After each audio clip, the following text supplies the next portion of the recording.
I do not know if we're live yet. I think we are. Yes, we are. Wonderful. So, today we are going to be doing... So we have 5 more flights on the Euro Capitals. Okay, we have 5 more. Or, sorry, yeah, we have 5 more rounds. Hopefully we pass all of them. Here, I'll show you which routes we're going to do today. We're 82% the way complete with only 5 more routes remaining. Part of the other down. Okay, so today we need to go from Larnaca to Belgrade, and then Belgrade to Schiphol. Okay, and then that's gonna wrap up, and then that'll be it for today. And then I think later on this week we're gonna finish up the other routes. We're gonna try to do that on Friday, where hopefully we should have some ATC. Today we're taking the A321 IAE, or actually do we? Take that aircraft. Because, you know what? No, don't. You're going to take the 777 wide-body, 777-200ER. Because I think that thing will get us a little faster.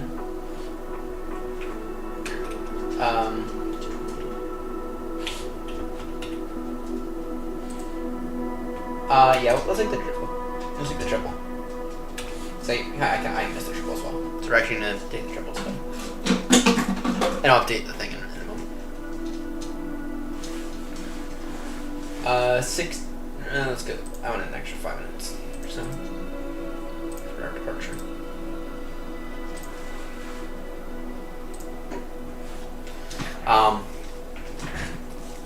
So something.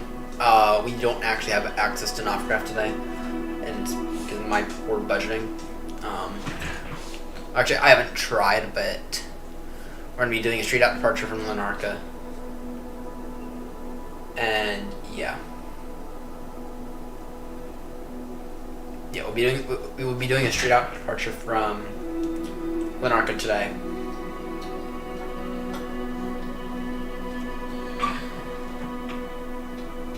So that way, we can ignore that.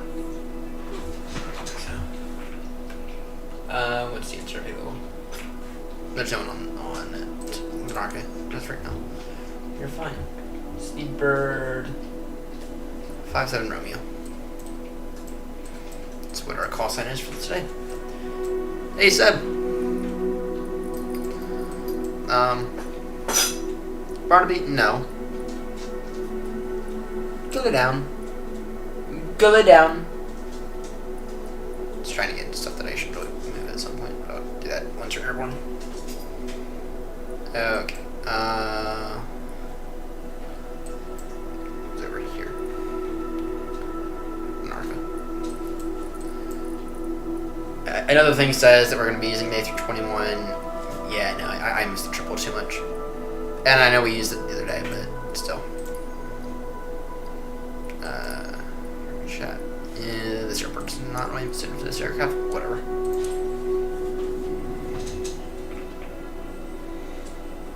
That's what I mean. It's not really suited for this aircraft. That's a whatever. You need to set parking brakes to request ground services. Maypod to connect as Speedbird 57 Romeo.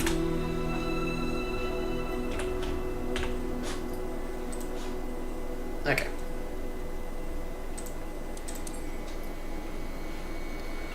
Shift C. Okay. Let me just go ahead and make sure this gets filed. Found Betson. Oh, wonderful. Y'all can't see that. Y'all can't see this. Okay. Bird 57 Romeo. Filed. So. Yeah, I know. I forgot that I put you on this my side, whatever. So, okay. Have external power. So we can get that on. Battery on. Emergency lights armed. Deer is on.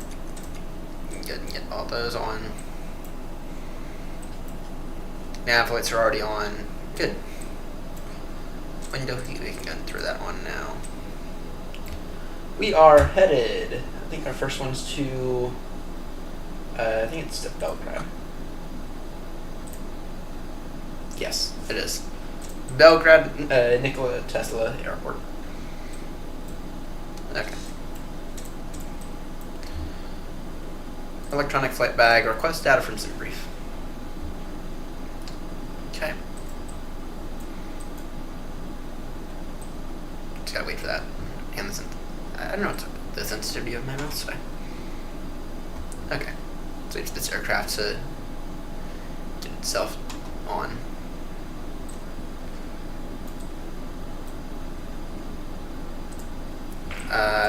The controls should be. I think they are working. I think Microsoft did something last time, or I think they remembered the controls because I had them set up before I did my big reset on my computer.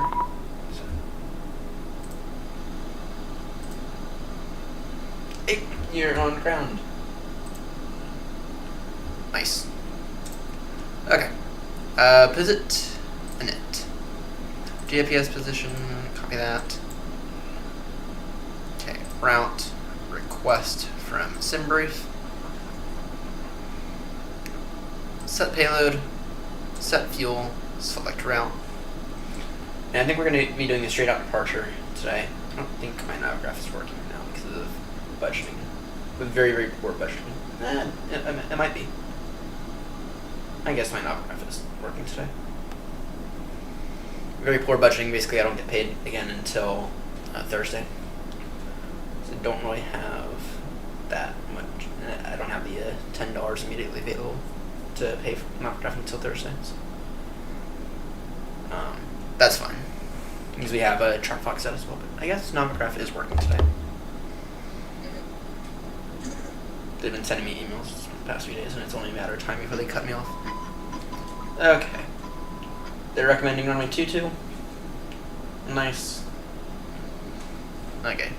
Load.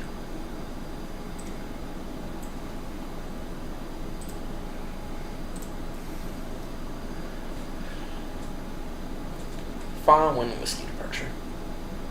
So that's what? Climb direct to Remax to 3000, then it is direct to.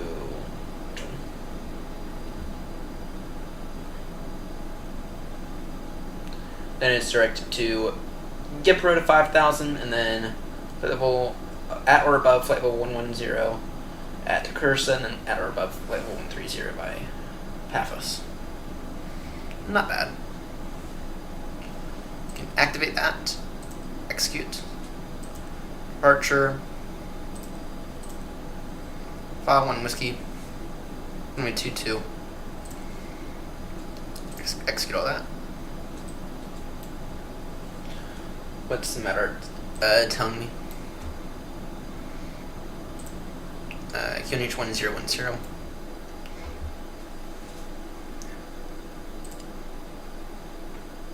When we're airborne, we're going to set the default for this thing at the HPA. Okay.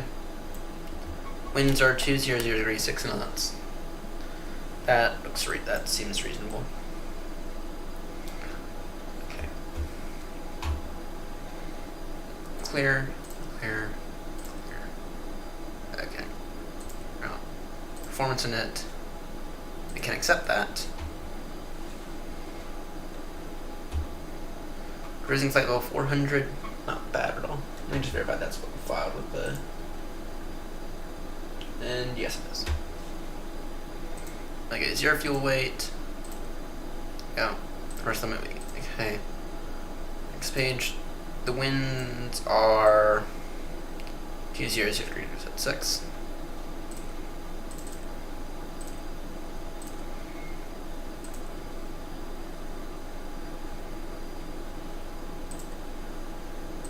There we go.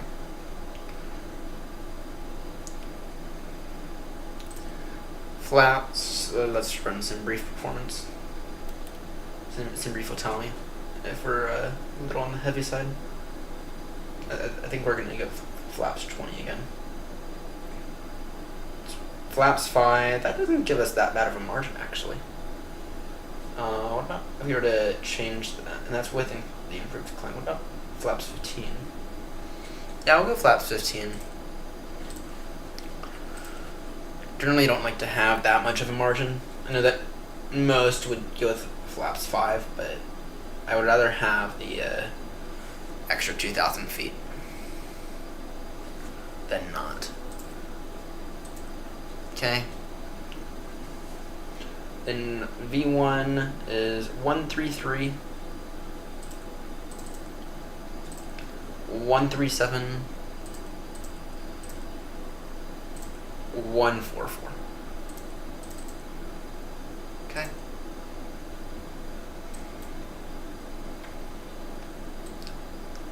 And then I think we're about ready for push. Let's take a look at this. Okay. Let me make sure not let my comm get set to Unicom.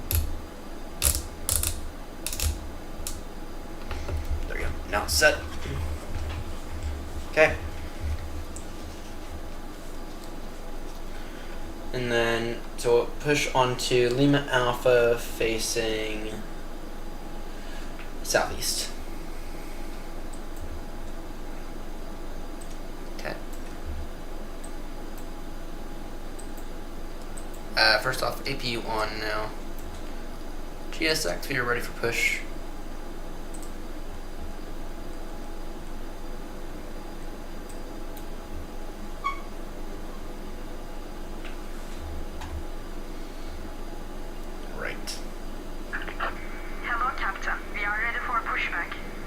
Good, so am I.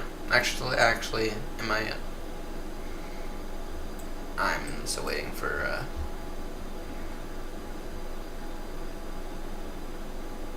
Come on, APU. Come on, APU. Departure checks completed. Bypass pit inserted. Come on, APU, get back up there.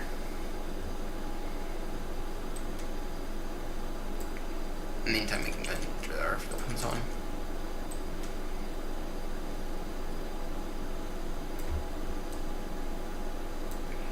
Still waiting on the STEM APU. Okay, main. Locking gear. AP running good. Okay. Beacon on, all those on. Get all the hydraulics on. Good. And it's going to be nose left tail right. Release parking brakes, please.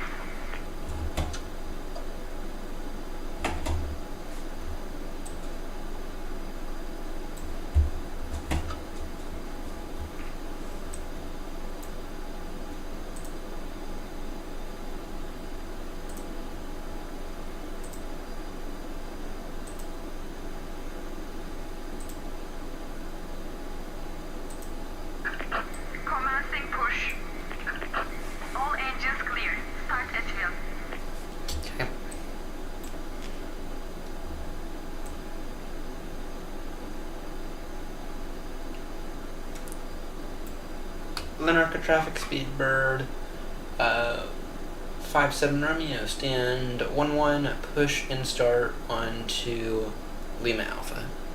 Larnaca traffic. Okay.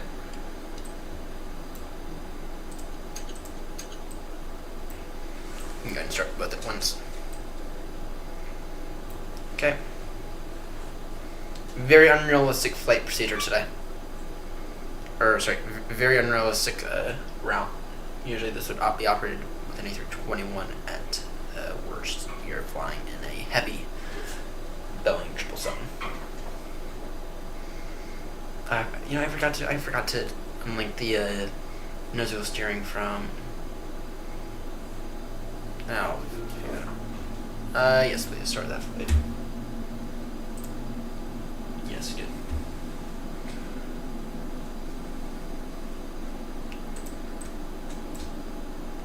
Okay.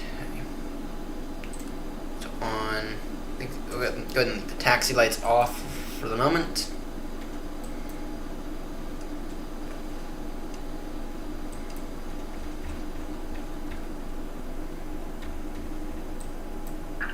Please set parking brakes. Waiting your confirmation for a good engine start. I think we got a good engine start here. Cockpit to ground. We have a good engine start. You can disconnect. Good.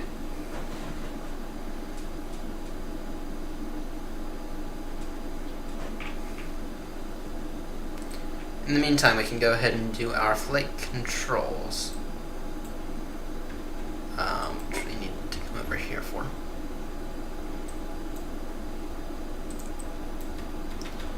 Okay. Unlocking gear. We're starting off the rudder. Rudder is looking solid. Okay. Full up. Full down. Full left. Full Door right. disconnected. Bypass pin removed. Ground spoilers to full. Left is clear. Right is clear. Flaps.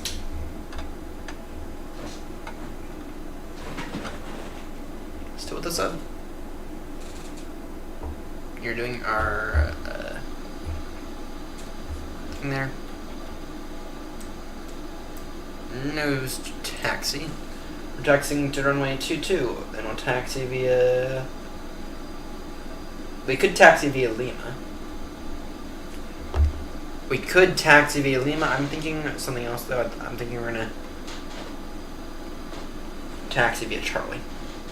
We are a little on the big side. Thank you. Okay.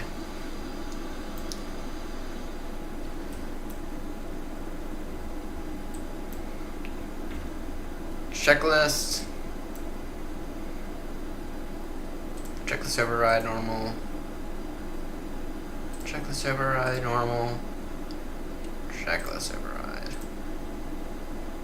Alright, there we go. Flaps away. Okay.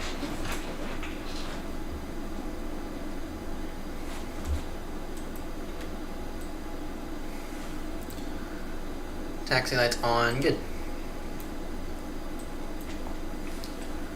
Larnaca traffic speed bed 57 Romeo heavy taxiing via Lima Alpha, and then at Lima we're going to join Charlie, and we're going to be taxiing to via Charlie down to Charlie 1 and Alpha to line up runway 22 Larnaca traffic.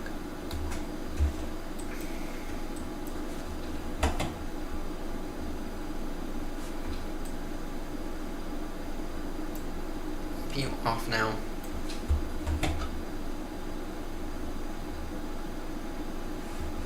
Come on, aircraft. Are you able to move us or not? There we go. Now we're moving.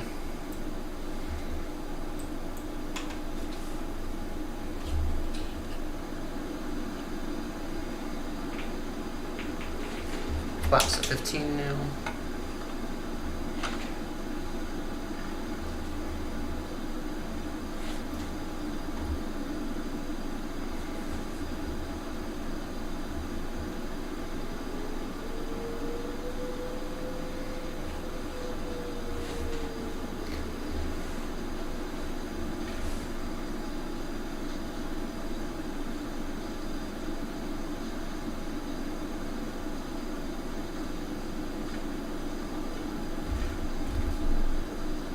The reason that we're taking Charlie is because it gives us a little bit of extra space that I feel like at this airport is probably a good idea.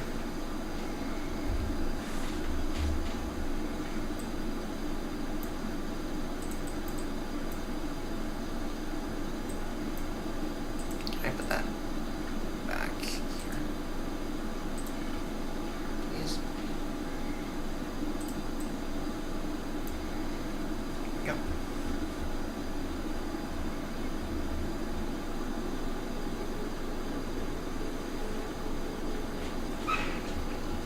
headed up to Belgrade.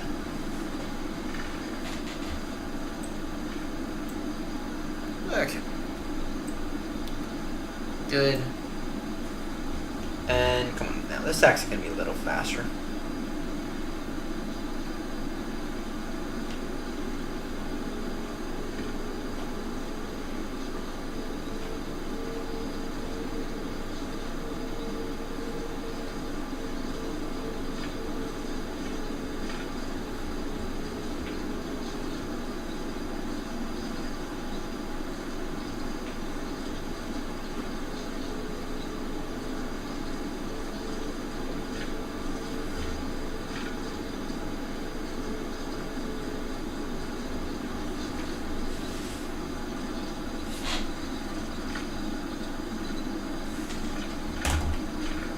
I forgot.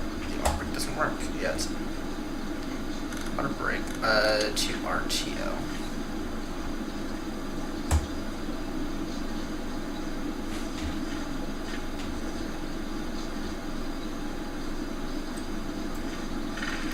Landing lights on now. Run light, turn off lights on.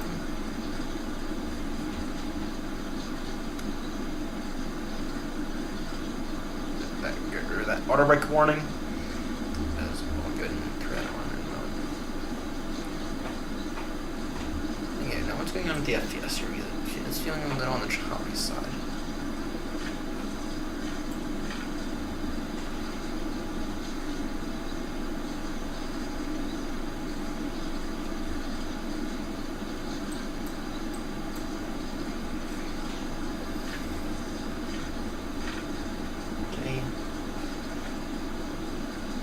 Hotel Alpha 1 Whiskey departure.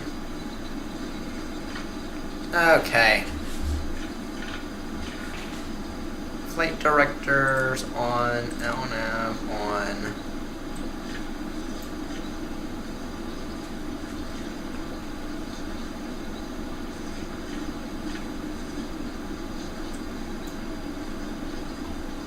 And once I'm airborne, we are going. I'll change the thing. I'll change OBS, or not OBS, and that's for perfect reason on why we decided to taxi via Charlie. So those buildings. Now, we have the clearance we need.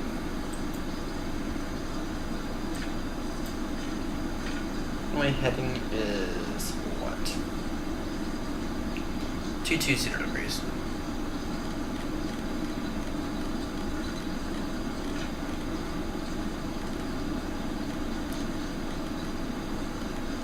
We're heading 220 degrees. Then we'll go 249 knots.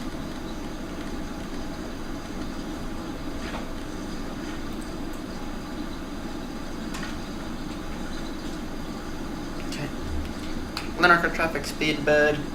57 Romeo. Heavy lining up runway 22. Larnaca traffic.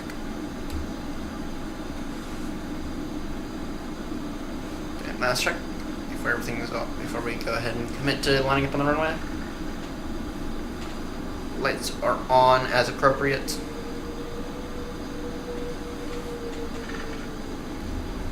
Go ahead and line up this way.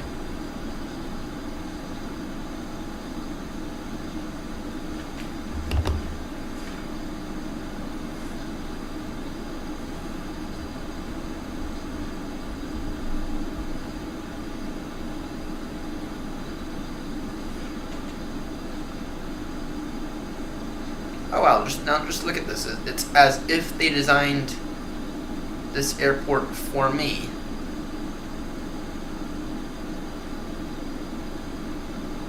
So, I don't like lining up on runways correctly.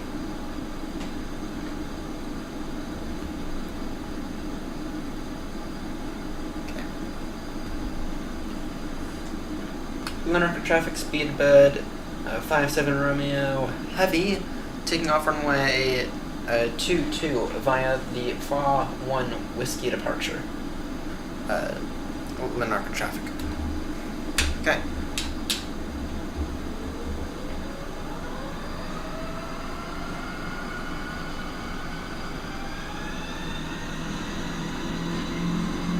Thrust set.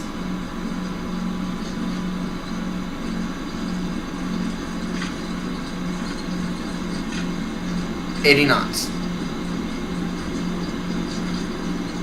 100 knots. 120. V1. V1. Rotate.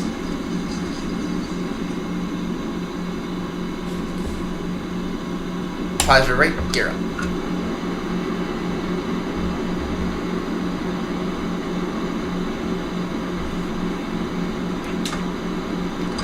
Flap. Some of the flaps away now.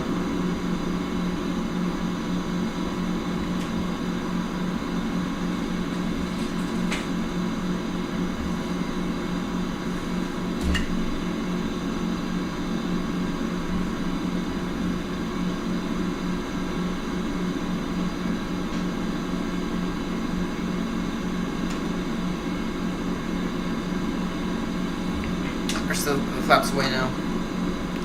Larnaca traffic speed bed 57 Romeo and climbing now through 2000, climbing flight level 400 Larnaca traffic. Autopilot 1 now.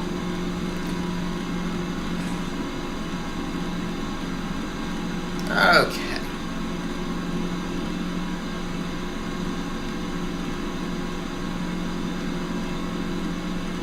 That takeoff was very smooth. It was very, very, very well done. Okay.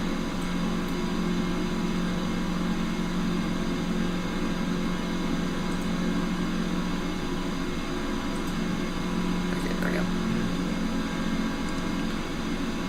Let's get a direct waypoint now. Let's turn direct. Pathos.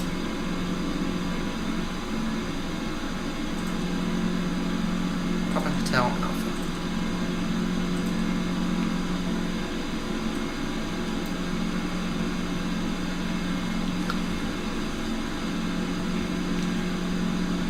Speedbird, 57 Romeo Heavy, direct Pathos, Papa Hotel Alpha. Traffic.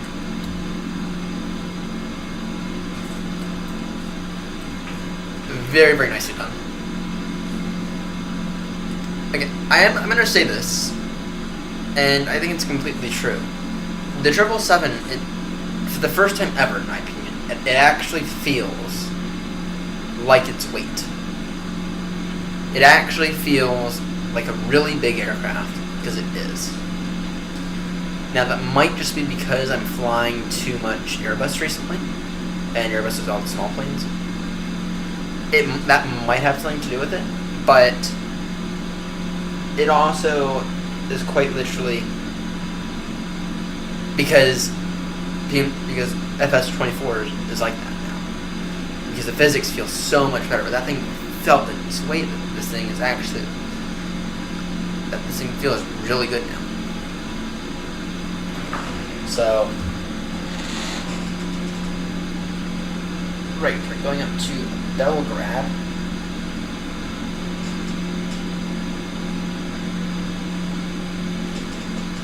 And that's not bad of a flight at all. That's not that bad of a flight at all. Belgrade and Serbia. So that's not bad at all. Very important World War I history with Belgrade. Standard pressure. Forgot about that. Standard pressure.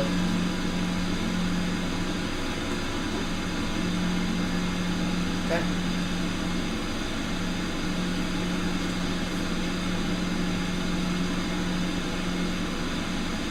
Headed to Belgrade.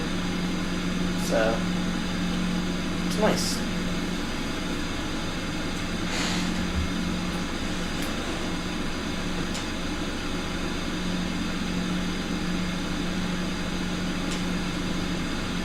Oh, really wanted that to do an update, that's annoying.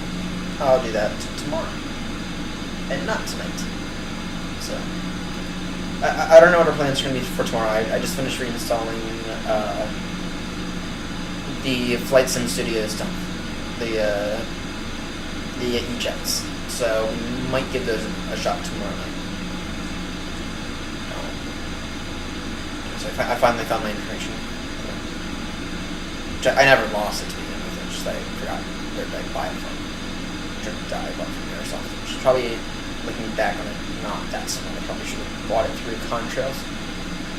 But anyway, tomorrow night, we're either going to be doing a Baltimore to Heathrow, or we will be exploring the E-Jets in a flight from Manchester. Actually, probably from Gatwick to Manchester, because that's what we're intending to do. It's a small little flight, enough to learn, but also not completely insane. Not insanely long. Though we might change that to go up to Ed, I don't know.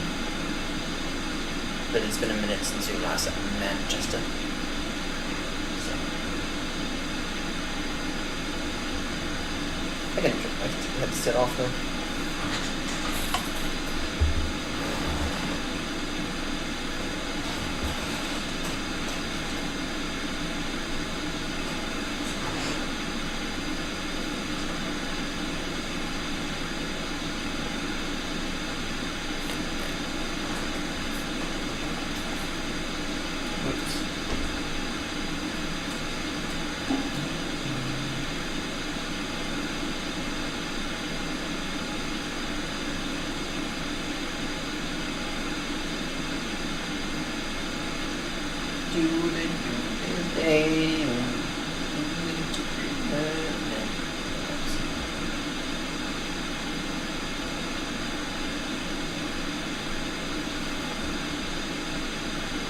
Okay. Buddy.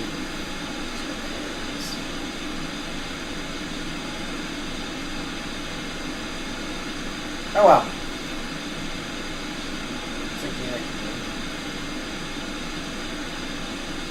Everything alright there, Seb? You still with us?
Alright, let's see here.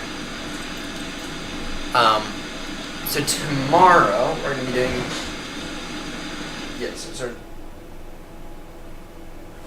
everything alright?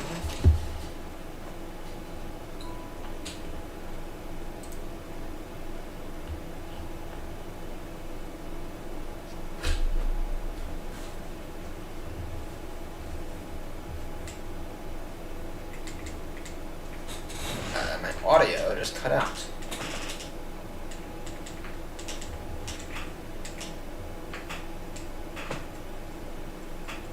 Everything alright? My audio is out. What's going on with the audio?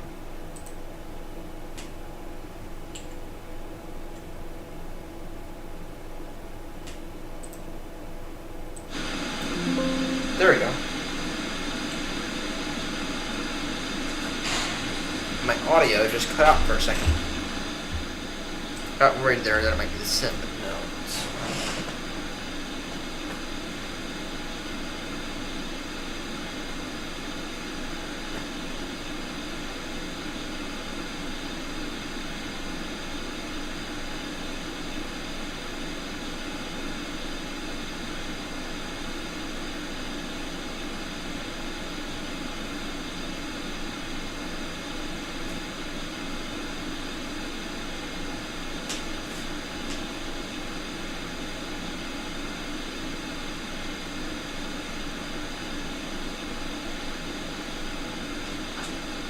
Okay.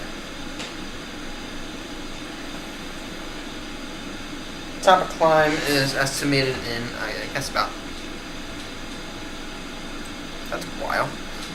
That's a while out for top climb.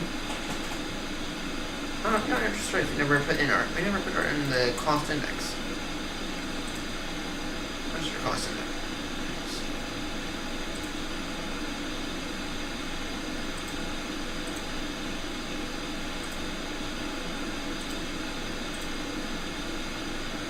$160s?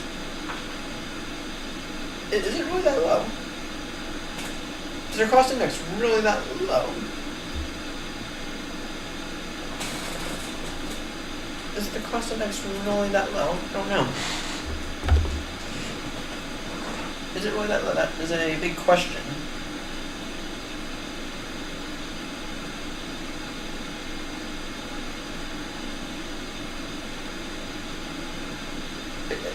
It is. That's odd. That's odd. That's annoying. That is very, very annoying, which means we're not going as fast as we can. The cost index, you want it to be as low as possible. Because, here, if you were to pull out what it cost index is.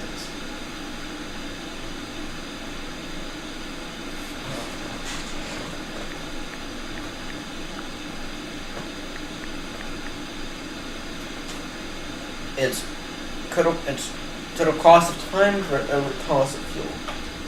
Okay.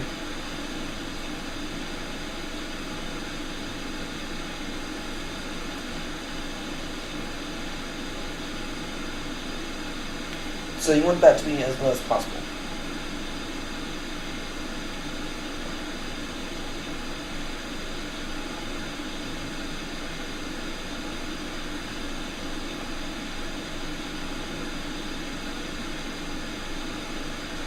Yeah, because as you get lower,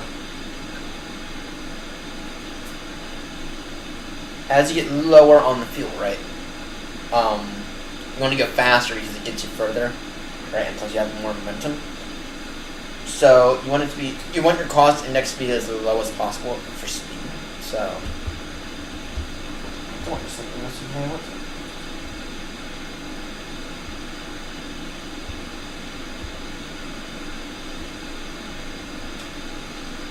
Yeah, it's happening right now. Or texting me at work.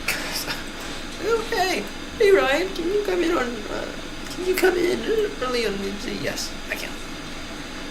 Which means tomorrow we are going to be exploring E-jets instead of doing a Baltimore to Heathrow. We'll say the Baltimore to Heathrow for possibly Saturday night. But I do miss my Baltimore to Heathrow. I'm kind of considering doing it in a different aircraft. Let's go direct to a waypoint. Let's go direct original.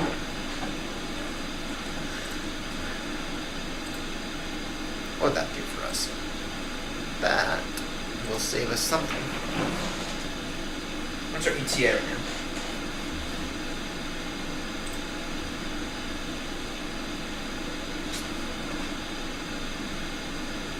4 or 5, so about 2 hours to go. That's not bad at all. That's not bad. We're still climbing to like 400, so we are in a really big aircraft, so that's fine. I like the triple because it's bigger, it's big, and it moves faster through the air because it's big. So, what is this? Okay. We have a 12. We have an 11,155 foot runway, which means landing will not be a question.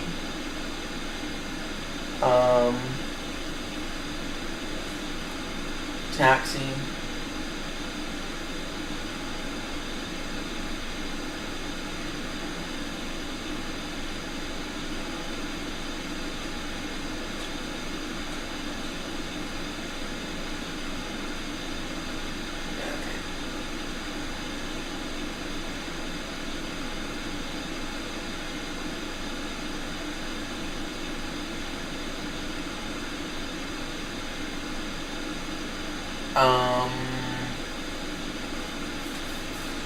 Parking.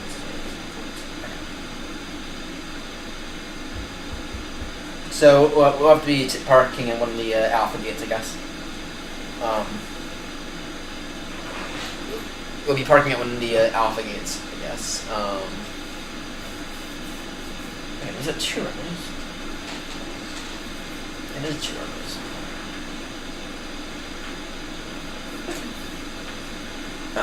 If we can get in for, I think 3-0 left would be would be our best option, but for second receiver, that's not always possible. 3-0 right's also fine.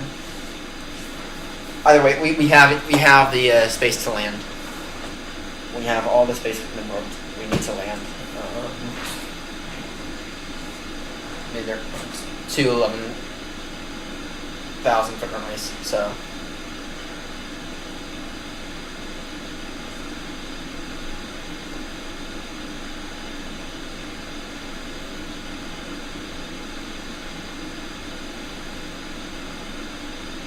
It's 2 11,000 foot runways.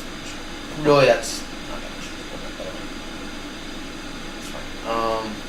I guess we wouldn't land on reserve rate. That's fine.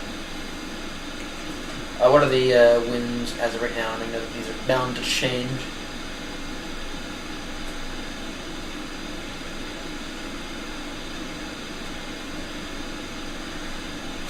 The winds are 150 degrees 4 knots on runway 12.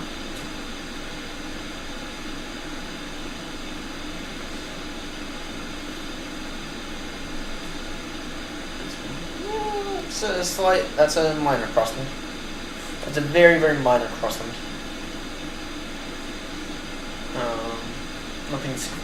Nothing out of the ordinary. So 1-2 right in terms of tax would probably be the worst option.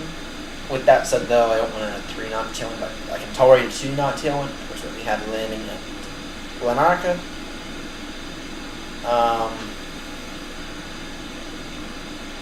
Yeah, but not a 3-knot. Not a 3-knot with the crosswind component. The crosswind component. That's absolutely not. So, okay, now.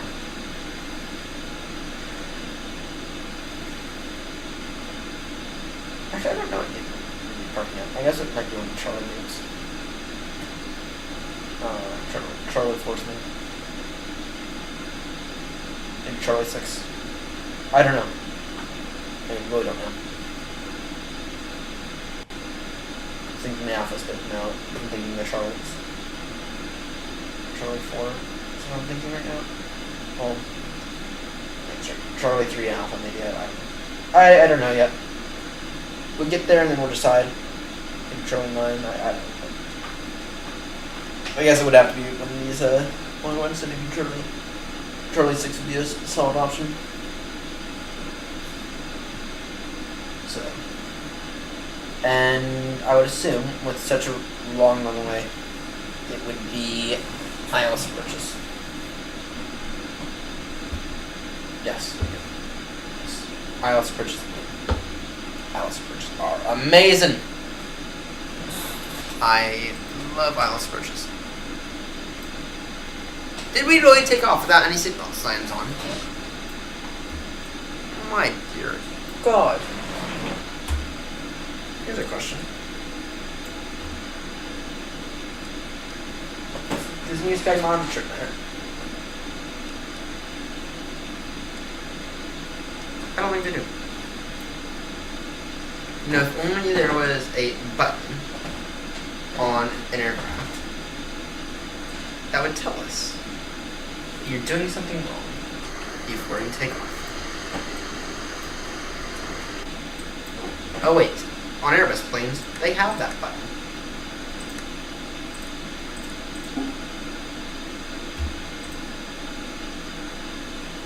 They have that button on Airbus planes.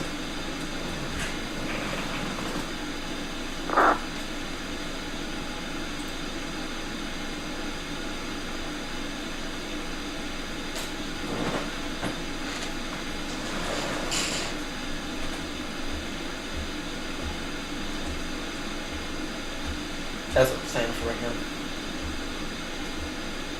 Any ATC online? I don't think so.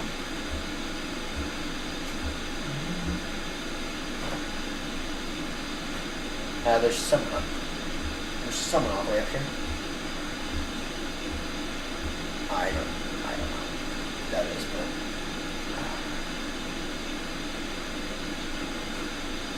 but it might be Clone.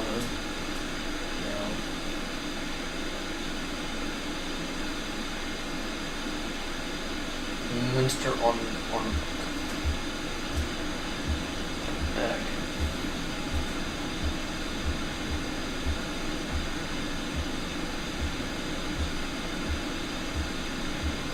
This is not a super long flight right here. And I think the next one is even shorter. If I'm not mistaken.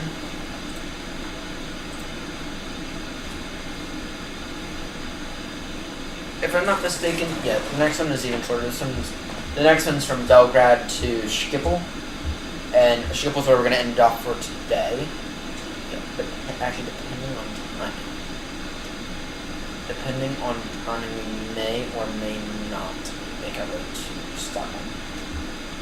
But Friday morning, it's going to be the Stockholm to Brussels, Brussels to London Gatwick, and Friday morning, you're finishing this thing completely up. I'm going to schedule the stream here soon. Friday morning, you're going to finish this thing up, because that is when I believe we're going to have ATC, and I'd kind of like to get some ATC the first time on all these Euro capitals. So.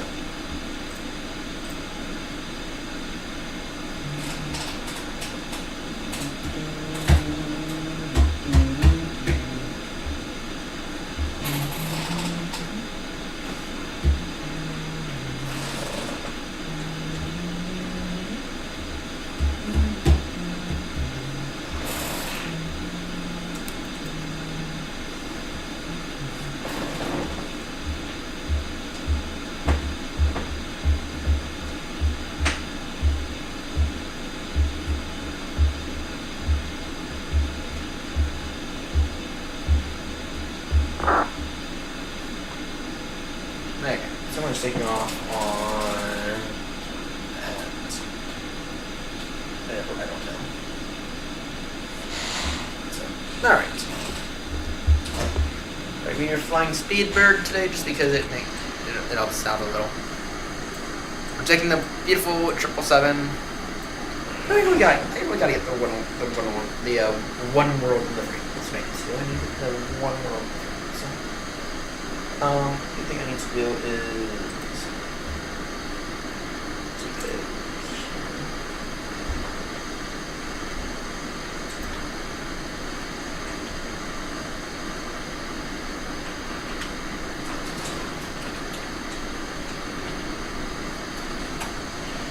Paris on one.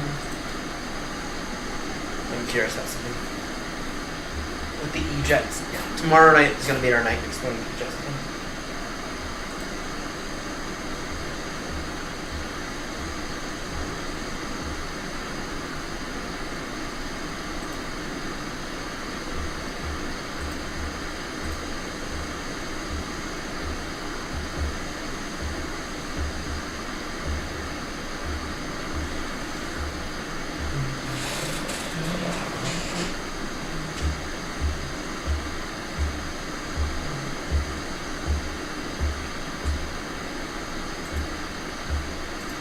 we're gonna be we will be exploring the jets tomorrow night.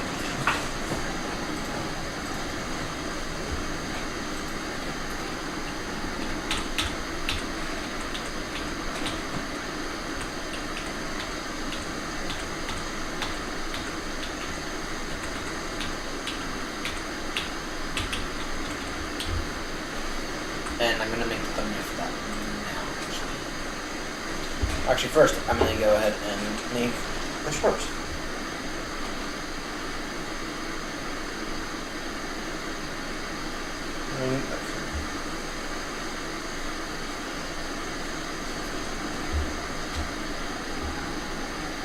Shorts are where this channel derives.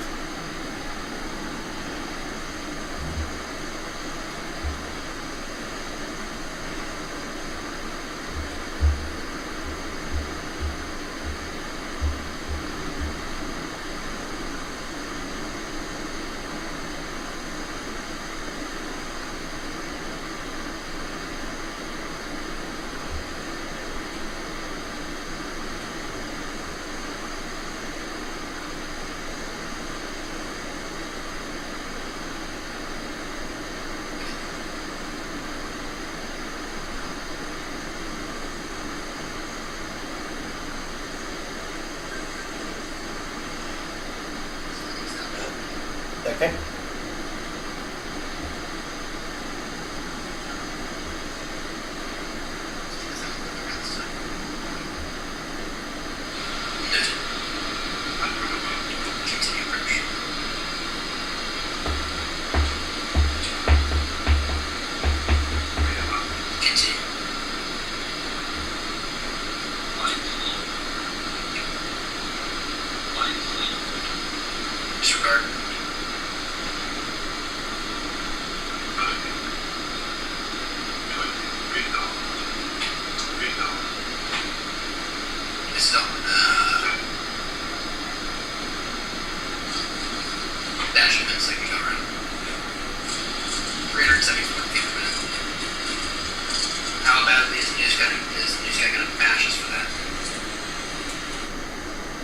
Okay.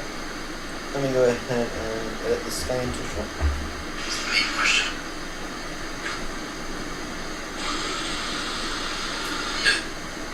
Okay, I'm gonna bash us for that.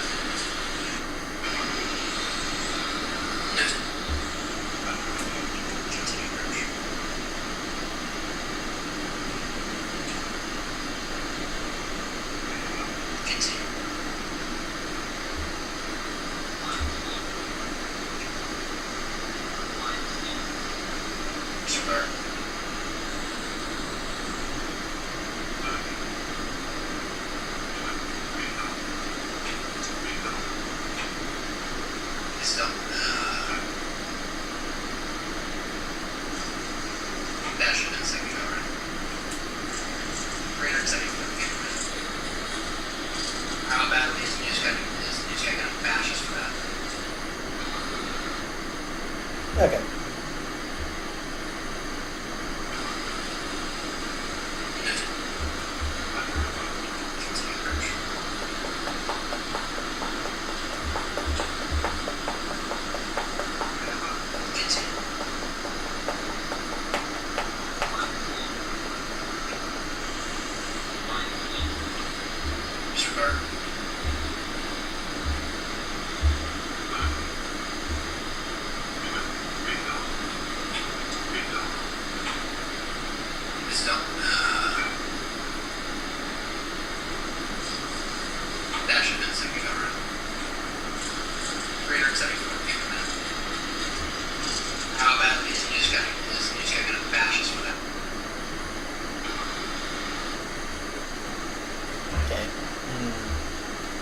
Making this next short here, so the parachute landing, which not, admittedly, that was not great at all. None of the landings from that thing were great.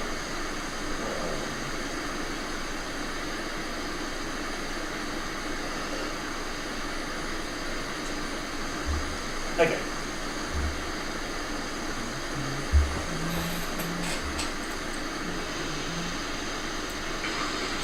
I will say that this does look beautiful.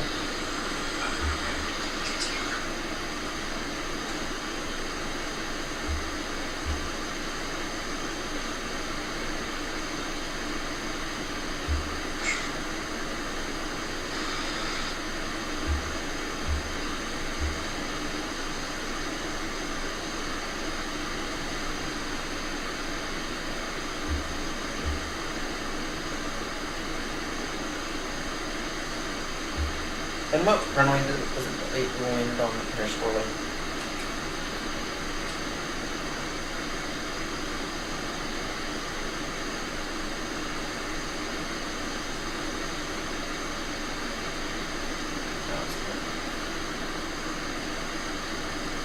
Actually, was it?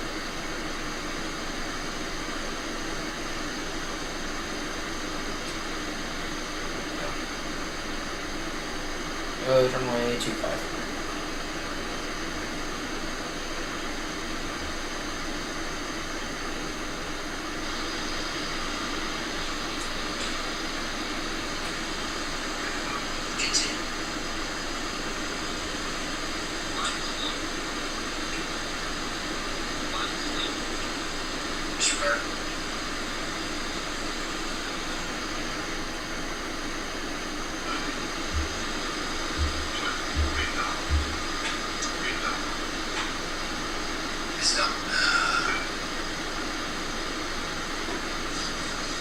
That should have been a second go around. 374 feet per minute. How badly is you just got gonna bash us?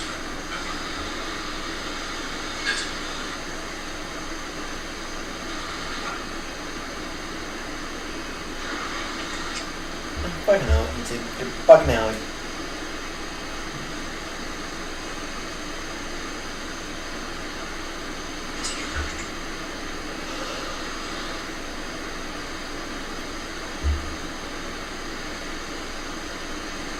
So you're not good for that.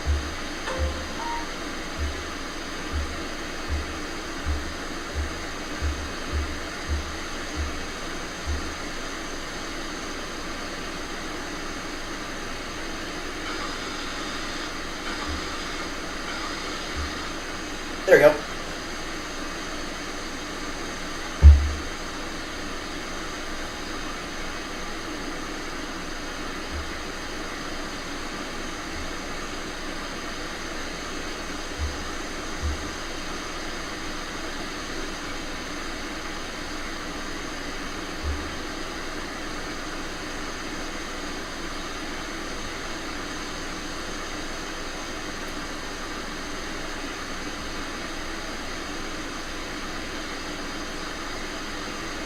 Okay.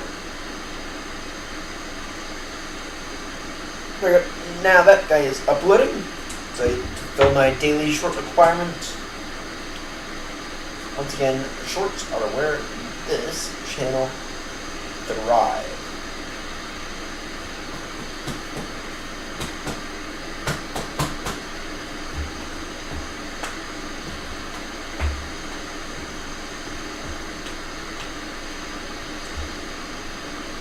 Okay.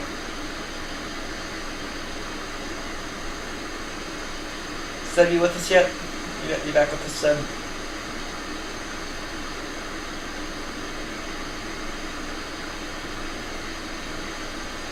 Ah, no, you're good. No, you're good. You're good. It's as if the second I say that, you're back. No, you're good. Figured something happened. So, I saw that all the traffic at Hawaii went down. So, I just uploaded a short of that Paris Orly landing, which I think you were there for that. Should have been a second go around on that one. So that's the landing the other day at Larnaca in the triple. That I thought I mastered that. The small float. So. Okay. This is where we are right now. We are 40 miles from here, and then the top descent is in a while.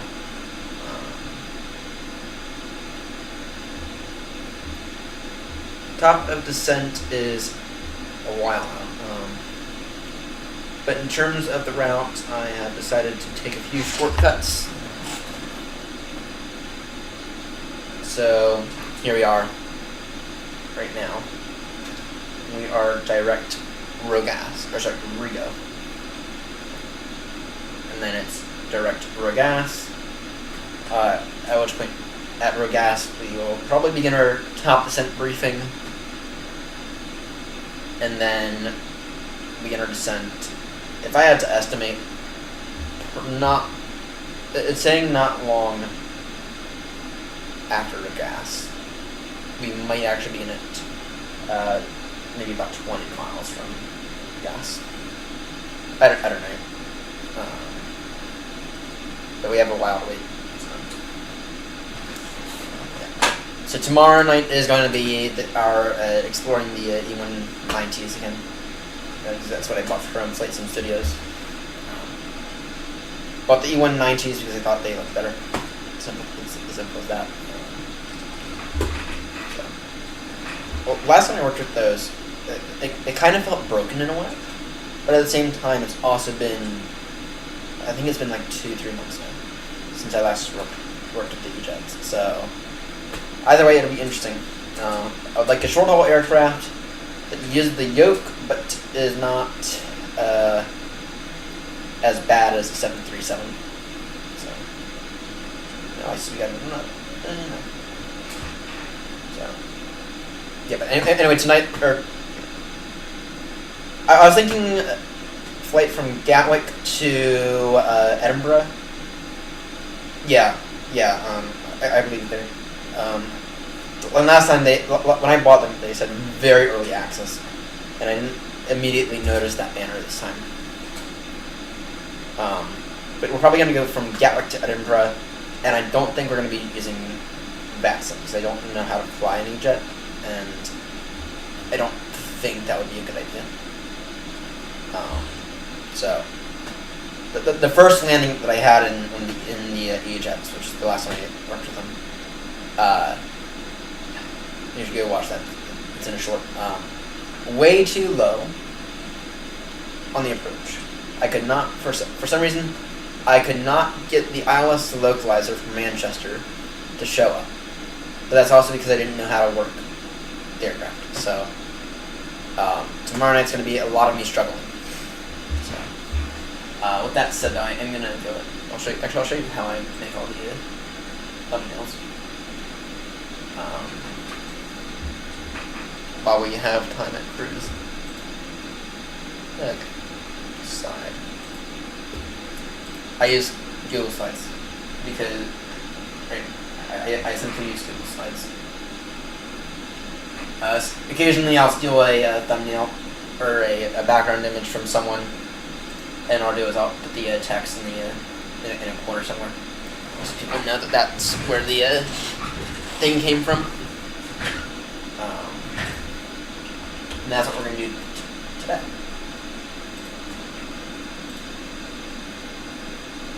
I guess they are still early access. Screenshots.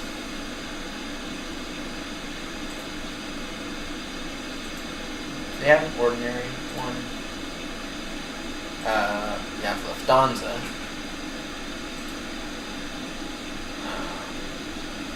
No, I guess not. We might go over to British Airways and steal one. So.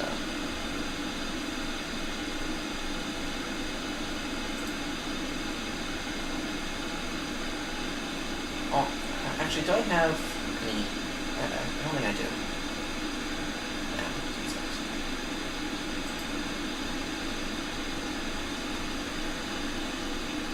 Okay. E190.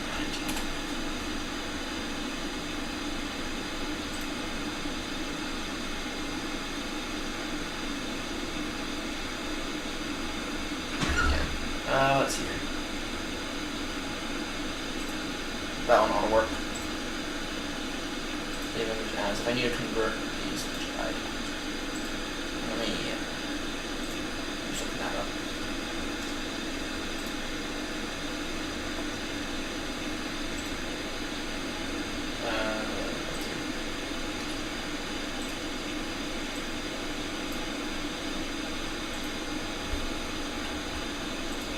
This is how I make all the thumbnails. Some of these I'll shoot myself, like that's a screenshot from a stream the other day. Or, it wasn't the other day, it was wrong back now. But,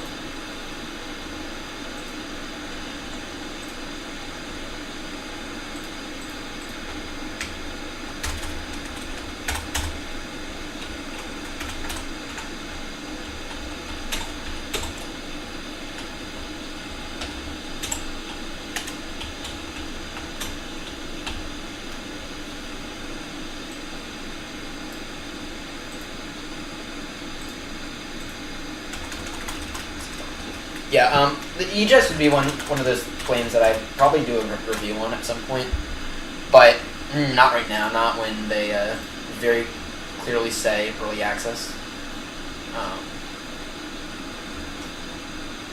So when they say early access, I'm not going to judge them based on what they have right now. I'll wait until they have everything out. Okay, that works. And then I need this. I need to watch me commit copyright fraud or whatever it's called.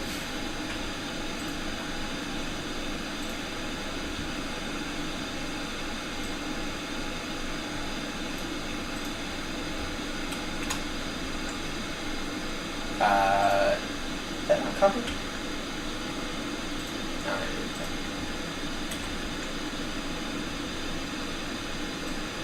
And I feel like I should get that bigger.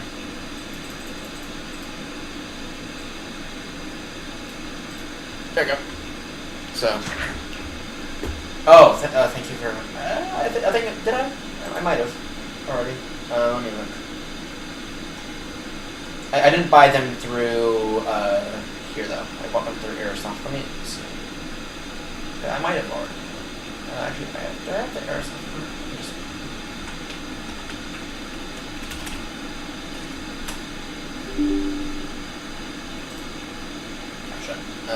Press the one. Oh, if I own them. It's if I own both. I only own the one, so I only own the one. I don't own. I own the E190s. I don't own the E170s. So, but I'm not really a freighter guy. I mean, I like the 747, and I like that Airbus trying to get out an A350 freighter, but I'm not a freighter. If you know what I mean. Okay.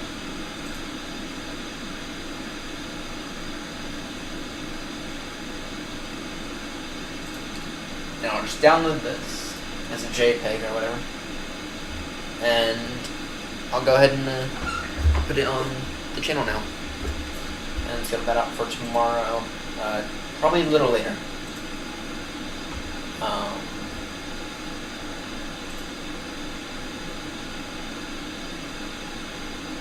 To go through Studio.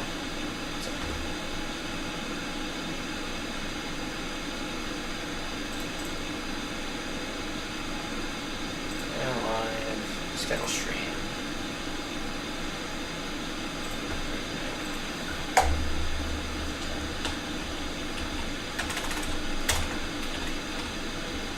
Yeah, you can see the behind the scenes. Trust you enough. The channel at this point.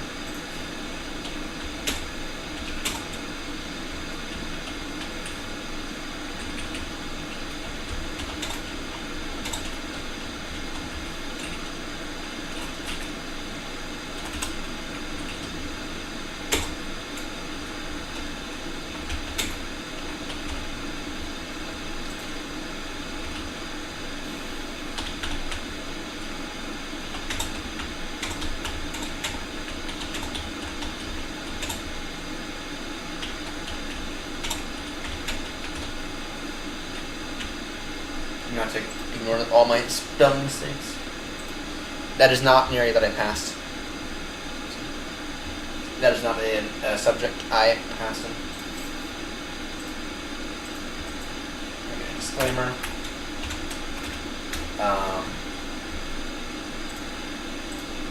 Copy that out.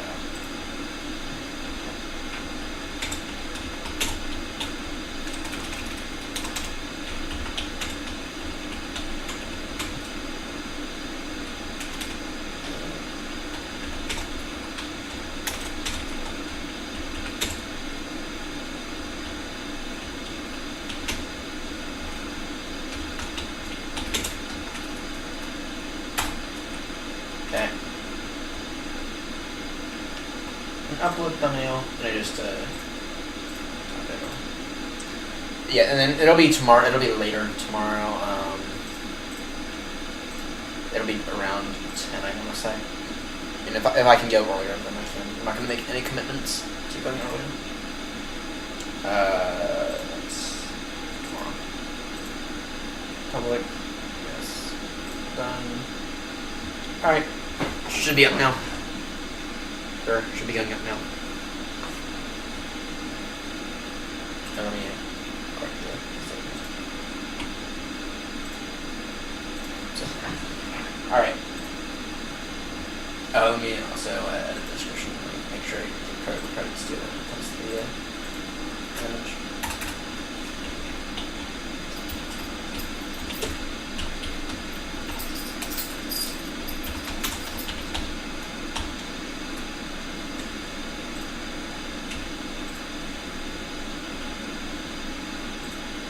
Okay, and then let me just go ahead and update this guy here.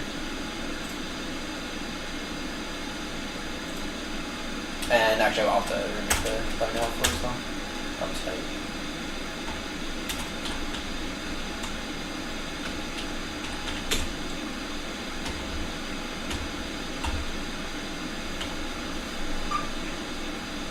Your account. And then I will go ahead and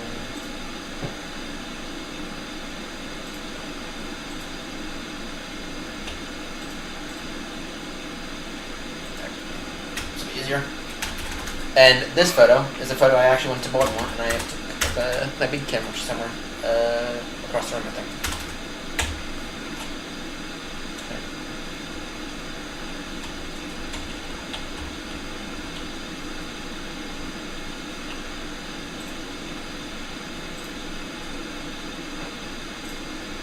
Just a little channel updating. I know. So I remembered your note about starting a Discord, and we are going to start one, but it's going to be a while. I have made that decision, and I am. Where is it? I have officially begun to work on the Discord, but it'll be a while, and I want to find a good time to announce it and everything.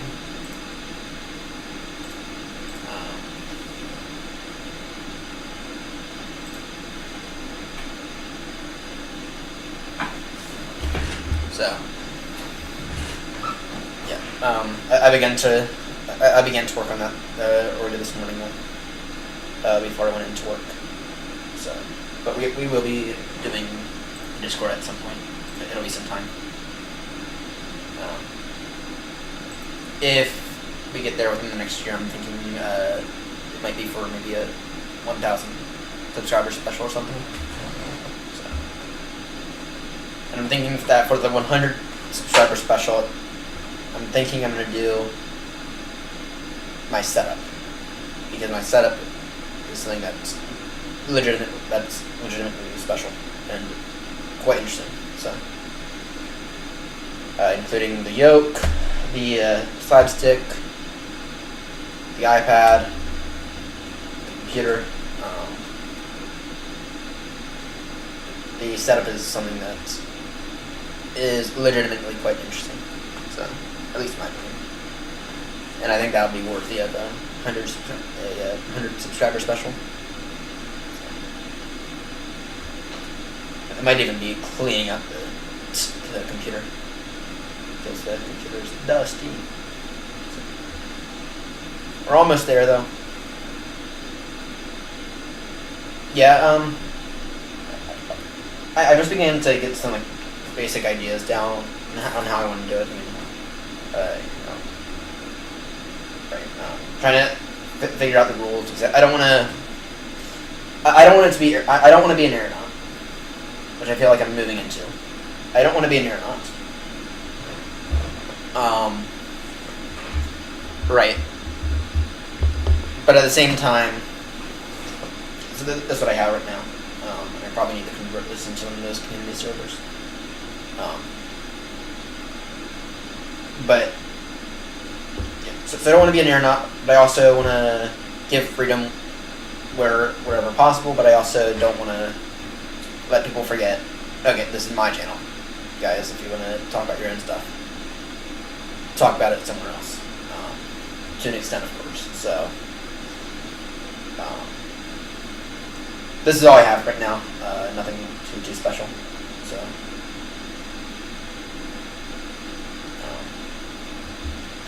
But like I said, that's going to be a while out.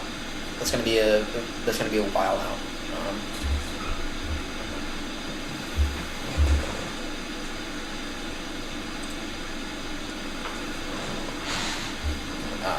I don't want it to be soon. I think it would be worthy of a 1,000 subscriber special, which at this rate that's going to take us forever to get to. So. But we are approaching 9 months. We're approaching a year of the channel in a few months. So I started this thing back. Gosh, in November. Yeah, so one of the so I used to do Twitch at the very beginning, and I did I was stupid this time last year. Last year I bought the limited collector's edition of FS24, which is where I got this heavy thing from, the AN225. Financially, that was a massive mistake. And considering that we're only just now beginning to use FS24 fully, a year after I bought the collector's edition, financially that was a bit of a mistake. However, one of the first uploads we did was one of the first uploads on the channel was the stream from me unboxing that. And that was back when the setup was very different. That was back when I had the T-Flight HOTUS. And gosh, that thing was horrendous. So right now I'm just using the Airbus. I have an Airbus TCA side stick, the Airbus TCA throttle quadrant with the side bits, slightly modified the flap sever. Then I have the Boeing Thrustmaster yoke. So, with some very, very cheap rudder pedals. Yeah. Those were interesting times back then of me trying to work through a degree that I had no interest in finishing. So.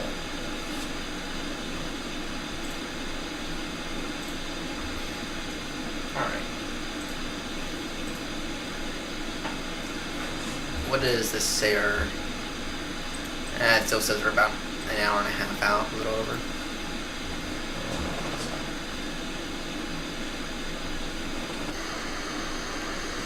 I will say the sim is looking absolutely gorgeous at night. So, now that FS24 has been out for a really long time, it's actually beginning to feel like an upgrade from 2020. Especially now that they've fixed, at least from my standpoint, they fixed all the performance issues. I mean, after like 2 or 3 flights, they lose all your performance, just relaunch the whole thing, and it'll be fixed. So, but that might be because I'm using NIS,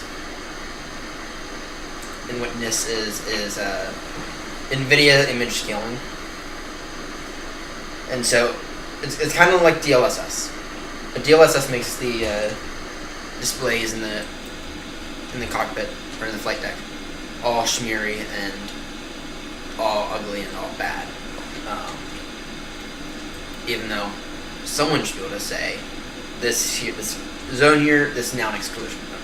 That's why DLSS exists over NIS. It gives developers control. But I use NIS because it doesn't. I only use this computer for flight sim and OBS and occasionally email. At which point NIS doesn't affect all that. Right? So it's the equivalent of DLSS frame gen, but it does it to the whole system instead of just a single application. And out of it, I do not get the shimmery mess on the screens. It's been one of the best things I've ever done. It's been one of the best settings I've ever changed. And it's paying off because if we were to get the FPS up, we're getting in the 40s, in the mid to high 40s. So now the downside is that it's only for video cards, and it does affect the entire system. So if you play first-person shooters, then you might not want to enable this. But for a system that I only use for flight sim, pretty good. Pretty darn happy with this.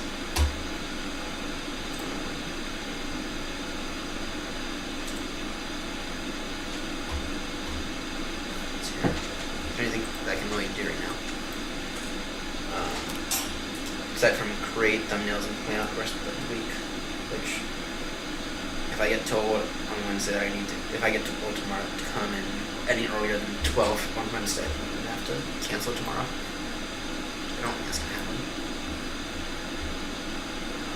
And even then I might reject it.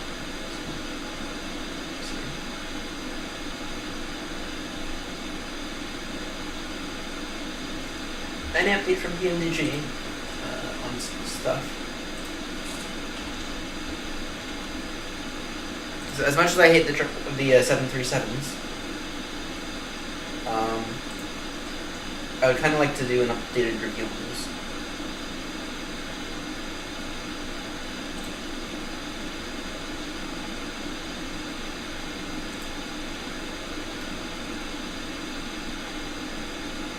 Nope. No update. Not since the 3rd.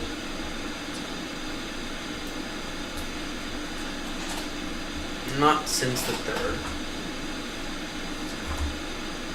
Speaking of PMDG, so I filled out the evaluation for the 777-200, and though it's still kind of preliminary,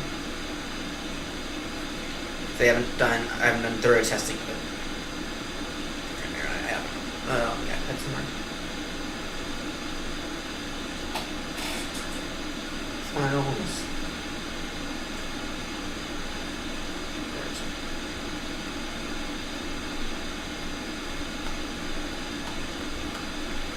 What I found is that I was not wrong in only giving it, in only assuming that it got around an 81, 82%. So,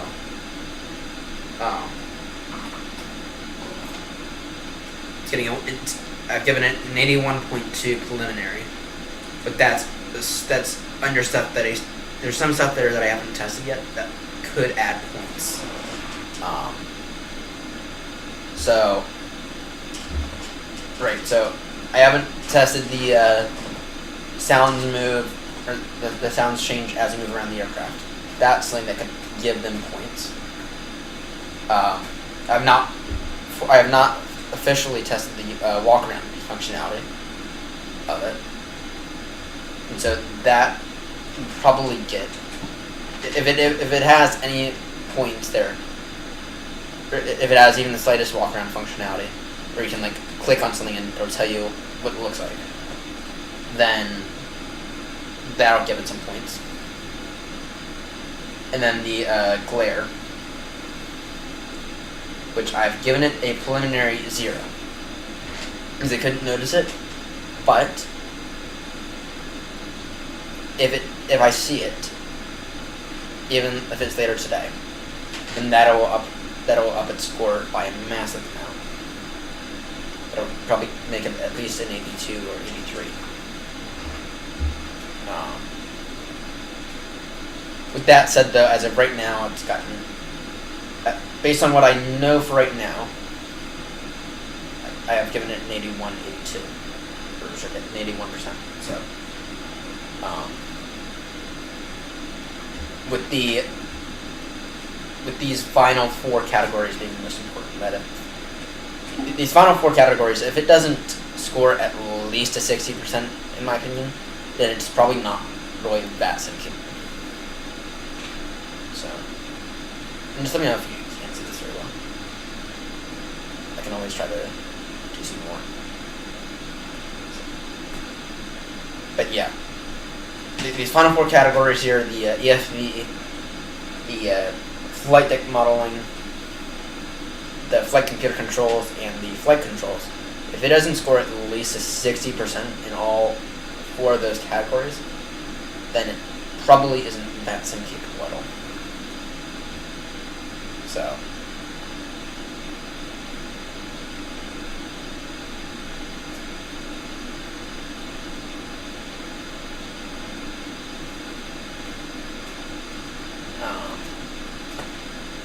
I gave it a 5 for top climb and top descent estimates. Not thrilled with that, but I'm also not thrilled with how accurate those are in the Airbus. So that might be investigated. So. Anyway, that's where I'm at with this thing. You can probably expect a video on that probably Thursday. Thursday would think I'm like goal for the video. You need to come with this. So. But yeah, we're gonna begin to evaluate these planes once this list is done. So, and I'll be putting out new videos on that all the time. So.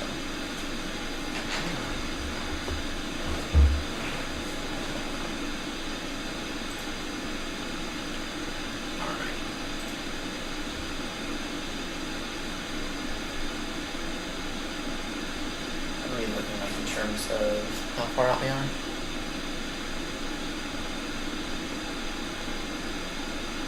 I think now would probably be a good time to do the top of descent briefing. So we have runway for Belgrade. We have runway 12 right. Via the Gazon to Charlie. Does that look like? Okay. Go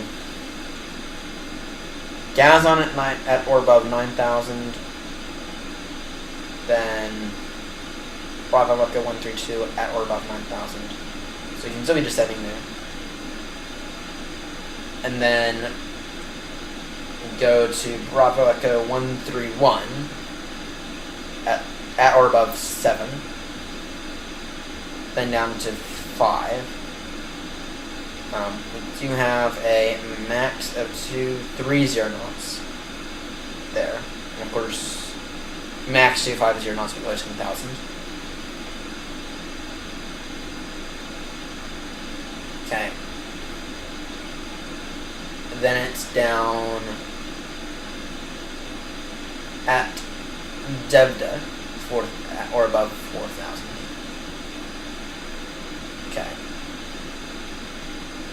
And in terms of what this house looks like, so we intercept at 3,000. Yeah. Okay. 3,000 by Lambda. Okay. Standard 3-degree glide slope. 522 on the minimums. That won't be an issue. So 200 feet off the ground. In case of go around, it is climb straight ahead to 3.5 miles out, and then go direct to the Oscar Bravo Romeo VOR. At 3,000. That makes sense. Makes enough sense. Simple enough. Okay, let's go ahead and begin to put this in the aircraft. Departure and arrival. ILS runway 12 right. Via Gazon to Charlie.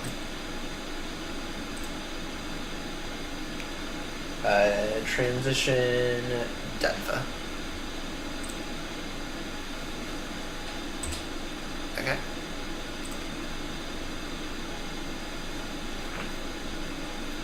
Okay. So I That gives us, from Rexad, that gives us 126 miles to descend. Down to, we're gonna aim, I guess, so that's, we're gonna aim for around 11,000, I think, it's gonna be fair. We'll aim for around 11.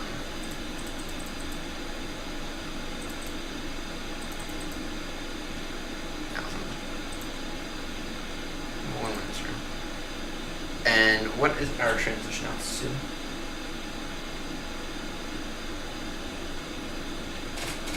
$10,000. Right. That's important to know. Transition altitude 10. Sure. Yeah, 10,000. Does Vina have that?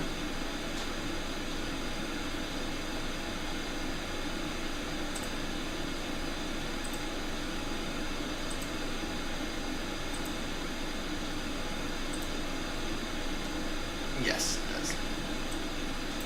And then of course, 250 below 10.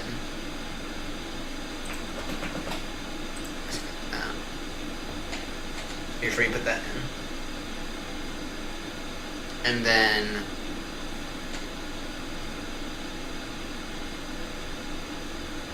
okay.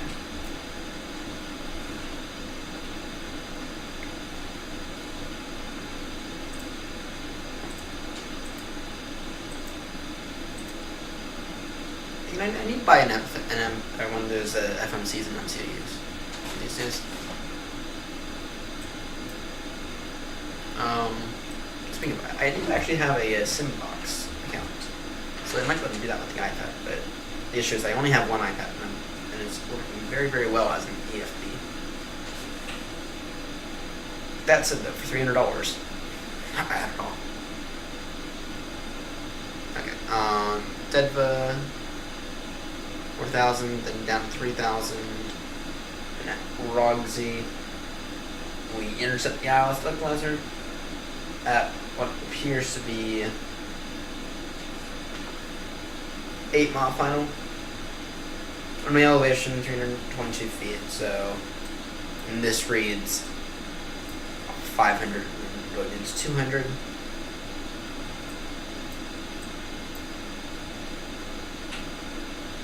Okay, good.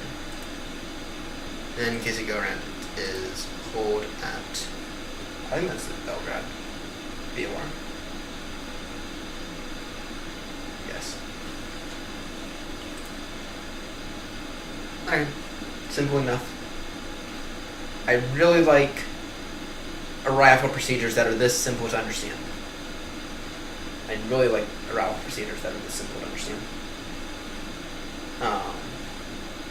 At Bravo Echo 104, we need to be above 5,000, but below 7. Okay, good to note. Good to note about that. Okay.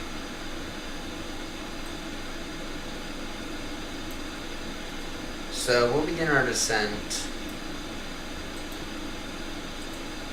right after we pass Rexad. It's going to be flight level 110 there. Just to say, yeah. And we don't want the plane to nosedive like it usually does when we do our descent. We want it to be a nice, smooth, constant rate of descent. We don't want the plane to nosedive, but we also want to have some time. We want to get down quickly, but we don't want the plane to nosedive like it usually does. But at the same time, we also want to be able to control our speed without having to worry about missing marks. So, okay, yeah, that's noted.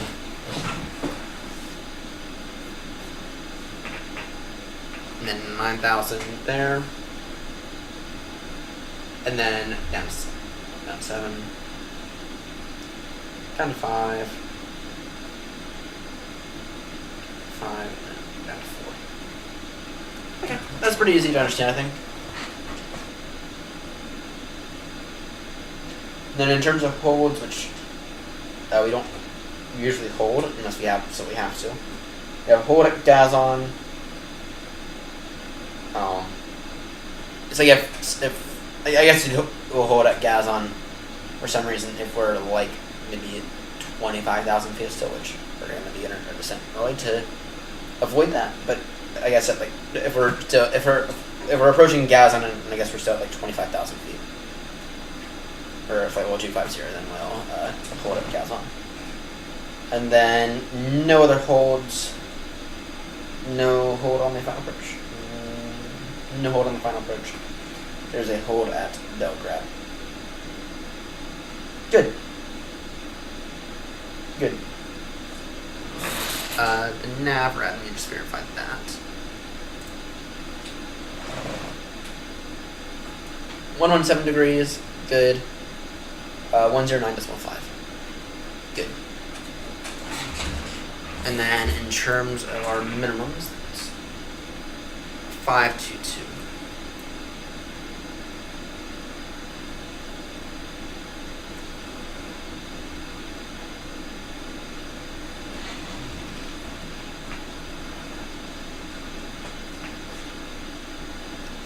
In the borrow.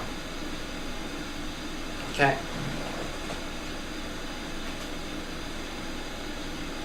Good. And I think we're all set up now for our descent.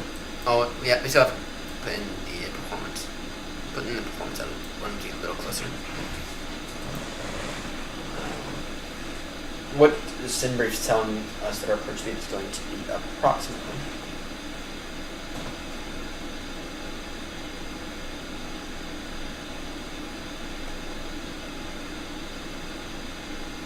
134. 134 on speed. We are not using auto brake 1 if that is our margin. Auto brake 3. Actually, tell you what. If we had let's find out where the high speed exits are.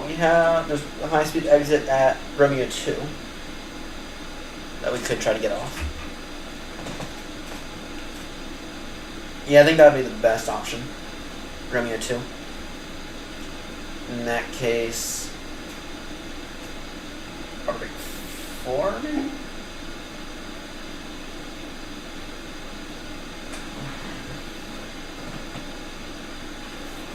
That still seems not great.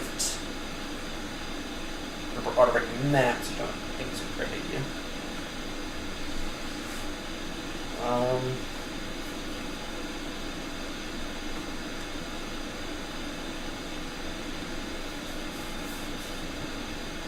Well, I guess we might be getting off at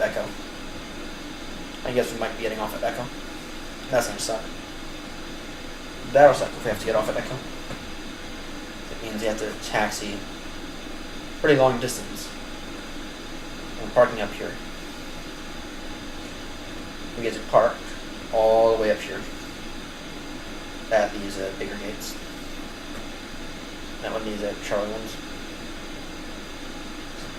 This is not an airport that's meant to have a heavy 777. So I wouldn't dare bring the A380 in this airport. So. But yeah, so best case scenario is going to be get off at Romeo 2, which at least that's a high speed exit. I don't think that's going to happen. But we can always try to make it happen. We'll go auto brake 3, I guess.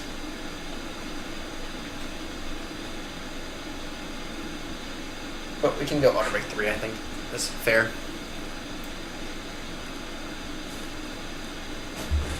Okay.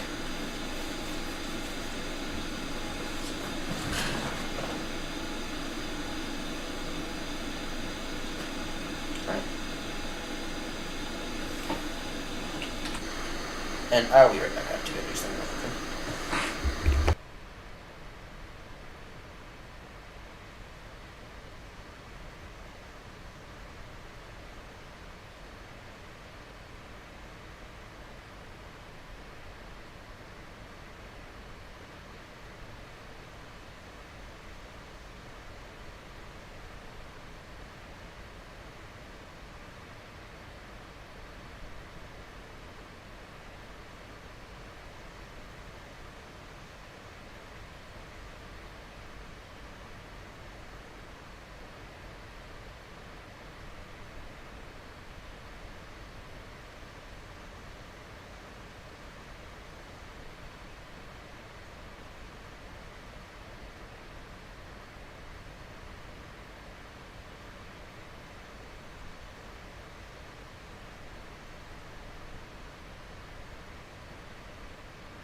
Alright, I'm back.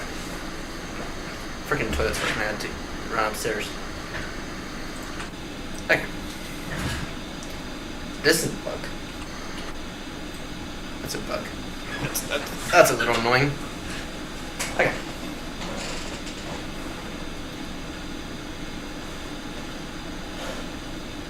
See here. Anything else we can do right now? Hopefully the winds don't change too much. But if they do, we're going in for straight in landing. Maybe a visual. I know, it would be a visual. It would actually be nice.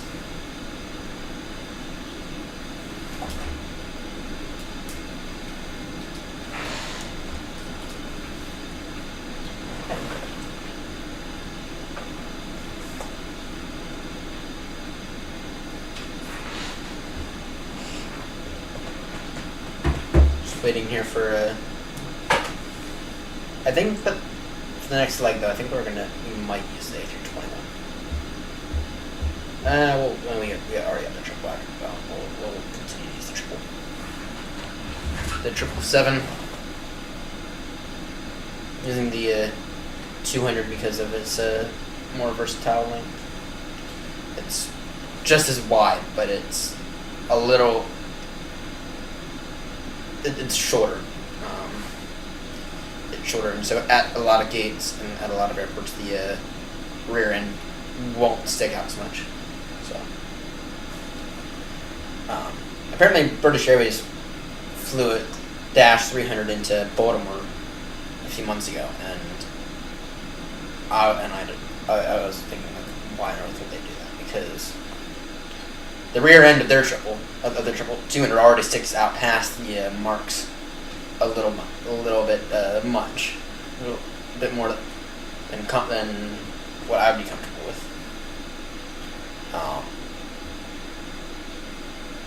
So then just throw a Dash 300 in the mix, and it's like, why would they do that? At Baltimore, that doesn't make sense. So to give them a Dreamliner, give them an A350, but don't give them the Dash 300 triple.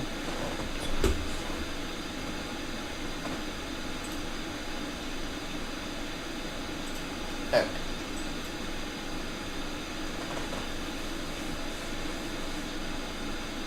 That's it.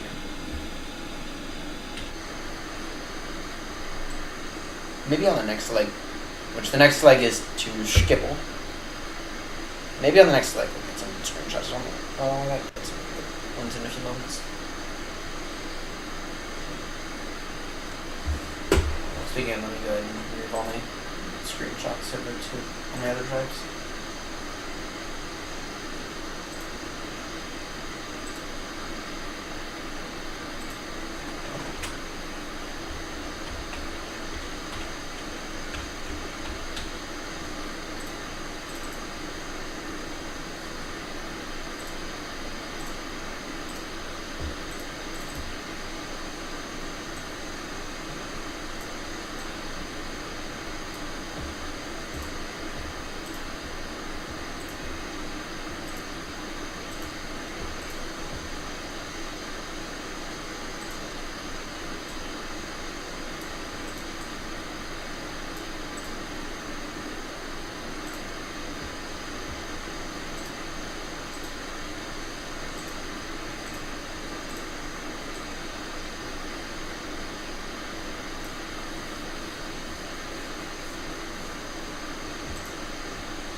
Hey, was it today's really 7 gigs? Was it really 7 gigs from the other day?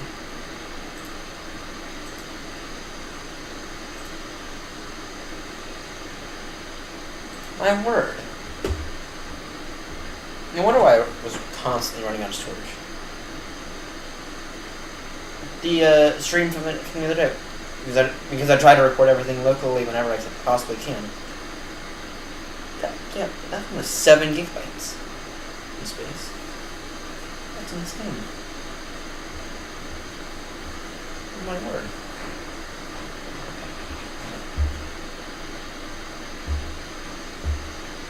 Nowadays I just use YouTube is actually a really good backup for all that stuff now.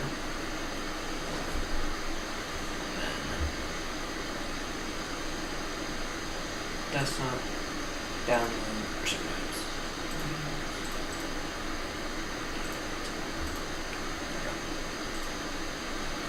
Yeah. Whatchamacallit, it's actually really good. YouTube, YouTube is pretty decent when it comes to the streams as well. It's a pretty good free solution.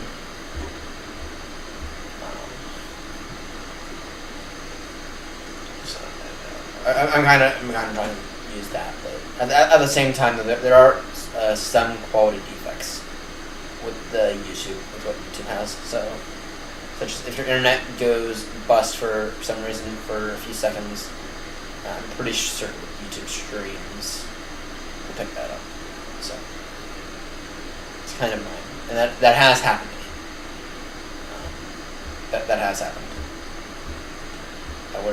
We've been streaming, and Wi-Fi goes down for like 2, maybe 3 minutes, and then we come back on. So.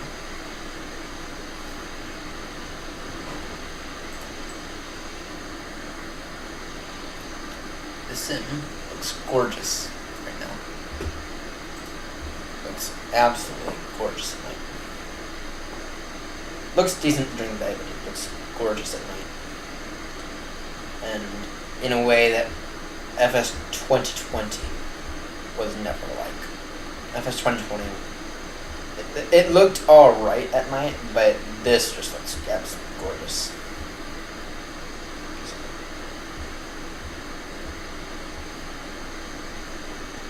Oh, the winds are changing. The winds are changing.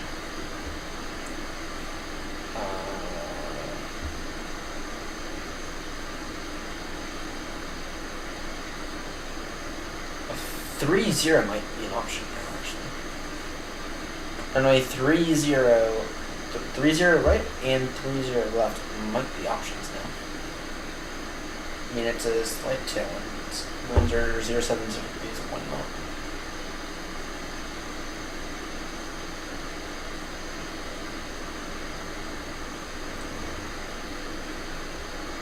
Largely what that means is that winds are variable.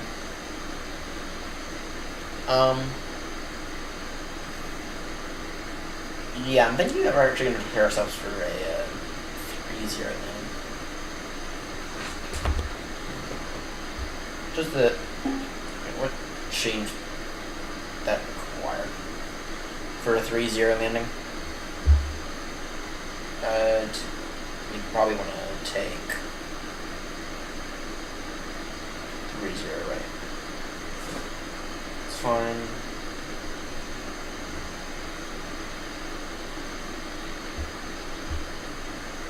The ILS final. Actually,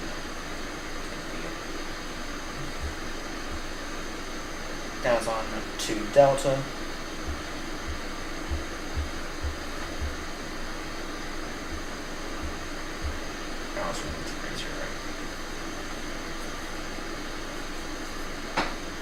What does arrival look like? Okay. Then we'd probably go direct. So, down to 5,000, maintain 5,000, then 4,000. Modified. That's on the Gazon 2 Delta. There's Gazo 3 Bravo. That's a bit more direct. Then down to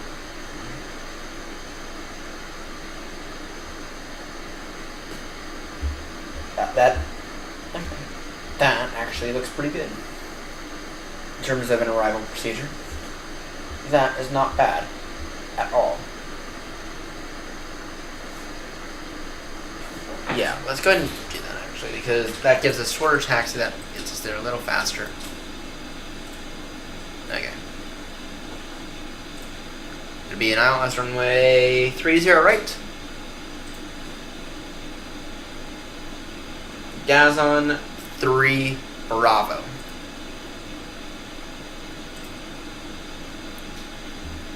The Vizok transition. Execute that.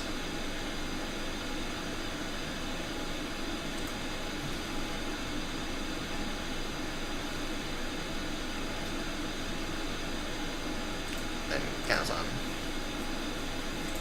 Fix that real quickly. Then, yeah, so past that, maybe we'll flip it 110.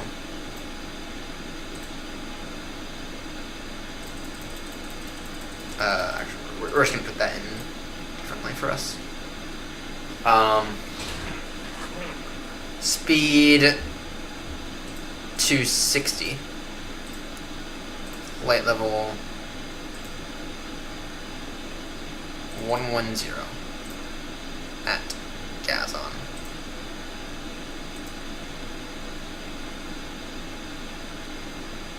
Okay. And then any the winds are variable, so let's hear. 553 on the minimums. Seb, I need your help here. It would be 553, correct? Is it? It's based on the approach speeds, correct? You can correct me if I'm wrong there. Minimums for heavy 777 landing at around 235, 240 knots. It would be the minimums would be 553, correct?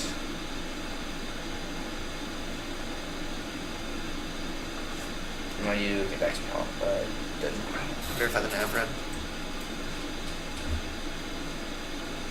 Nav, Brad, person. 297, yes. 109, yes, 19er. Yes.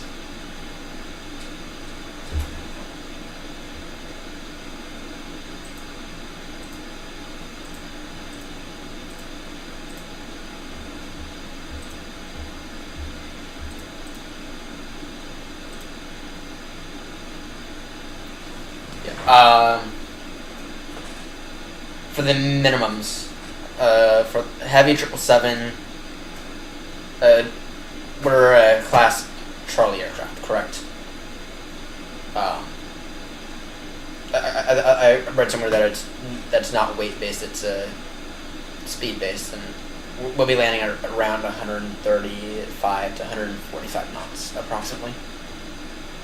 So it'd be a class Charlie, correct?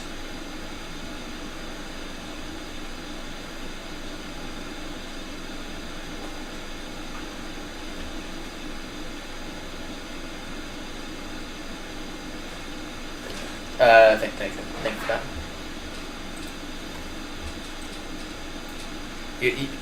You know that stuff better than I do.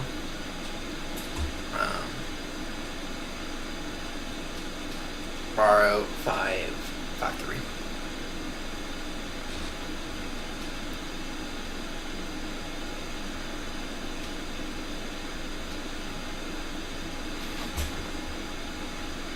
Yeah, I read somewhere, I think it was last night, that it was not actually weight based, which is what I thought it was, and that it was based on the approach speeds. So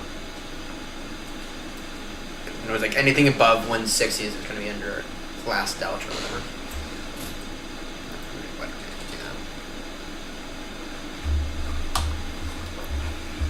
And we're going to begin our descent here in a moment.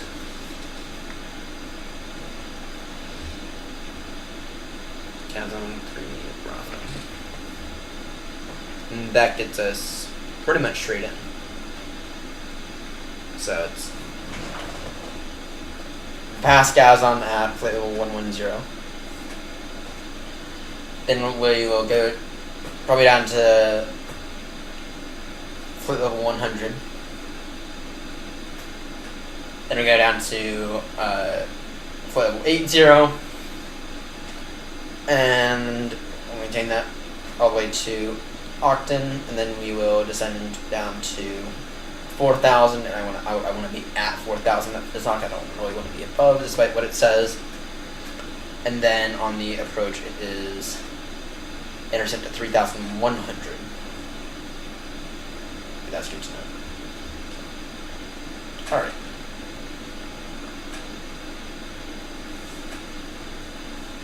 We'll begin our descent in probably about 5, 6, 7 minutes. We'll begin our descent passing Rexad.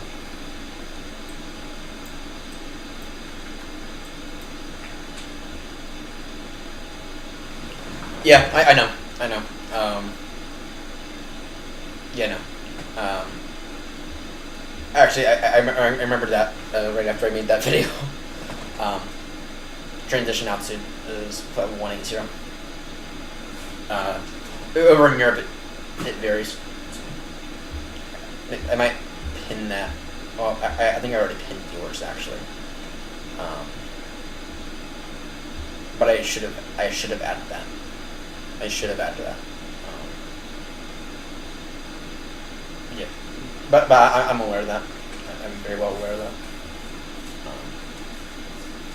And I like how it's like standard across the entire U.S. It doesn't make that much sense, but it does simplify things a massive amount. And the reason I don't say it doesn't make that much sense is because altitudes vary. At Baltimore, you might only be 300 feet above the ocean. So, yeah, it does vary in Europe. So, I'll show you what it is for Heathrow, actually. So we're going to Belgrade, and Belgrade it is 10,000 or 100. You know, for Heathrow.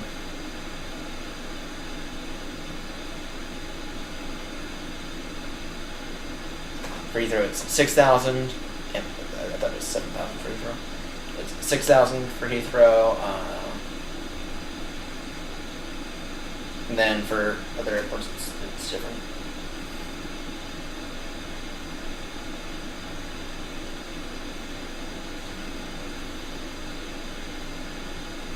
Okay.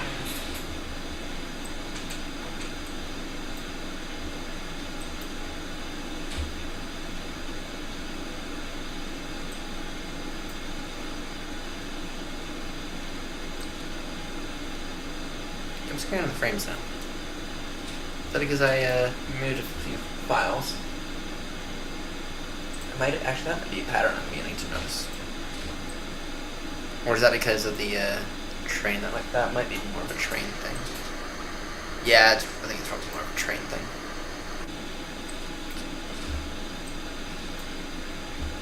Right. I know it says the top descent is in 80 miles. Or 85 or whatever it is. We're going to begin it in in probably about 5 or 6 miles. We'll begin it down to flight level 110.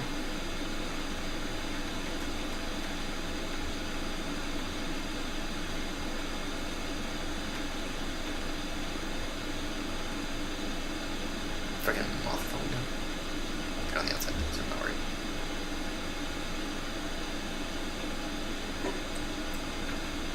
Okay, so it's here. Let me go ahead. I'll wait until we're a little closer to. I'll wait until we're maybe 35 from Rexad.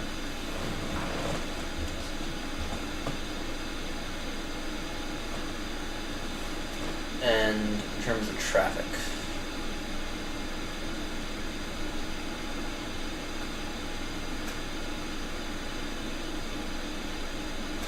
Yeah, Mexico cleared all the way to Belgrade. It looks like we are cleared all the way to Belgrade. That's a first. We're still 100 and something miles out.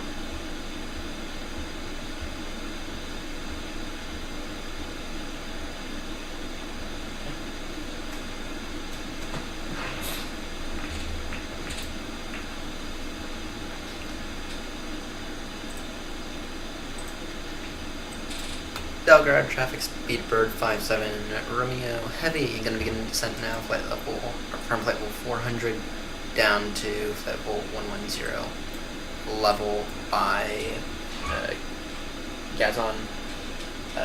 We'll be arriving by runway 03 right. Gazon 3 Bravo arrival. Belgrade traffic. Okay. Vertical speed.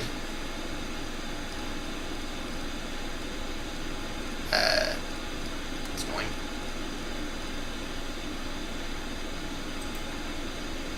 See how far that gets us. We can always drop it if we need to. Just gotta make sure we keep our speed up.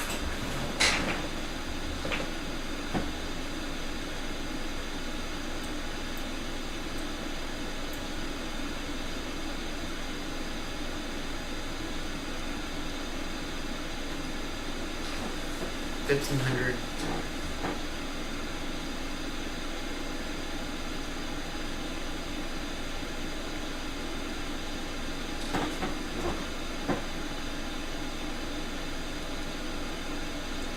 Go 1,800, just on the safe side. And now you see why I always ignore this, because if you were to listen to that top descent right there, you'd be plummeting out of the sky at like 4,000 feet per minute. At the same time of trying to control your speed, which when you're descending that fast, even with the speed brake, it's kind of difficult. So now you understand why I didn't want to wait until being a path straight up. So I've been in situations before where that has completely screwed me, and I've had to hold because of it.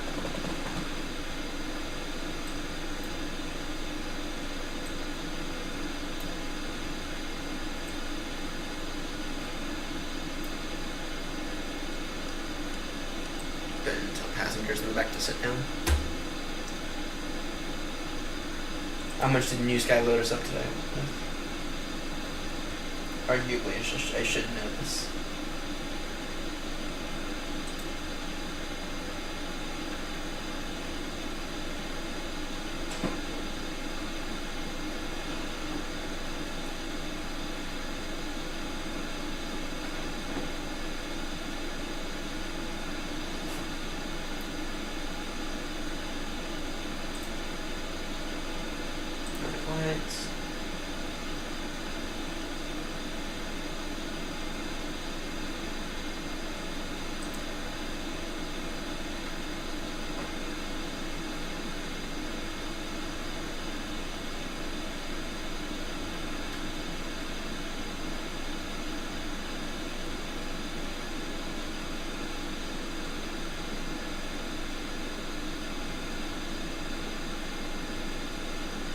$294 passengers on board. 294 people decided to go from Cyprus to Belgrade via an airline that doesn't operate this route. Really? Come on, you know better than that. There's like 294 people. Yeah, 294 souls on board.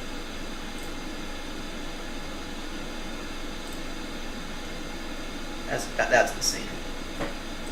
I'll have to make sure I adjust that. Speed up. No reason to be going that slow.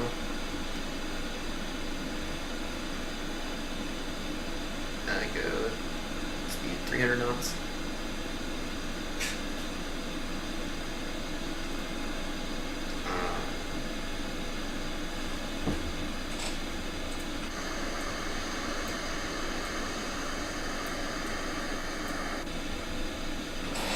I know, right? I know. It's a repositioning flight with apparently nearly 300 crew. There you go. There's the perfectly reasonable explanation for that.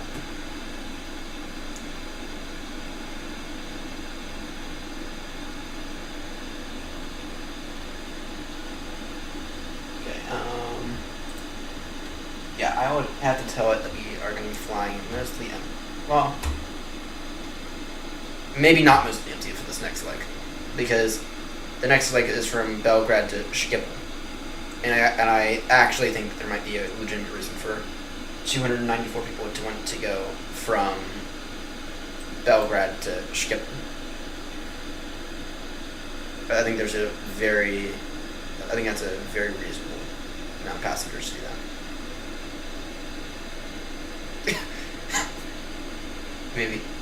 Maybe.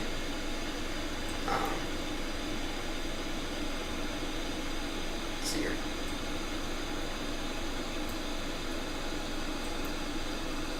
It's either that or damn. This is we're gonna get in late. Oh, whatever. Yeah. It's either that or military operations on behalf of the British government via British Airways, somehow involving moving nearly 300 troops from Cyprus to Belgrade. That's another theoretical scenario there. Speed 320. And once we're down at altitude, once we're down to flight 110, we'll go ahead and slow our speed. And we're still a little high for the lights.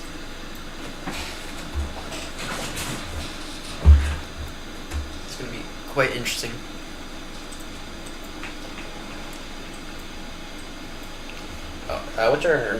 What's the go around like, in case I muck this up? They haven't mucked up that many landings in the triple. Mucked up a few though. In case I go around, climbing 3,000. After 3 miles, I'll go direct to the Belgrade VOR and hold. Any ATC yet? No. I think I'll Stansted at 4 a.m. their time. That's interesting.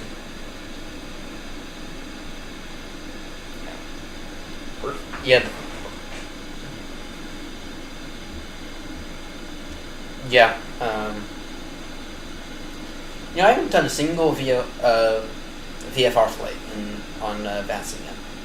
I haven't done a single one, and I really should do a few. I have a few good small airports around, and I have Martin State Airport that is actually, my dad used to live there. So.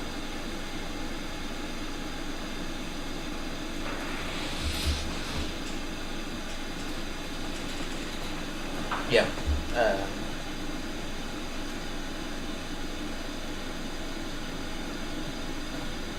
Yeah, I might.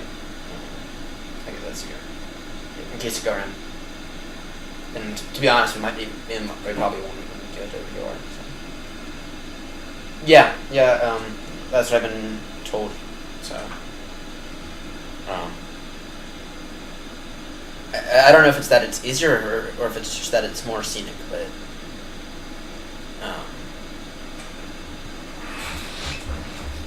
yeah, no, that's what I've been told. I mean, the air traffic over in Europe is so congested, it's not very possible to do a VFR flights over here.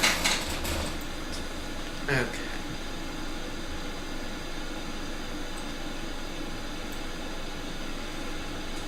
Yeah, I did one, it wasn't on Batson, I think it's probably about 6 months ago now, so.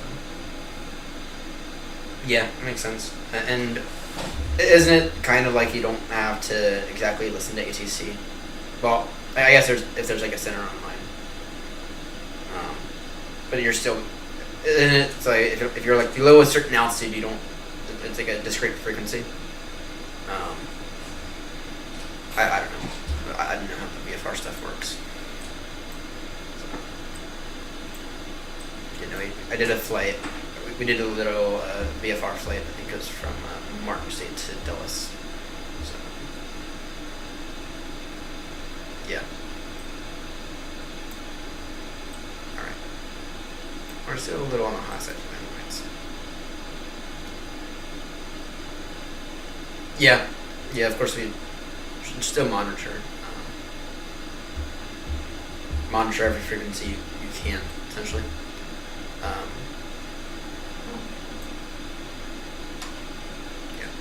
Whenever I'm at Baltimore, doing Baltimore to Heathrow, what I'll do with the monitoring is I'll tune in CTAF on one frequency or on one channel or on one of these radios, and then I'll monitor Unicom on another.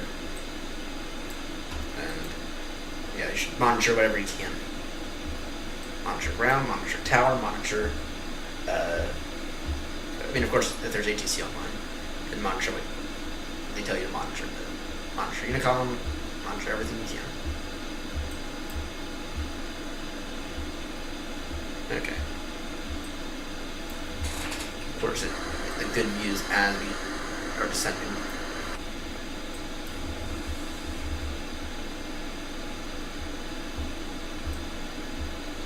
Shut up, VNAV path. I don't care about you. I do not care about you, that VNAV path. Just took you off for a reason.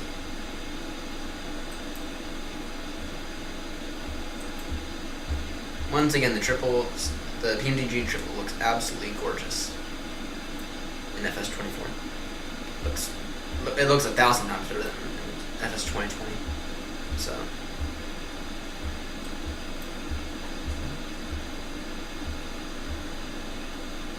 Supposedly the E-Jet's working in 24, so we might try it out in 24 tomorrow. If it doesn't work, then I may be slightly more screwed. So.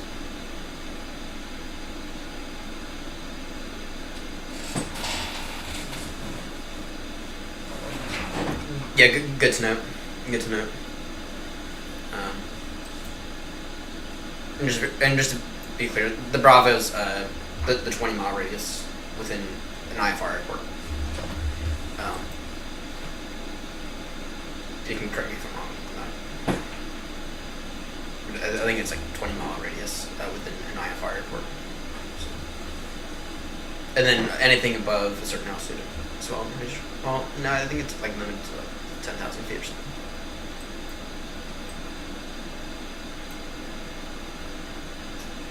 Oh, yeah. Hang on 1 second.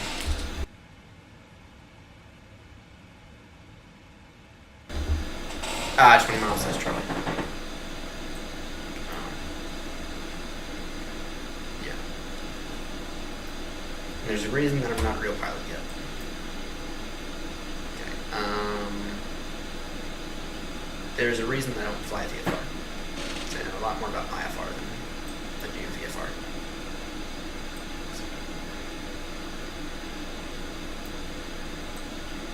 IFR is like, okay, here's a heading, fly this heading. Oh, here's a hold. Here, hold it at this location. Oh, you don't have your chart, you're fucked. There you go. That's essentially IFR. At least from my understanding. So. I'm gonna slower speed down it ever so slightly. Speed 325.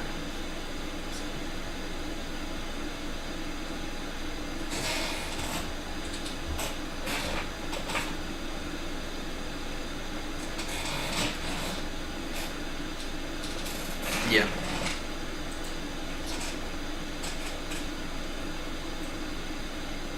It's here. We can get through the landing next one. And we're still a little bit. We're getting there right there. Usually I'd wait until we're at 10,000, but through this one now. And then it's down to 900,000, correct? Yes, down to 900,000. Yep. Yep. Exactly.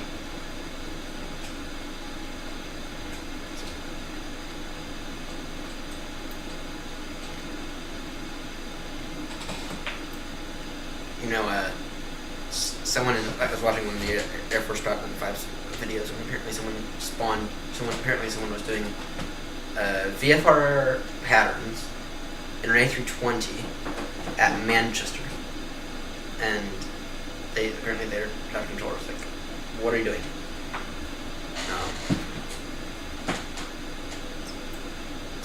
why would you do that? They still did. They still did it. So VFR, I think it was even touch and goes. So it didn't make any sense. No, for VFR, I'd probably go in. I don't know what I'd do in a. I mean, I might start out. It might be worth starting out in the good old Cessna, probably the 172 because of the modern things. But I don't know. I fly IFR for a reason. That reason, because I'm used to it, and it makes more sense in my opinion. So.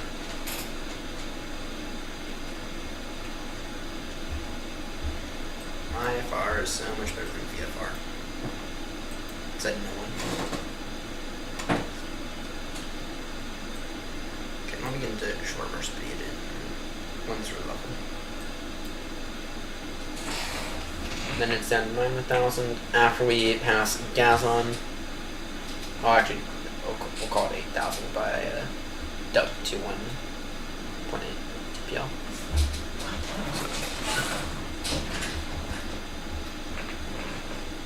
I'm making guns lower rate of descent now.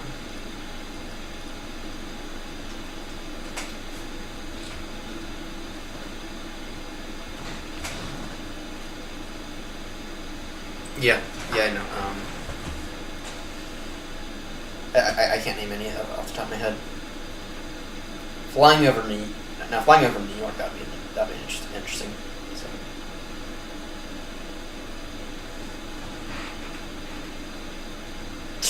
Yeah. Don't you just love how Boeing correct all spits out something? It's completely nonsensical.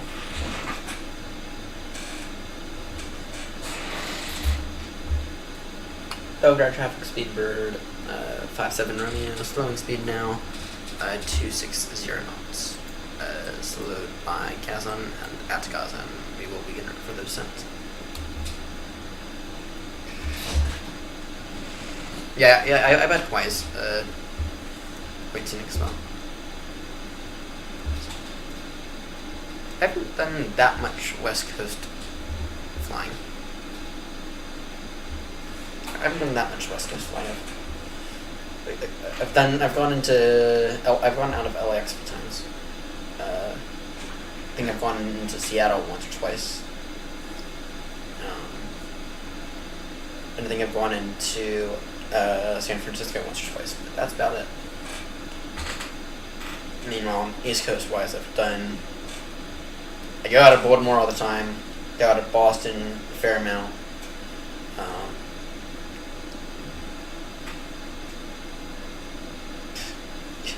Yeah, I'm not really a big fighter jet person. I understand why people would be a fighter jet person, but I'm just not like really a big fighter jet person. Give me a 777 or an A321neo any day of the week. Go for a fighter jet. Yeah. Just give me one of those any day of the week. Yeah, I much prefer the heavy tail draggers, or whatever, the heavy airliners. The ones that cause all the VFR traffic to fall up out of the sky. So. Alright, we're just looking at 290. Slow to 280. And actually, we need to get updated in that R.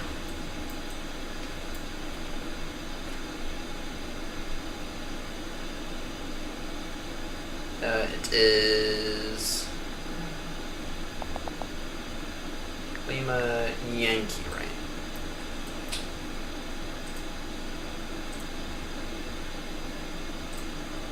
Lima Yankee Bravo Echo. QNH 1017. Wind 080 degrees 1 knot. 080 now. Yeah, I'll just call that variable. It is variable. We'll probably have a 1 knot tail on, which is fine. I think I'd rather take the straight at the better approach. Yeah, I get it. I get it. Because with IFR clearances, don't you have to like check pretty much the entire route and make, including pretty much up to the arrival. Isn't that what you have to do with IFR clearances? Pretty much check the entire route, verify like the map track is appropriate. Well, maybe not the map track, but verify that pretty much everything to the NAT track are appropriate. Isn't that what you have to do with the IFR clearances? Then you have to give them like a different arrival in person. Then you have to give them different departure procedures, squawk codes. Oh, you don't have to go that far. Oh, that's yeah. The departures, runway assignments.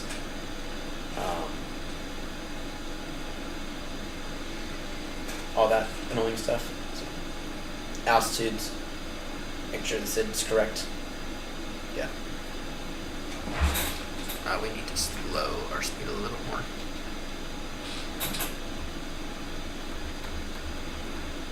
Speed 260. What was I doing? I forgot what I was saying. Oh, simply need the approach speeds.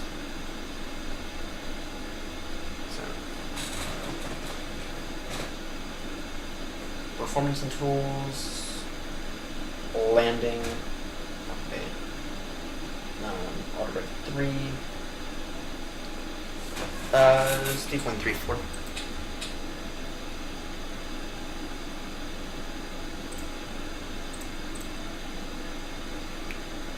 Flaps 30, speed 134.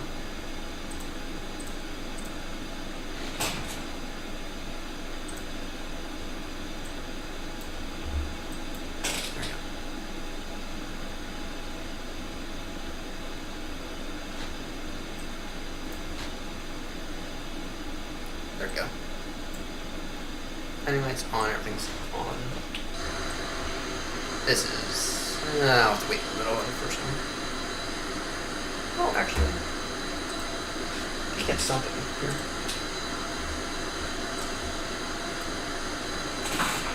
Something. This one.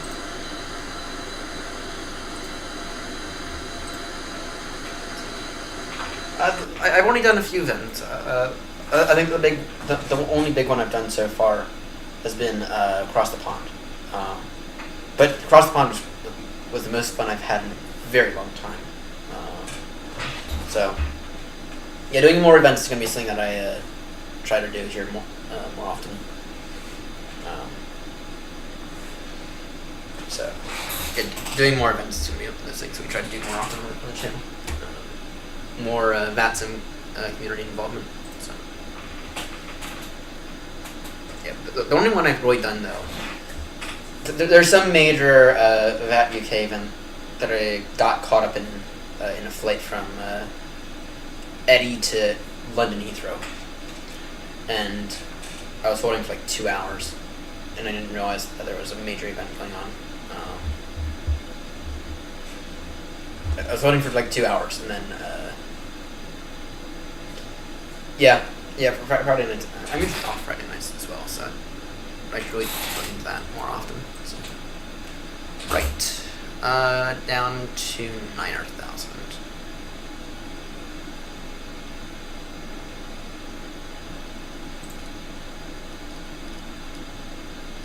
Wow, why? This is so annoying. This is so annoying. Naturally, I want to scroll my wheel down, and that puts it up.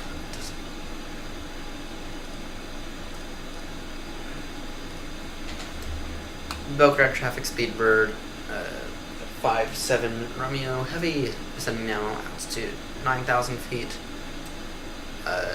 and we are now slowing our speed down to 245 knots, expecting an ILS approach into runway 30 right, Belgrade traffic.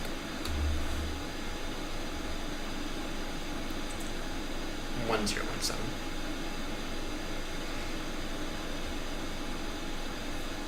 It's pretty much straight descent. I don't know.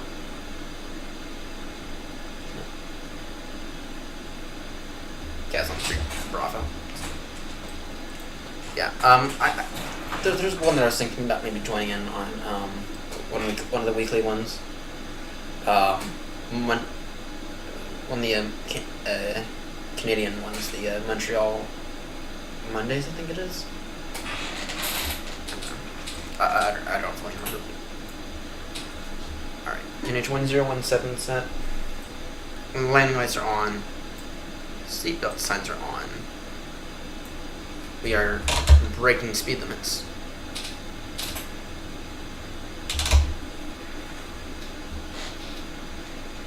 Just out of curiosity, what's the usual penalty? Just out of curiosity, what's the usual penalty if an aircraft goes above the 250 knots below 10,000 limit? Let me get down to 8,000. Yeah. I was considering maybe joining one of those. We'll just shoot out there. We'll change them. Actually, let's knock us down to 6,000.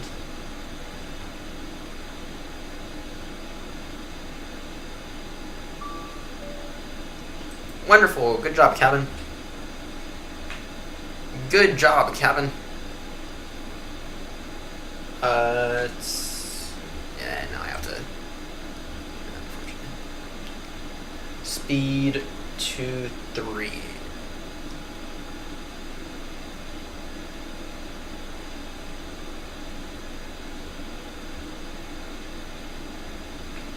Yeah.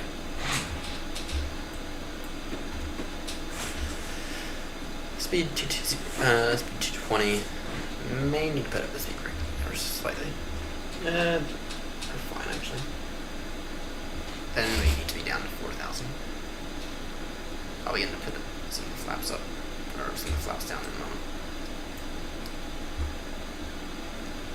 Yeah, Canadians are quite nice. So. Yeah, doesn't Fat USA usually have some kind of Boston event going on every week? Usually Boston and something in Florida or one of the Carolinas.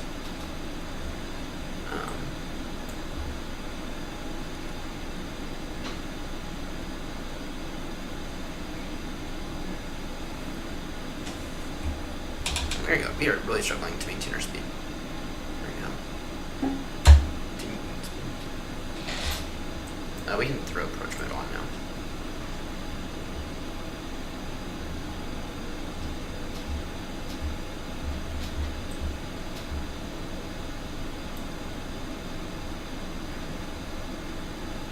And it's just going to be beyond the river. Yeah, I know. Kind of needed it. Shut up. Okay.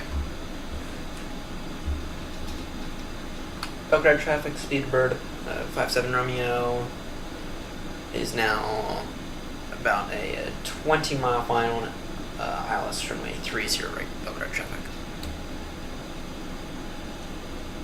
It might be, actually that's more like a 40. Sorry, 30-mile final now. First Speedbird, first Speedbird, 57 Romeo, heavy.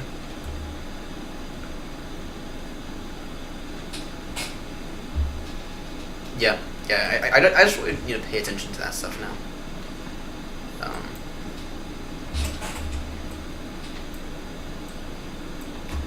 Okay, runway turn off lights on, taxi lights, keep those off right now.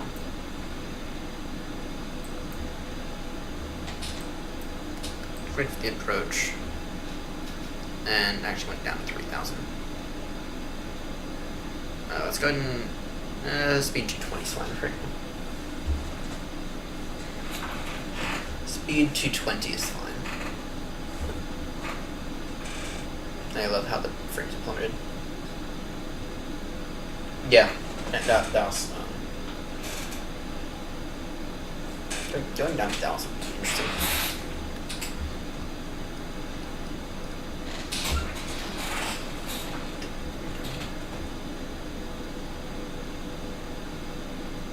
Thursday through Sunday this week.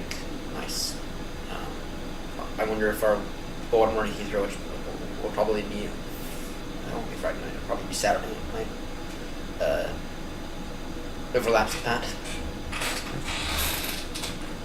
Yeah, I miss flying into Heathrow. I really miss it. Extending via the New Jersey 2 hotel arrival. Okay. It's getting on my nerves. The speed issues. So 210. 25-mile final now.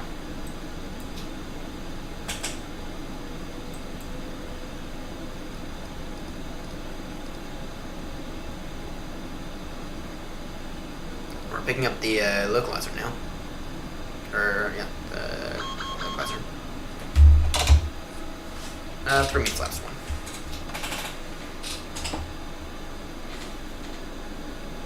Speed 119.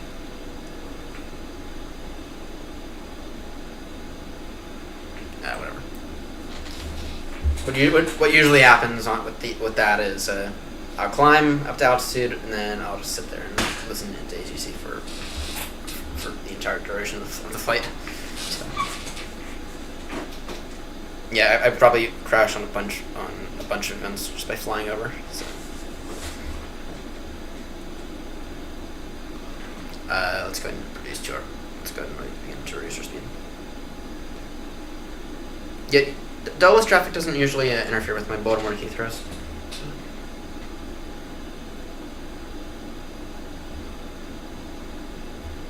Flaps, that'll do. Flaps 15 now.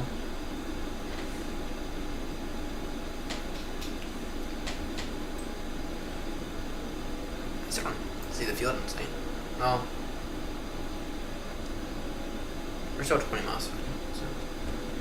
Yeah, that'd be nice to have oceanic traffic though. Having to actually file for your oceanic clearances. That'll be interesting. Right, I need to descend all the way down. Yeah, well, did you see how congested it was for across the pond? I think I can handle that. The question is, will I get the clearance? Will I get the clearance? That's the question. It's not official event traffic. So I know that for across the pond, they told everyone, if you're not event traffic, don't expect clearance to be low. It's like level 29 or something.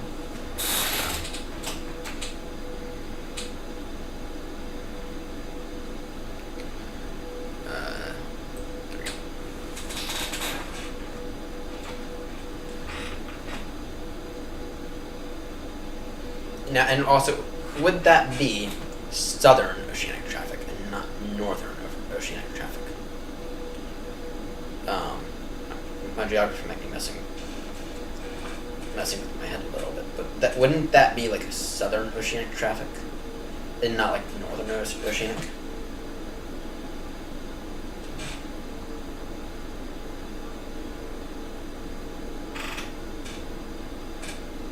I don't think I've ever done through New York oceanic traffic.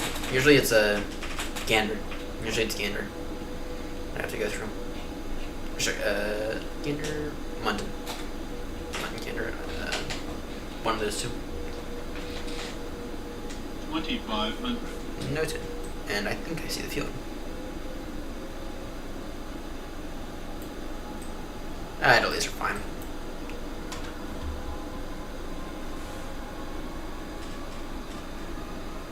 Belgrade traffic, speed bird, 57 Romeo heavy. Now about a 15-mile final, west runway 33 right. Establish the localizer, establishing the glide path in about 50 moments. Belgrade traffic. I know, and it's crazy because they gave out information like 2 months before the actual event, and I think we're only sitting like what, a month out now for Across the Pond, and they haven't even released a date.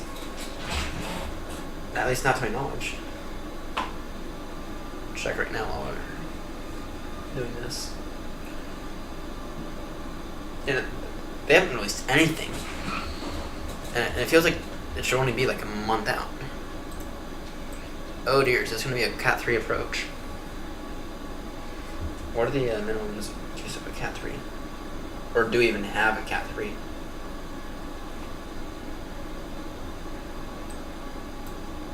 Yeah, we have lost official.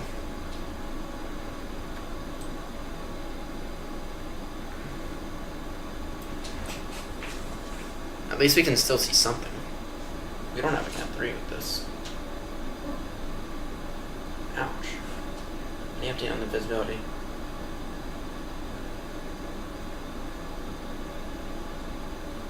It's 23 minutes to go. It's pretty good visibility. That doesn't seem accurate anymore. Let me just double check this.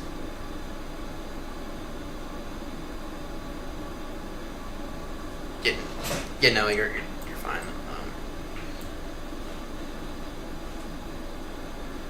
There are no indications of the visibility this being this bad. Maybe it's not that bad. There we go, fully established now.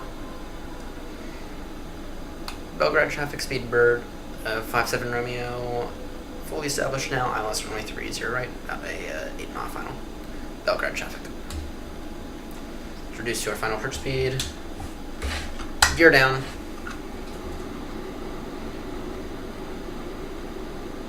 Go speed 135.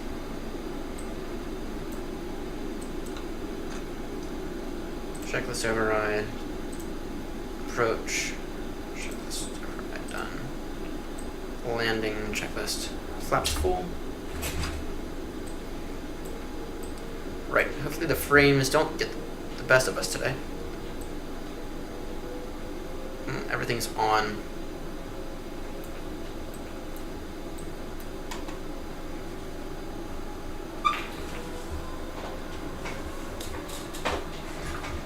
Okay. Okay, so go around. It's up to 3,000. Yeah, we'll go ahead and let this thing fly down to.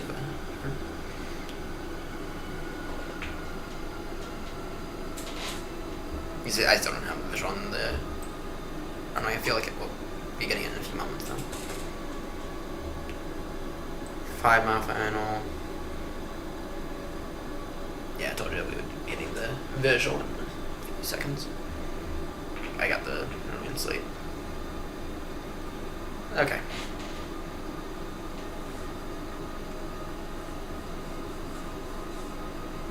Interesting. Alright. Gonna have to take this over in a moment. Last call, Belgrade traffic. Speed bird 57 Romeo. Short final now. About 3 mile. ILS runway 30 right. Last call, Belgrade traffic. 1,000. Right. 1,000 noted. Take this over at around 700. I think that's fair.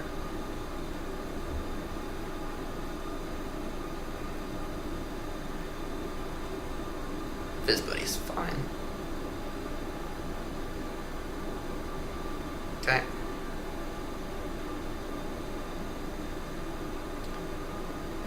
Five, 4, 3, 2, 1. My controls. 500. Noted. Back down. 400. And on the low side. 300. Approaching minimums. Stable approach. 200. Glide minimums. Glide slow. Disregard.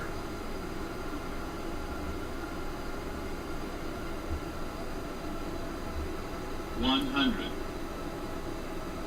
That on the side just a little bit, whatever. 50. 30. 20. 10.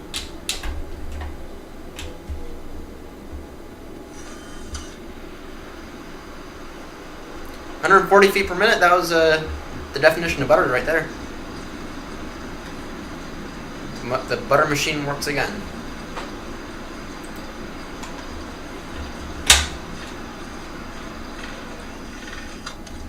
That was a very, very good landing. Aside from the glide slope deviation.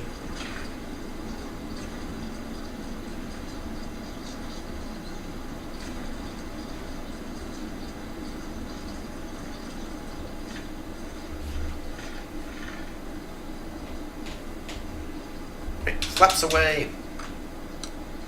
I'm gonna take this very poor exit off. That was not a bad landing in my opinion. If only we could butter the A320s like that.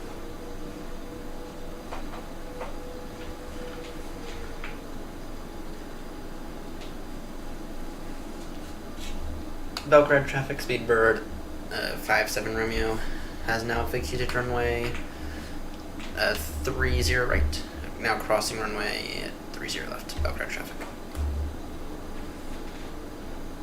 Yeah, thanks. I thought it was a pretty good landing as well. There's supposed to be 2 runways here. Unless I didn't set, unless I'm being blind. Okay. Landing lights off, nose to taxi. I'm gonna turn off lights off.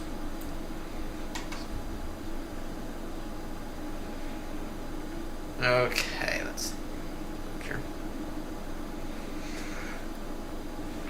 30 right. I was an idiot there. 30 right. Actually, no, there should have still been another runway. If I'm not mistaken. Scenery might be a little out of date.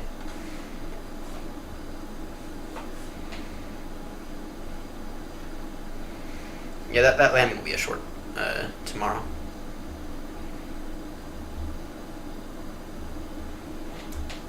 Alright, let's see. The hardest part is not landing this plane, it is parking it. And parking it correctly. Intended just to pull into a spot. Why have we stopped? Alright, thank you very much for tuning in. Our next route is to Schiphol. We are going to Amsterdam Schiphol next. Okay, these markings do not make any sense at all. So I'm just going to park up and get the plane ready. Should park up right here.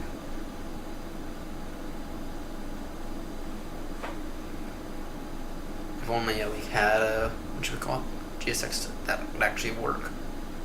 So, we're off to Amsterdam Schiphol next. It's already midnight. Wow.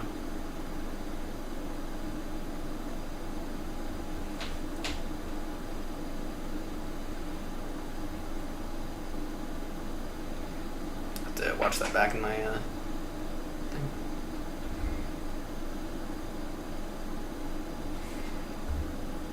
Alright, parking brake set. We should have got the AP one, whatever.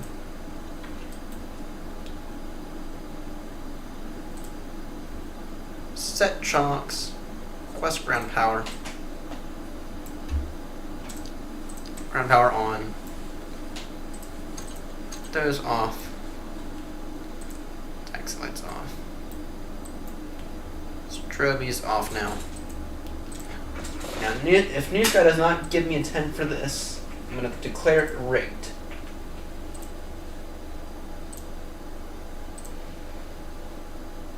And yes, it was a 10. Damn, $28,000 for the airline. $28,000 for the airline. Damn.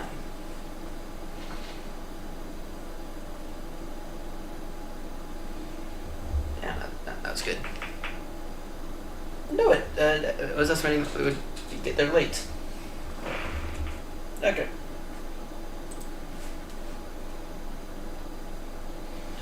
Right, off to Amsterdam Schiphol next.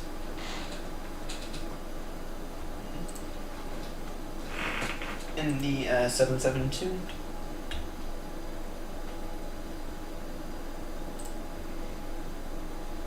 Duration 2 hours 10 minutes. It's not bad at all. Passengers, they're the cargo down. Through both ends down.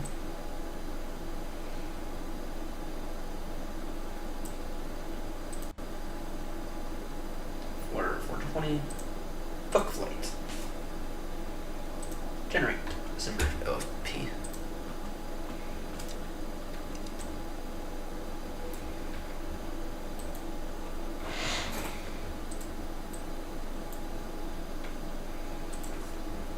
How bad was our parking? Somehow, not as bad as I thought. Sort of makes sense though.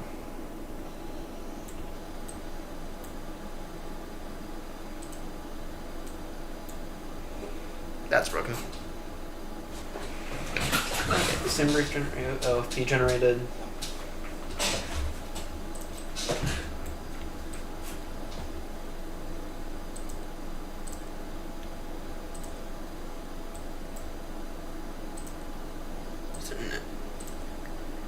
Route request. Oh, we still need it would help if we were to grab this.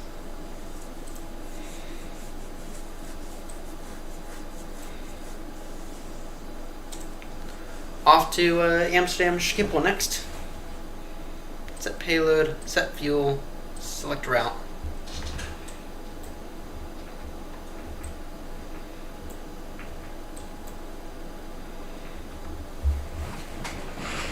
Yeah, once I'm airborne again, I'll go ahead and take a look at how good that landing was.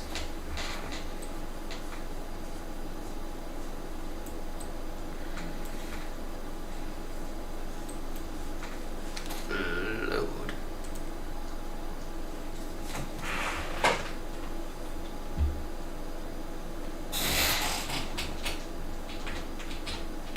And then in terms of runways, what is Novograph recommending now? Activate.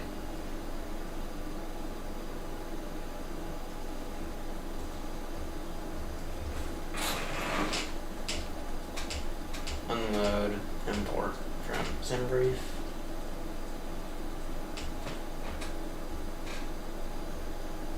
And 1-2, right? Just recommending. Looks like that. Departure by runway 12 right via the Tazak 3 hotel.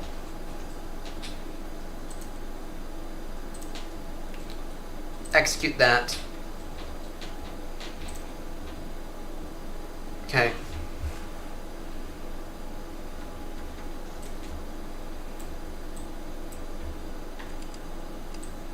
APU on.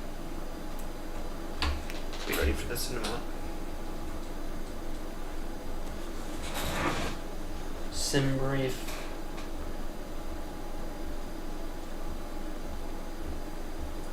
Do, do, do, do.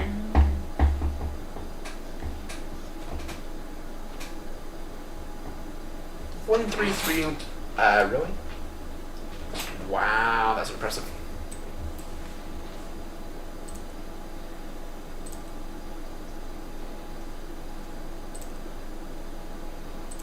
Accept.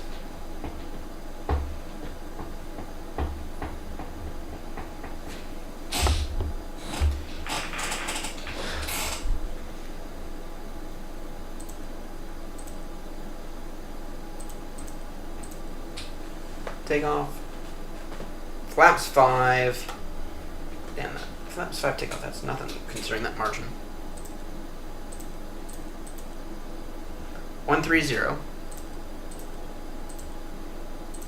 131.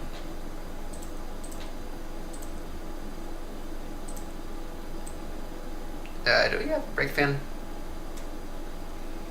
1 and then 139er.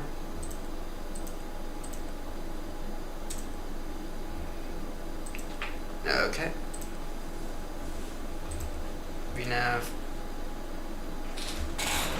420? Really? That's what SimBrief says.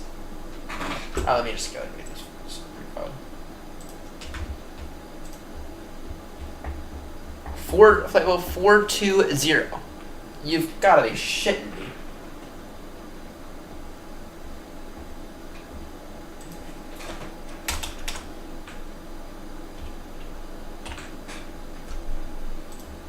Really?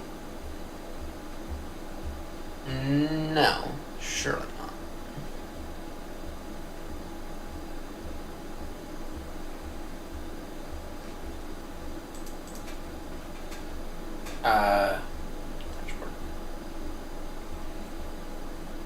No, it's like 400.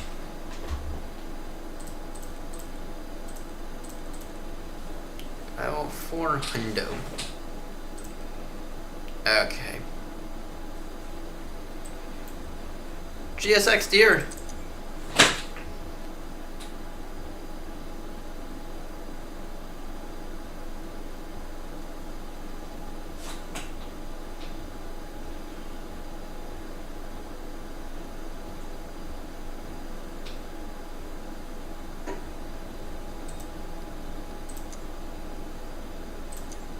You ought to push us back now.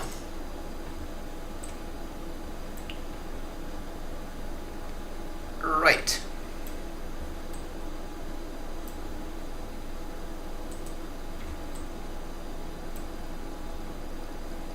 So I have toolbar pushback.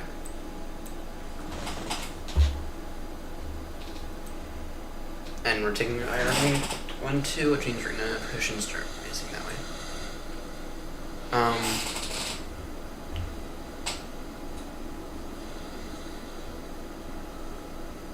Well, we don't have that runway, so that's gonna change. Runway 1, 2 left then. Once you're calm.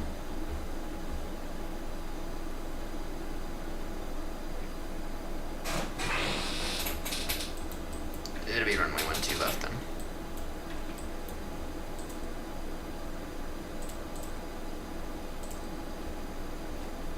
VNav.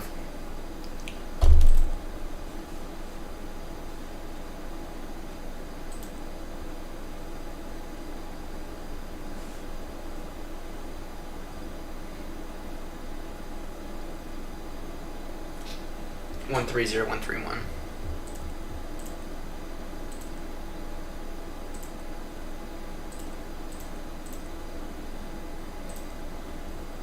One 139er.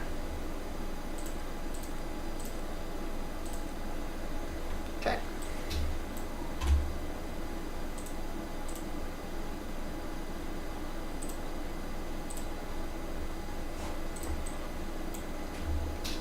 Belgrade traffic speed bird, 57 Romeo, push and start facing Belgrade traffic.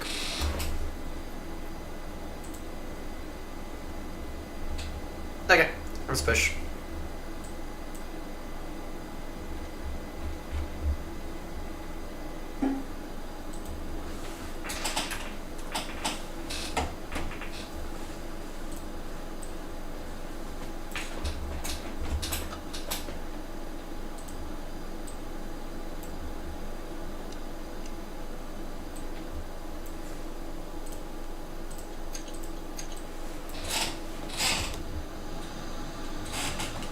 Okay.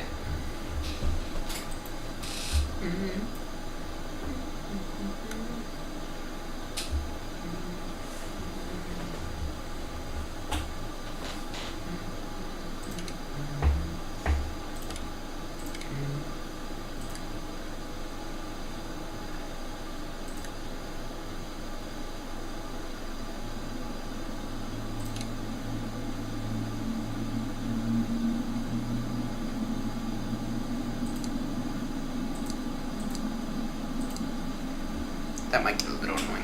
I don't know how to fix that.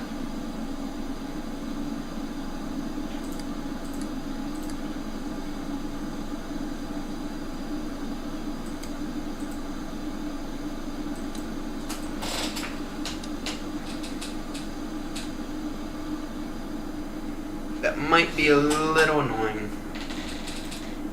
I never used the Schiphol for these like short haul flights. So.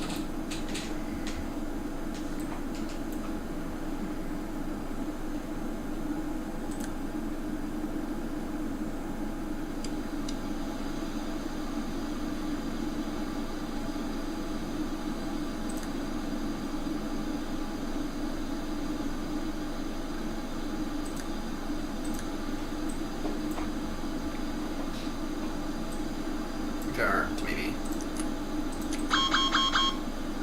recycle the adheres.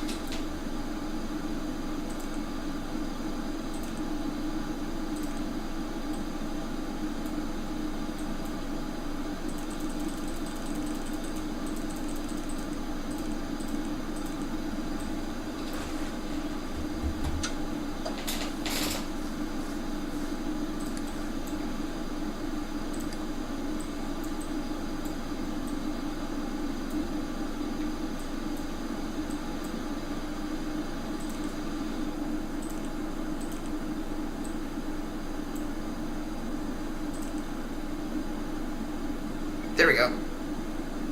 Please, maybe?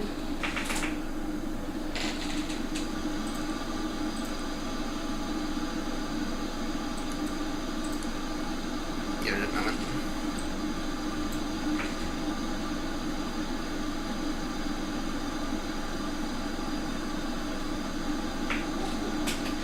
Come on now. There we go. And that did nothing in terms of the bathroom.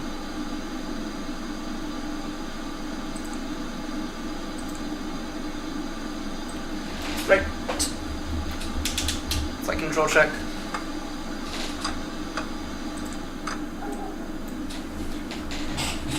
Full up. Full down. Full left. Full right. Speed brake full.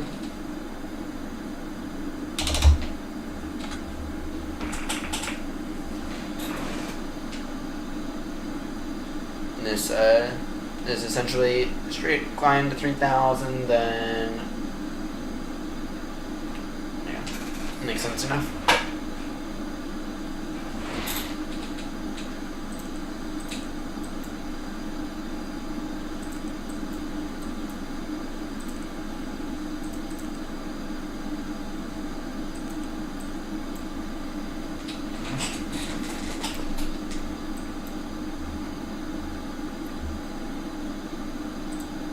Right. Belgrade traffic speed bed 57 Romeo taxiing via Foxtrot and Delta Bravo. Runway 12 left for departure of Belgrade traffic. Alright, let's begin this. Alright, we have these set.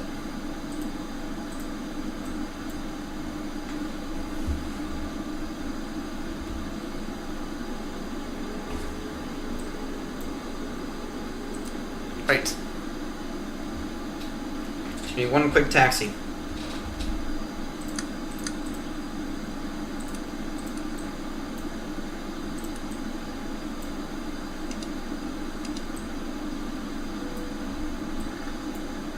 It's gonna be one very, very quick taxi.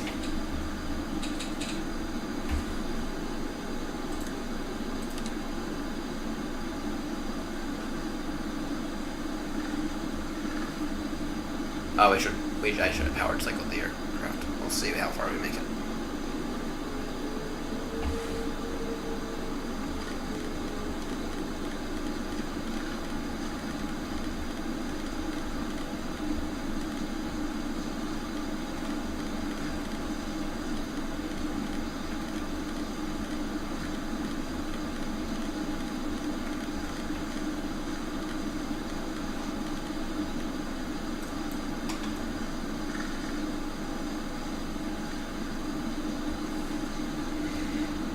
Yeah, the scenery's not great.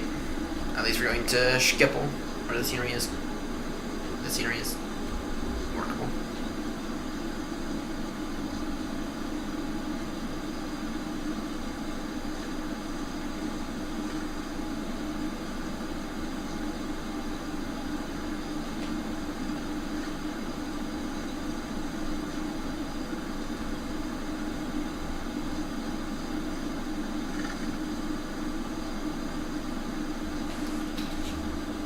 Belgrade traffic via runway 27 left. Speed 57 Romeo, lining up runway 12 left. To Zach 3 hotel arrival, not fully ready for departure yet. Belgrade traffic.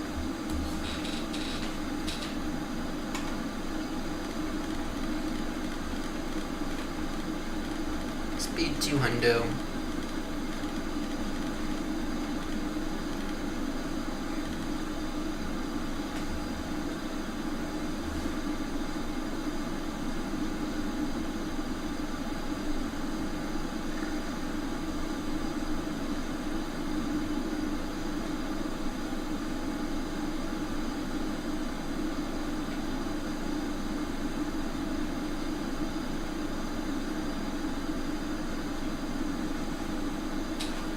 Looks like we pretty much have the whole place to ourselves. As usual.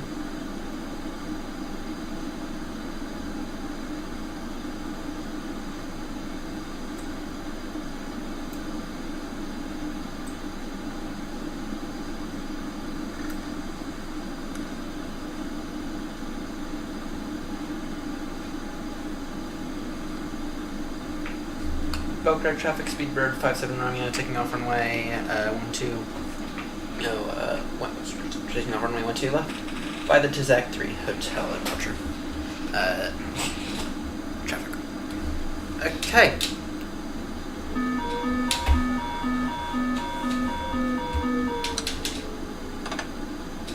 Speedbird 57 Romeo, boarding, setting flaps. Traffic. There you go.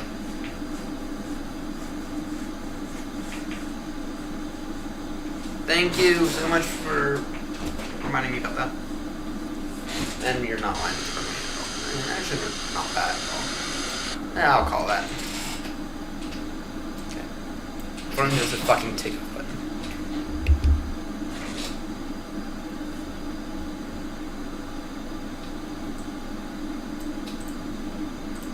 Okay. Belgrade traffic, Speedbird, 57 Romeo, resuming takeoff runway 12 left to Zach 3 hotel departure. Belgrade traffic. Okay. The Rust set.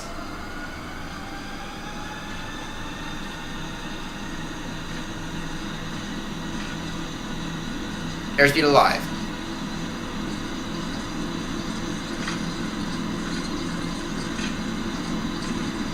$80 knots. 100 knots.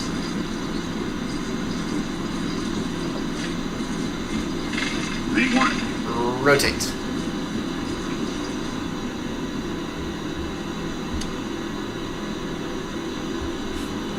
Positive brake, gear up.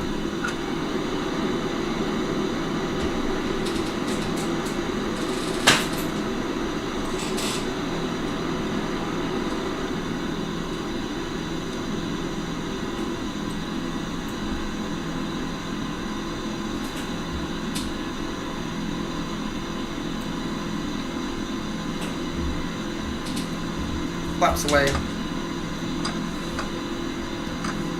We can go into the turn.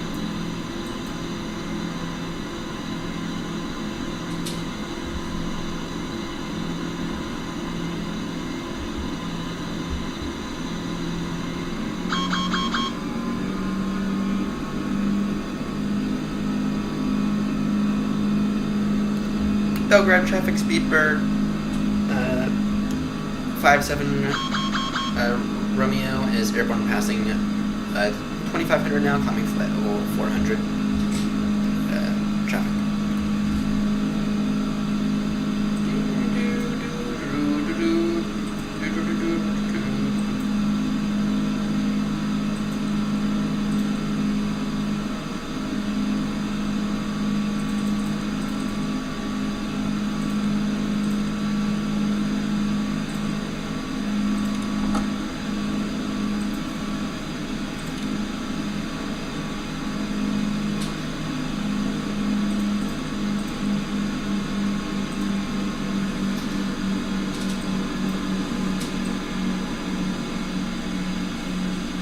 absolutely gorgeous.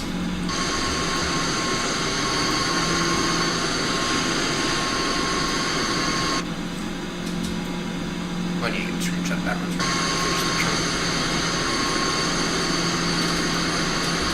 Screenshot the one.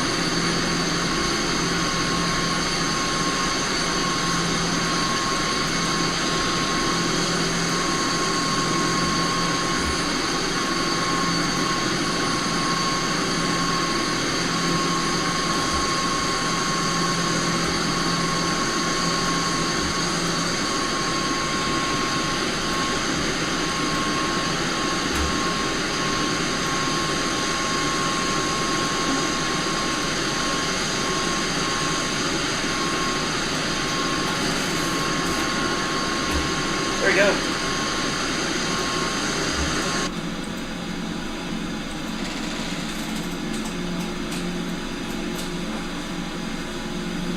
Alright, now that we're airborne.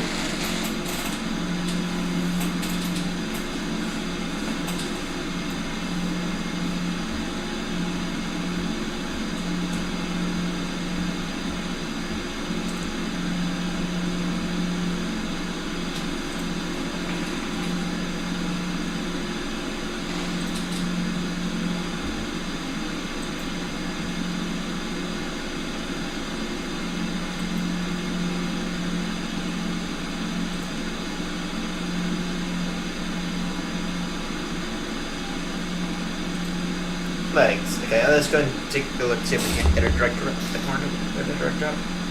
Direct Tandu.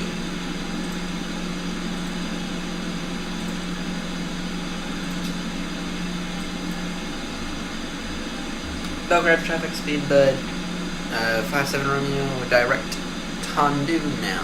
Tango Oscar November Delta Oscar. Belgrade traffic.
Glare on the screens. There it is. The glare on the screens that I was looking for.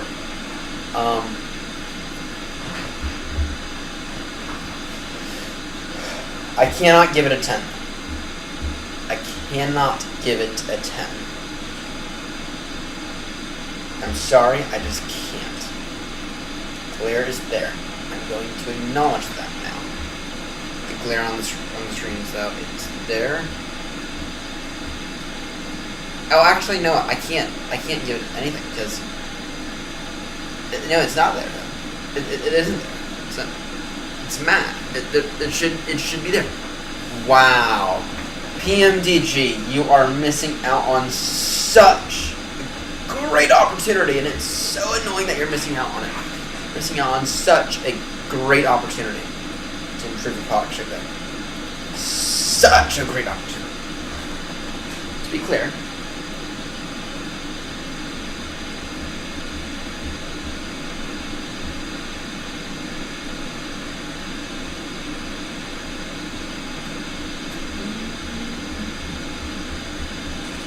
yeah, no, it's not even the shiny screens. I get the PMDG is trying to make a usable aircraft, but ouch, that burns. That burns, PMDG. That absolutely burns. Here's what.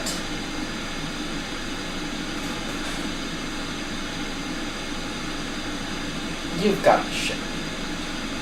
Unless it's the LY. It's for the LY.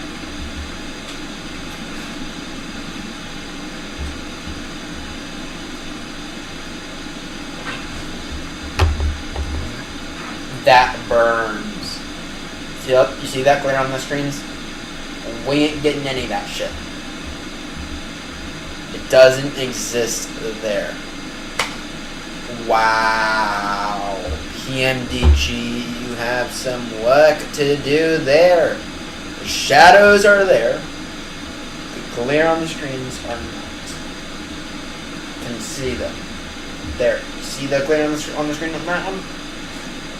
Take the Phoenix route, make it usable, add a tiny bit of glare, but make it look like it's there.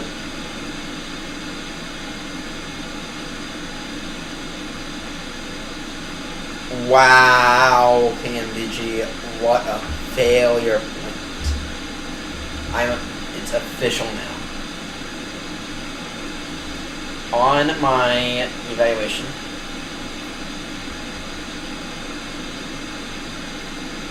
from the PMDG triple, that is officially a 0. That is officially a 0.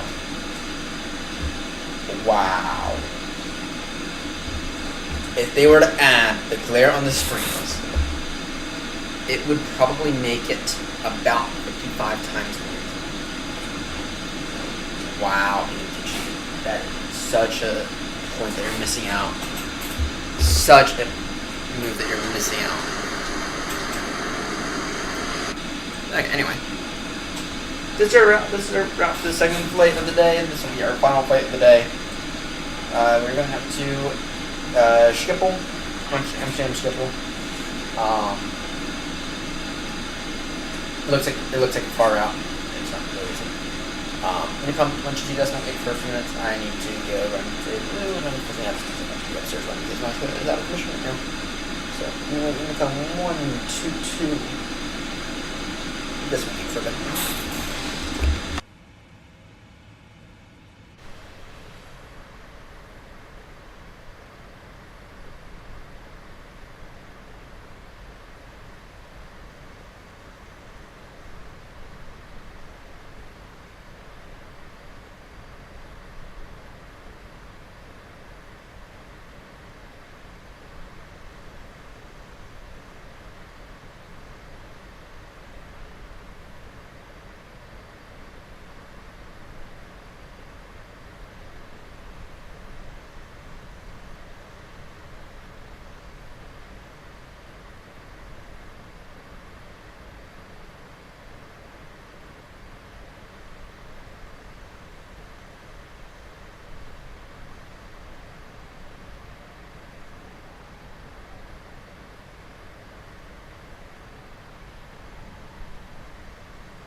Alright. Back. So I'm just looking at the landing for the thing. That landing is freaking amazing. That landing, in my opinion, absolutely was amazing. So, alright. We are off to Amsterdam Schiphol. And right now the route looks something like this. And it's going to take us a little while to get over there. So, it's going to take us a little while to get over there.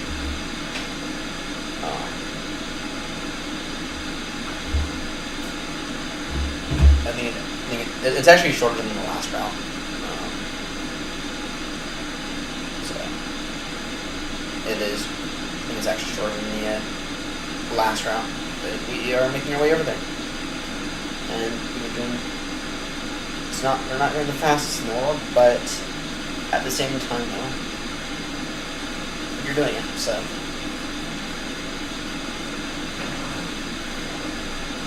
Now what I need to find out is, I need to find a checklist for how to fly the E-jets.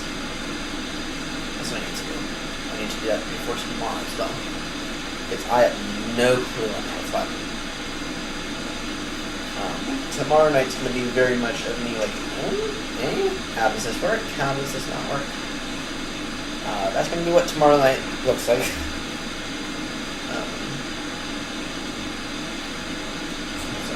Let me look for it. Check this right now.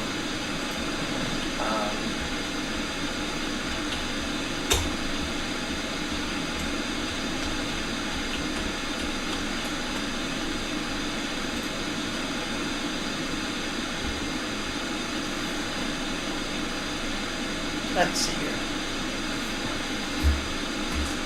We can just tune that range up. Yeah, we got a while.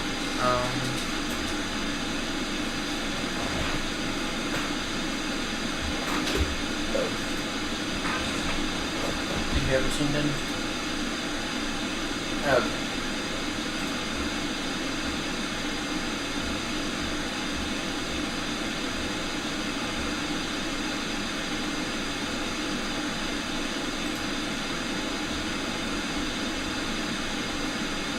It's 2025. Okay, I'm in the 727 series. That's interesting.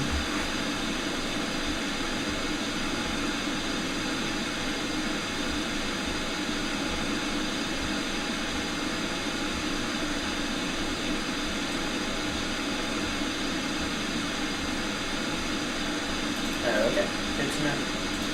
E-jets. Handful of testers of art. Okay.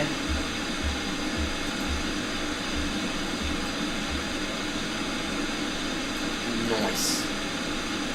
E-jets have the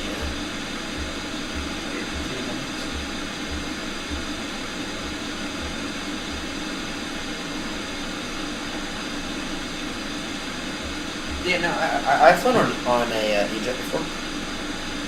Flown on an Air France one from Charles de Gaulle to Nuremberg, and it was alright. It's kind of like this, a little bumpy, and it wasn't like turbulence bumpy. It was like just straight up bumpy, which I'm fine. I'm learning that the bumpiness comes with. If you want to reduce that bumpiness, you gotta flatten out your jet. So.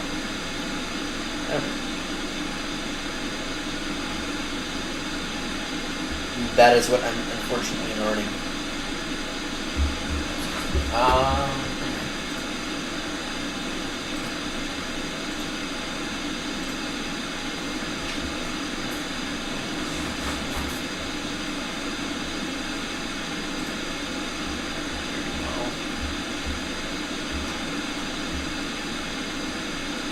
Okay. Let's see. E-jets checklist.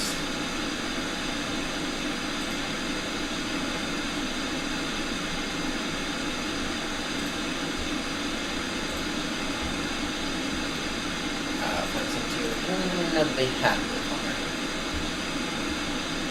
there. 988.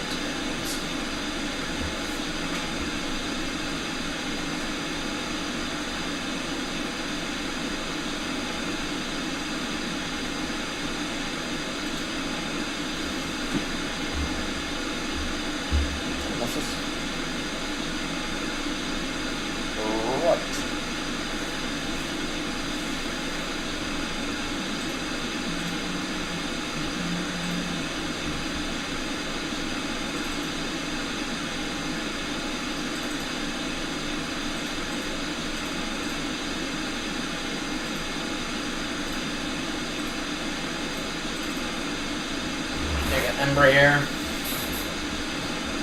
Okay, this I ought to print.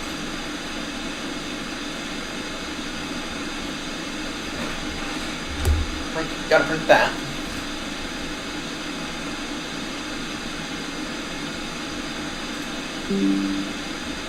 That is not the whole thing I never do.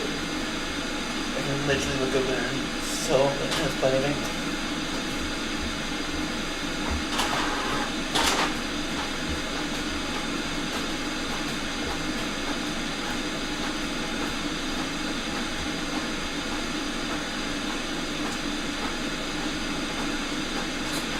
Yeah, so yeah, we'll be trying out the E-Jets tomorrow night. And most likely FS20. I don't even have FS20 set up right now.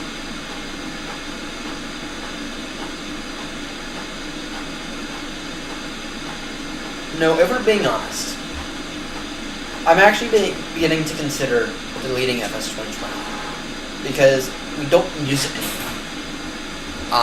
We're going to do Baltimore to Heathrow probably Saturday night. And I'm probably going to delete FS2020 after that Baltimore to Heathrow just to verify the sim is good for long, right? And right now I'm thinking I'm going to be fine just giving up on the 737 so I don't fly anyway. We do have a 737 MAX to be clear on the side. So if I wanted to fly 737, I'm not entirely out of luck. Hang on 1 second, let me go grab that checklist.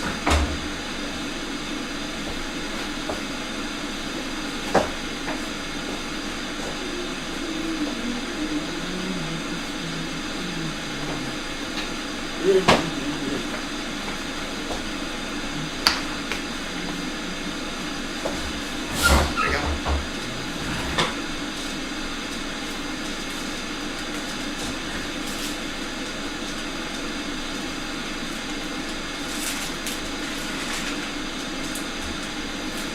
Okay.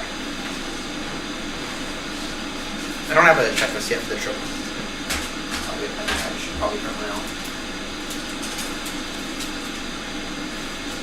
Not that I can use it.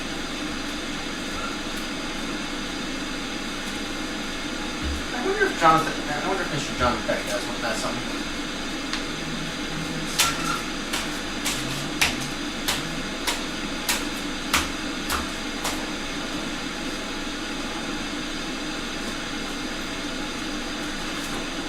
Embraer.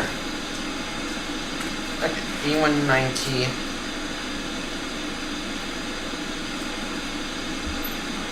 It's worth noting that I don't fly E-Jets often, so.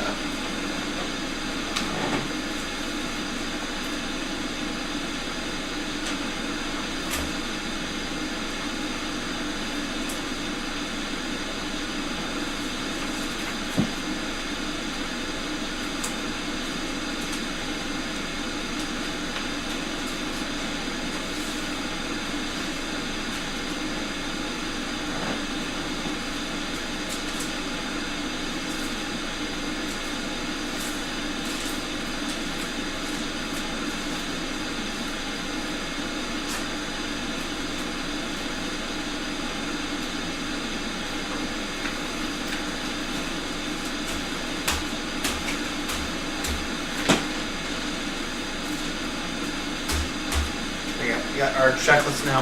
We're gonna be able to actually. I'm gonna make that packet now, actually.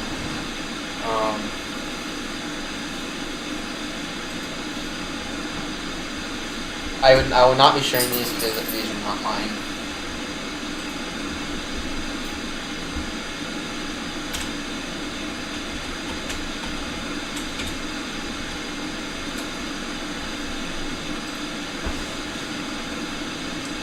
Okay.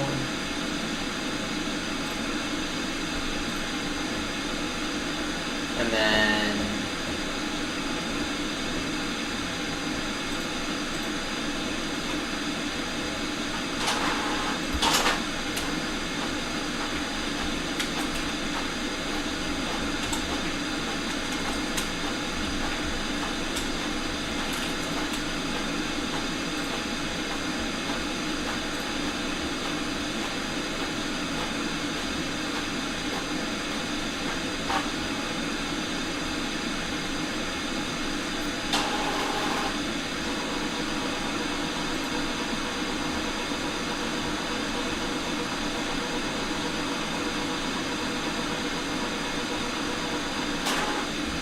Okay.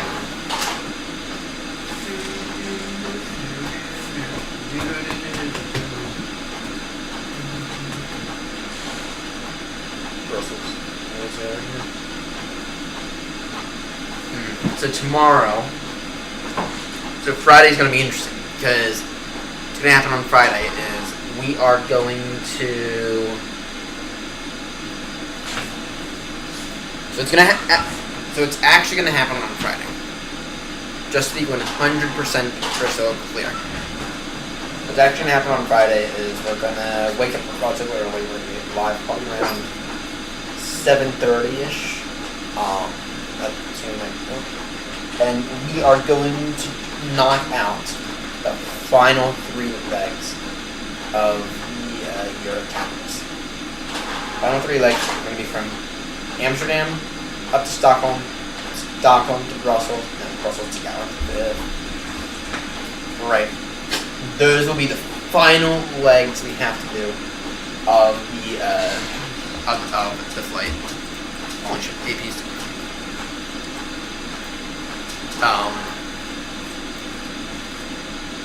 Yeah, those will be the final legs that we have to do. So, I'll be right back into the restroom and I'll bring it back.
Right.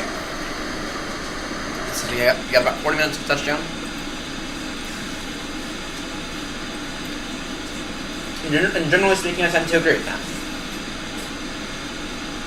Okay. I got some chips here. Oh, actually, no, I don't. I have time, so. Give me about 20 minutes or so, and then I'll, get that 10 minutes, and then I'll be back to get everyone.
Pardon me? Yeah. Right then. Time for a descent briefing. So.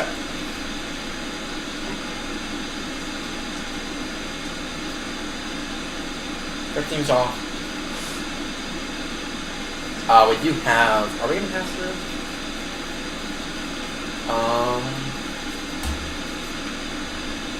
This is the center frequency.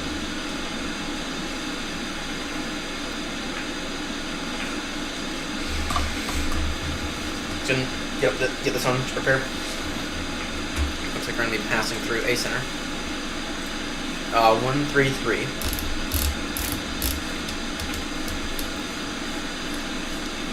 Sorry, 13367. 675. Sorry, 650. Okay. For Schiphol, we have runway a 20 knot headwind. My goodness. Taking runway. I'll take the Allison.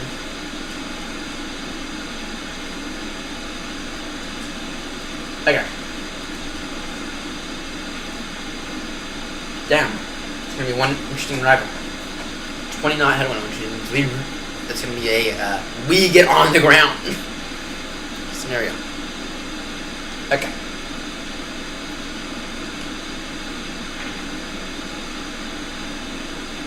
Okay. We have the arrival runway.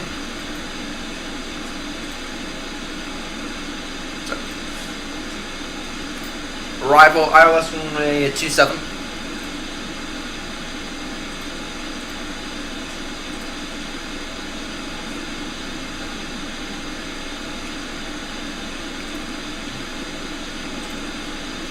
ILS runway 27 via the Norku to Alpha.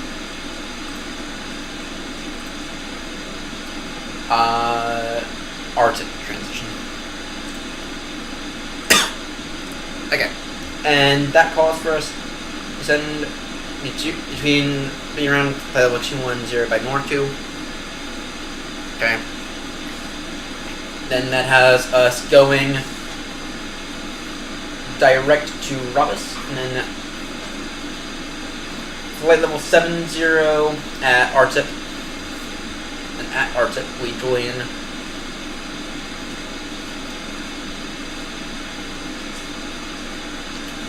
30 miles. Okay.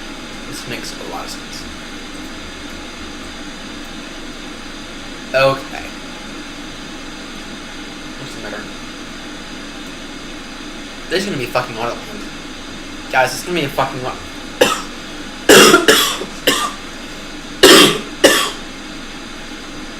Wind is 260 degrees, 20 knots. Okay. It's broken at 4,500, scattered at 30, view at 2,300. Okay. Wow. This is going to be interesting. It's going to be one interesting arrival. Never turn the landing lights off. Right. And then after yes, it always passes each other.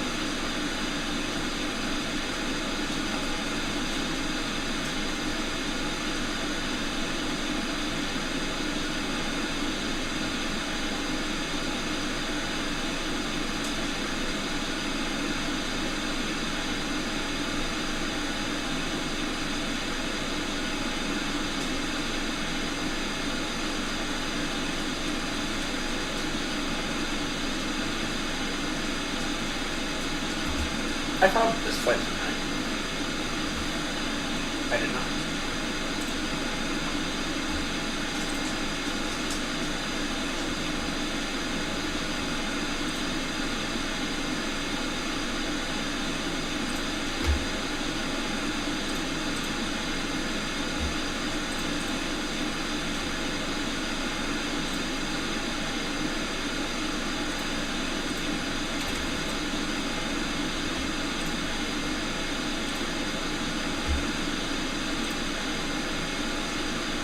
There we go.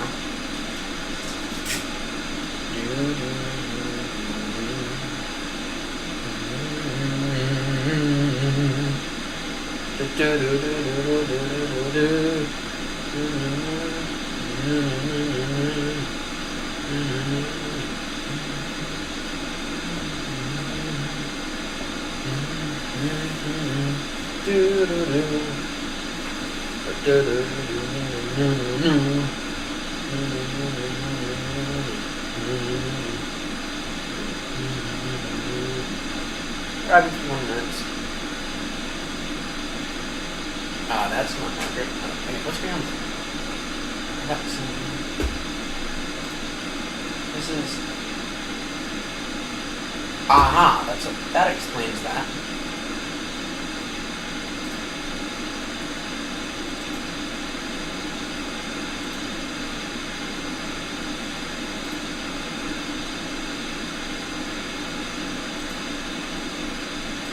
This thing was never flyable.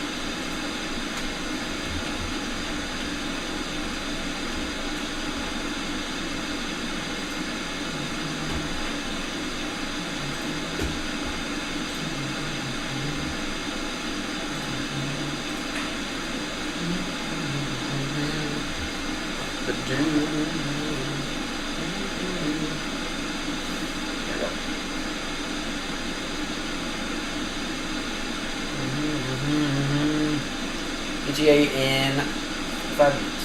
Yeah, so you're passing directly through center in a bit.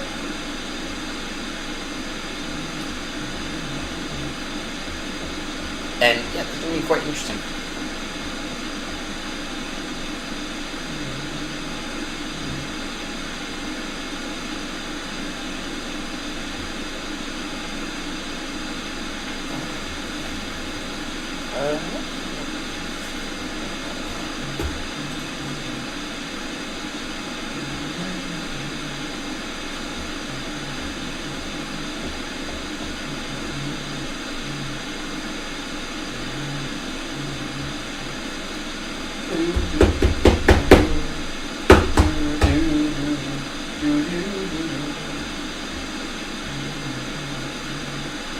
I don't know why it says it's a diversion,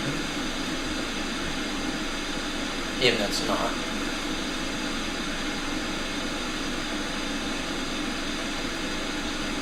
Okay.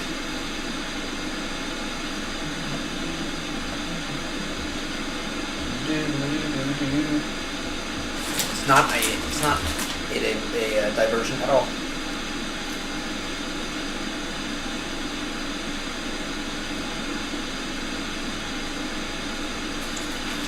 Alright, please hold on to this one for another few minutes.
right then.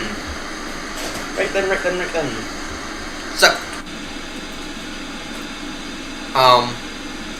So we're gonna prepare for a Cat 3, I think, because the winds are really bad. It's a 20 knot headwind with a slight crosswind component. Yeah.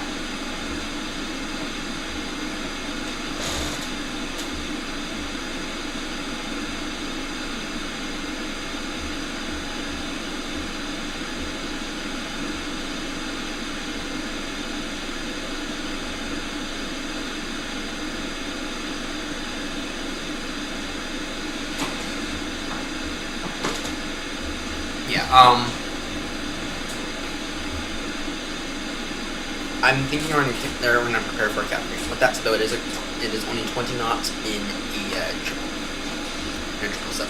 So.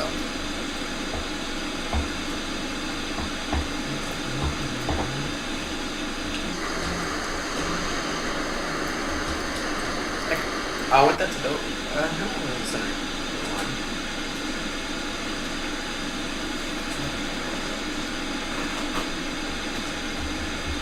An hour and 4 minutes, so they might be.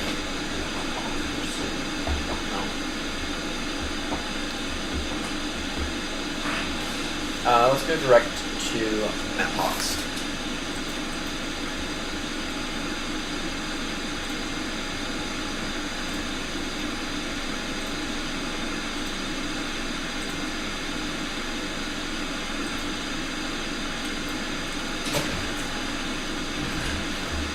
Traffic speed bird 57 Romeo direct map Hawks Mike Alpha Papa Oscar X-ray traffic.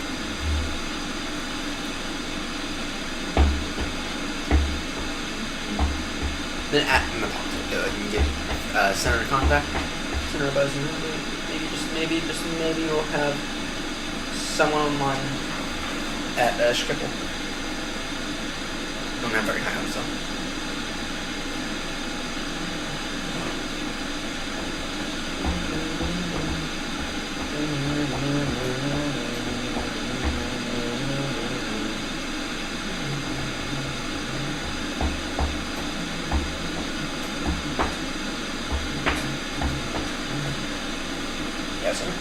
Supposedly right now there's some kind of major storm going on in I think the UK. It's affecting most of Europe. So I don't know what the storm's going on right now, but apparently some kind of major storm's going on. Here's the iPad view, so you can go ahead and take a look at this.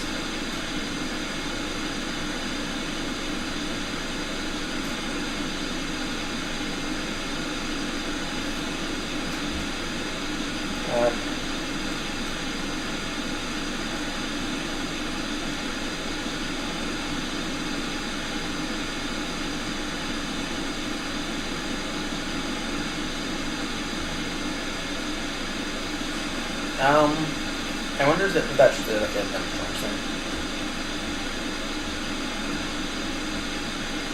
Either way, we're gonna land by 2-7, I think. Yeah, the winds are looking a little bit better. I think we'll double check the visibility once we get there.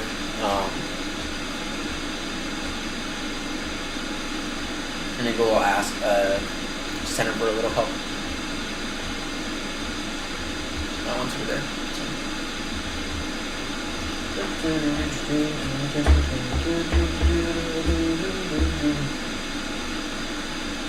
That's 135, 6,000.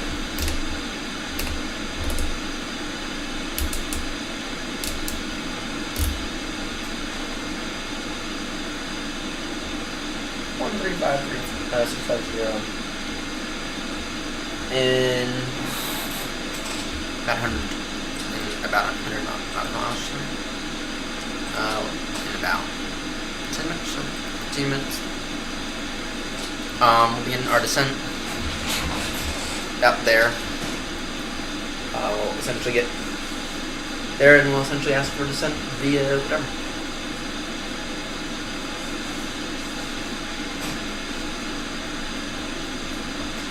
Via the North 2 to Alpha. And it's been forever since we've asked that any ATC contact at all. It'd be nice to have some.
Alright.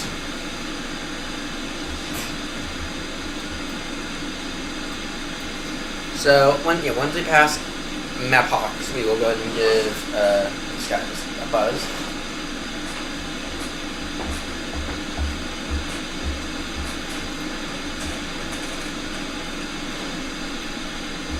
This is this is Lane right now.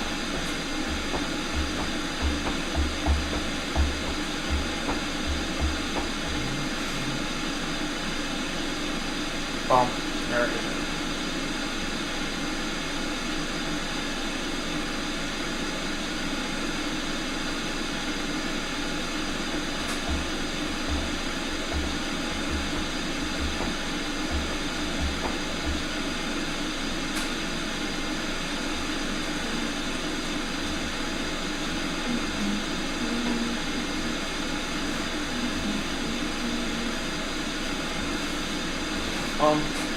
Maybe.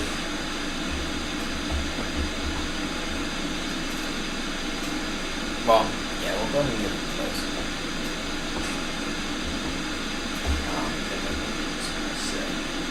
I think it'll be necessary to give them a buzz.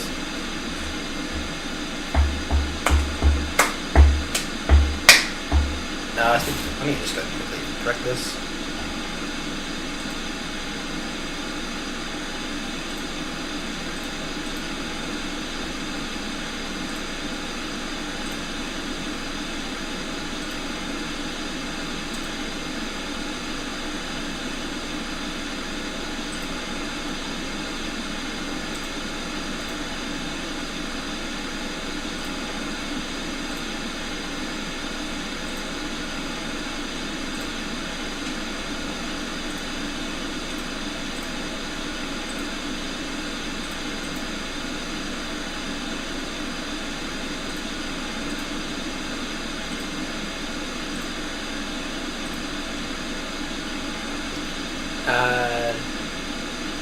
Audio in audio out. Gotcha.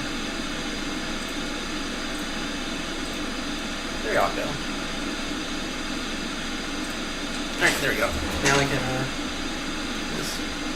now y'all can hear the ATC.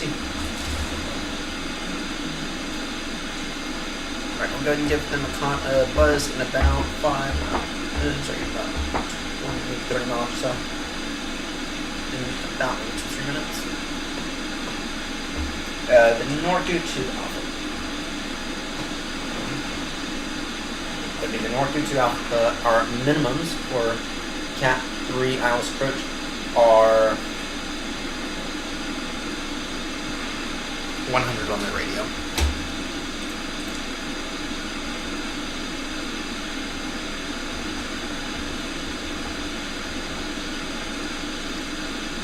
On the radio altimeter,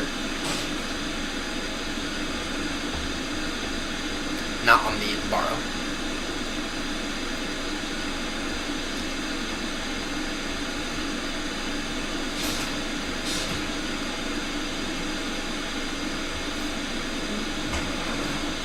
Okay. Then it is. Yep. And then you have that, and then the speed volume for flap starting landing.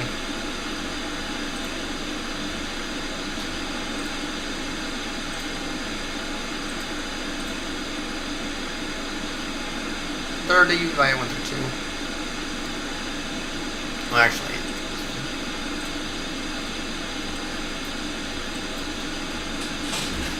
Okay.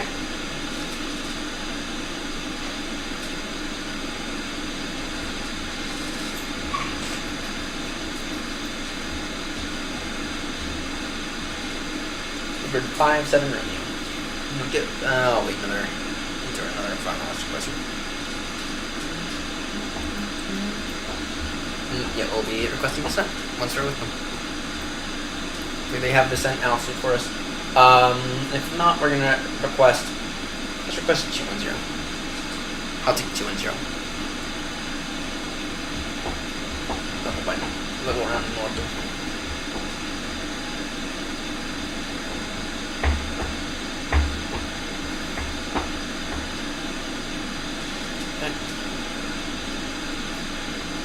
Let's wait until we're about under 6 miles per hour or so.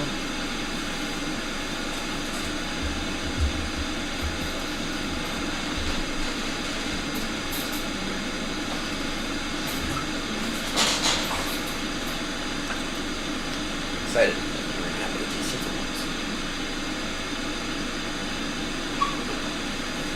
Lincoln radar.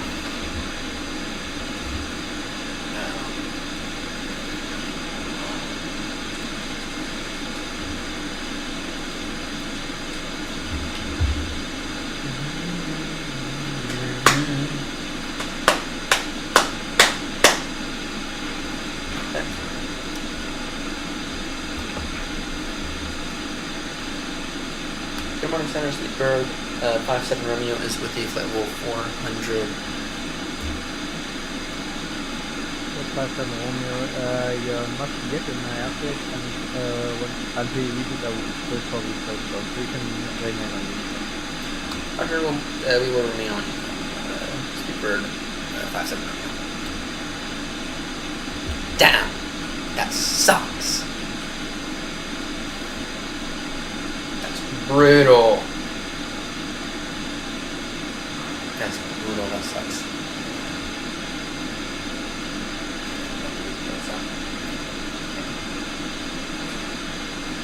And see if there's a controller swap that happens.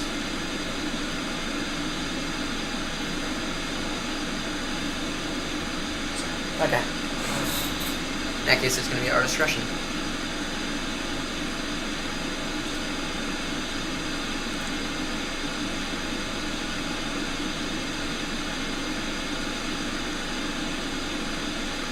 Down to level 210.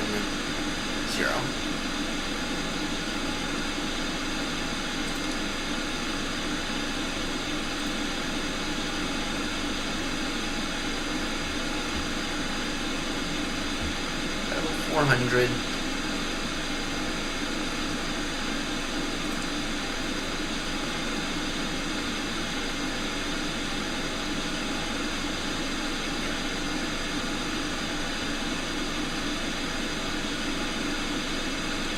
Still with us. We're not far from this airspace.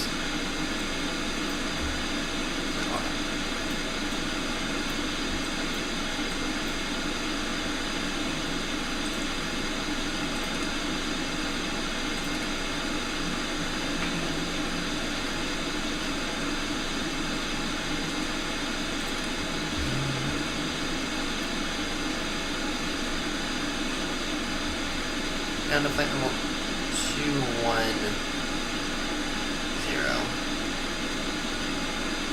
Level 210 level by an hour or two.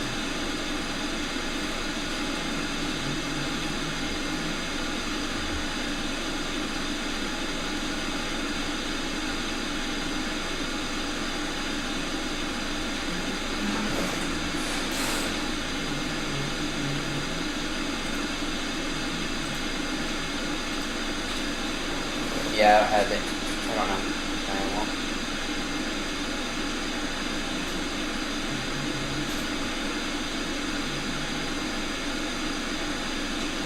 I don't know.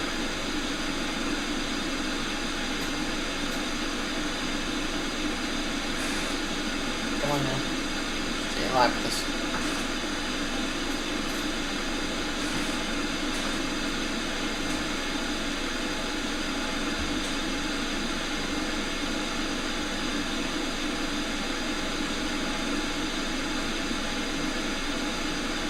Oh no. It's gonna be one interesting descent here. I'm monitoring this very closely.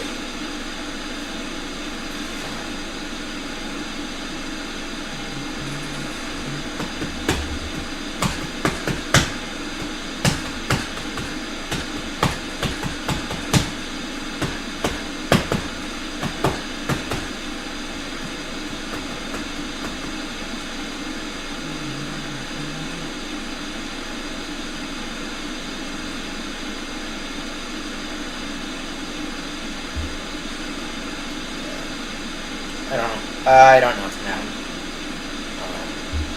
I just got so much traffic, so I don't know if he was gonna try to stay alive for the next few minutes, but I'm gonna enter into his airspace in about 2-3 minutes, and if he's still alive, I'm giving him another buzz.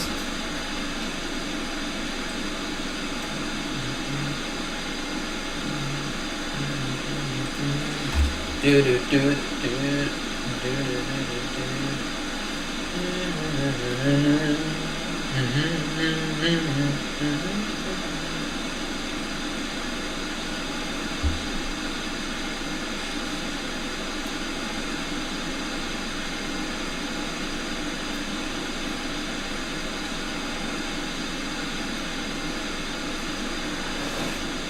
This is spinner.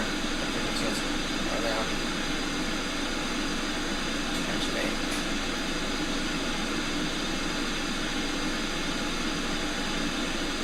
And they're gone now.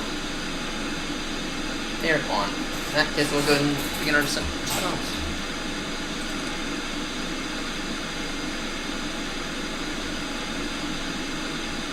Schiphol traffic speed bed. 57 Romeo beginning descent now from flight level 400 down to flight level 210. Expecting approach into runway 27 via the North 2 Alpha arrival.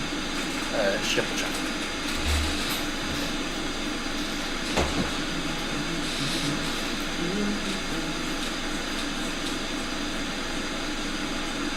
Oh, at least we're going down now.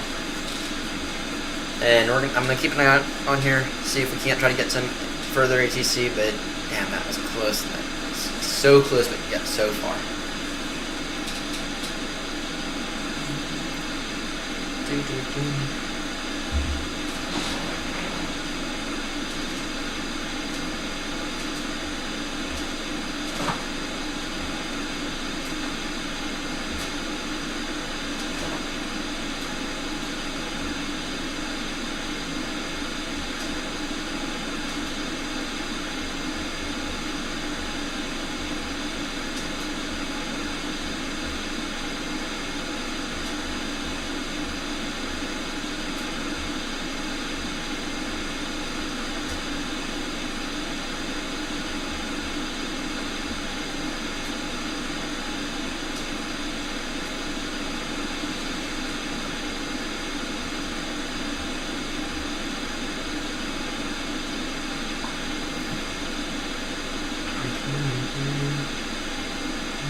R2. Yes, sir. Go down. to north, so that's looking pretty solid. We can go ahead and increase our speed though. We're going to be going slow.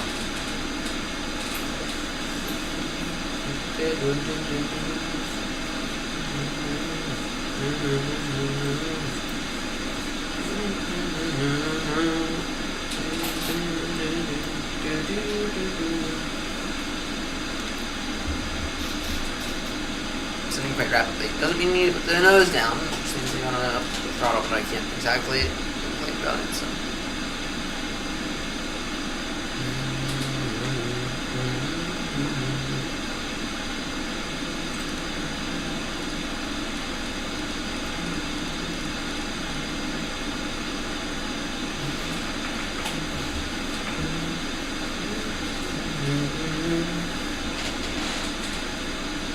Right, there we go.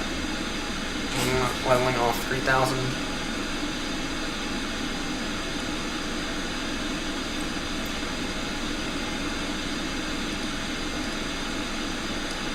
After doing that fast. Main thing is we want to be trying to make sure we're increasing our speed.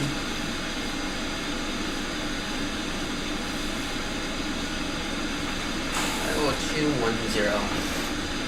210. What's the updated matter from Schiphol?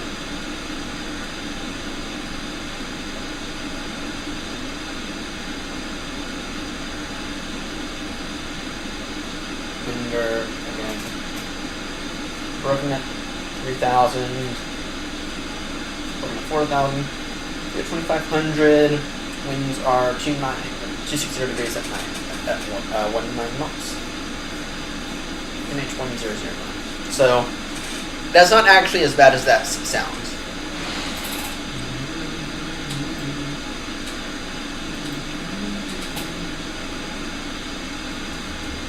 Uh-oh.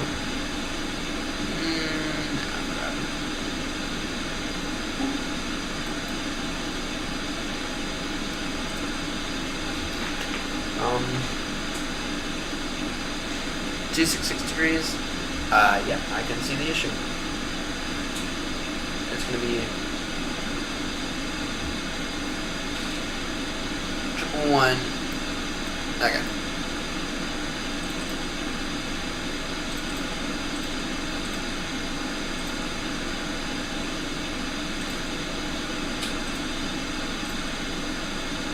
There we go. There we go. Got that mess out of the way.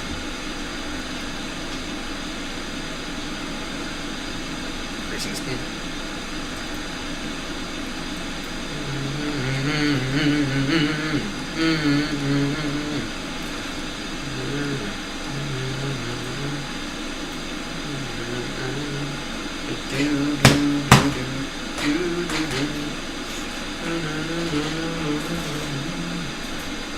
Okay, so it's going to be north to at around level 210.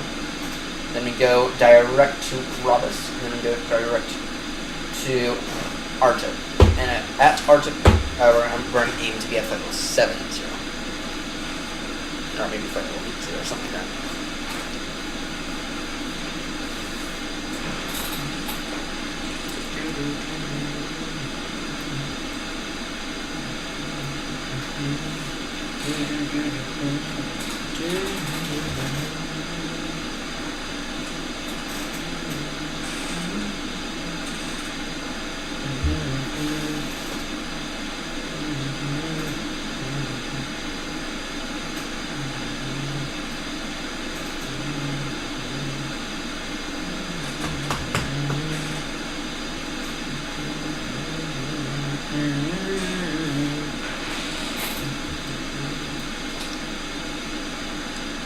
Yep, signs on now.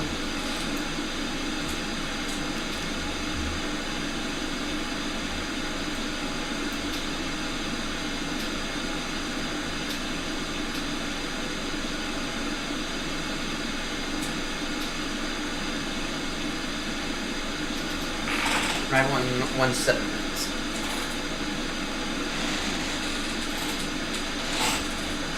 hopefully we can get some kind of power on within the next year.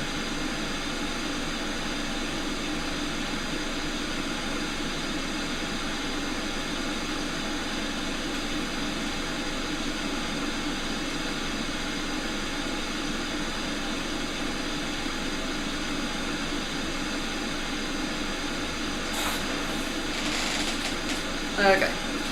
Should be fine. We got plenty of time, if we're being honest. In terms of the approach, from R-tip, you get direct R-tip, then it's down, slowly down to 2,000. Slowly down now to 2,000. So, okay. 570 on the Peppy.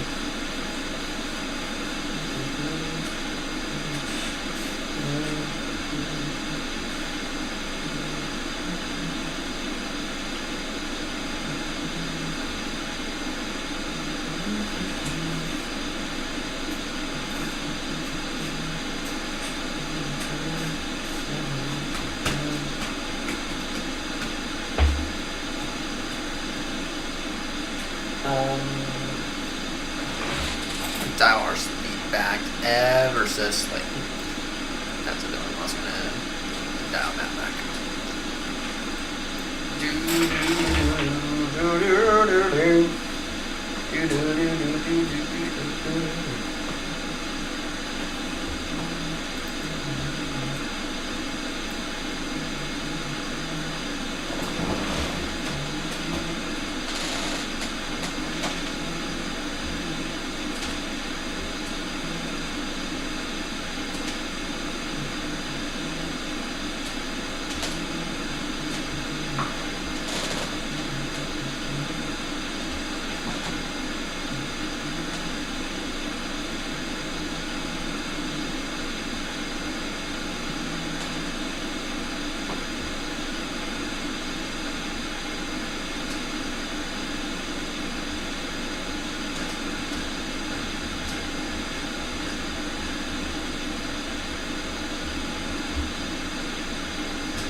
Okay.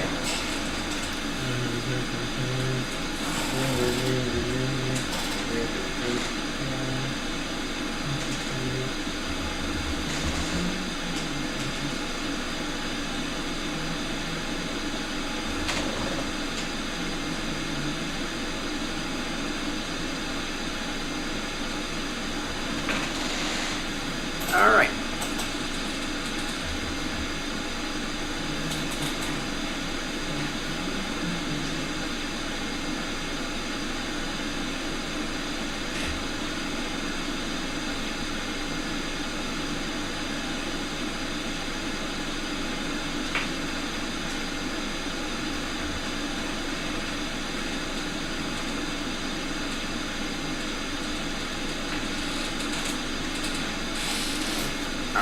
Descending, and we are descending well. Of course, the frames are getting a little on the iffy side right now.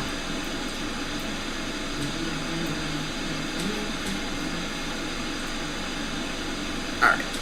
Right then. Arrival here. Let's go direct. I don't really know. Looks like we're going to be flying blind here. Let's go ahead and continue down the descent, arch it around altitude 5,000.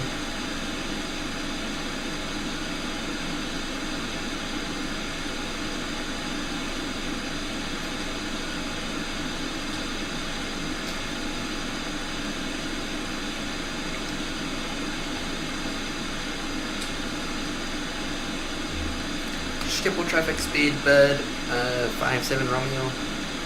Further descent now from flight level 210 down to altitude 5,000 feet. Once again, expecting the ILS approaching to runway 27 and arriving via the North 2 to Alpha arriving. Schiphol traffic.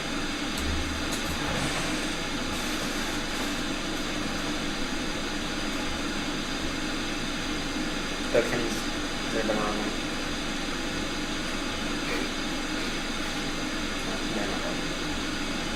Yeah, 27. This is gonna be brutal. Guys, this is gonna be brutal. This is going to be a brutal landing. It's gonna be an absolutely brutal landing. Right now, the winds are, the clouds going away. But the update on the winds are 250 degrees, 22 knots. Winds are 250 degrees, 22 knots.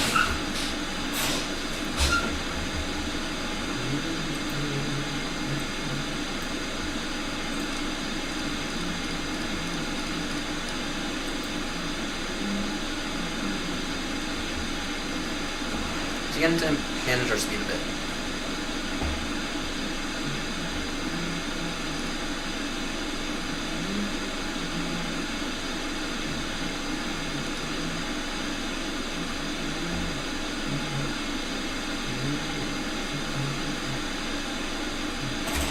All right.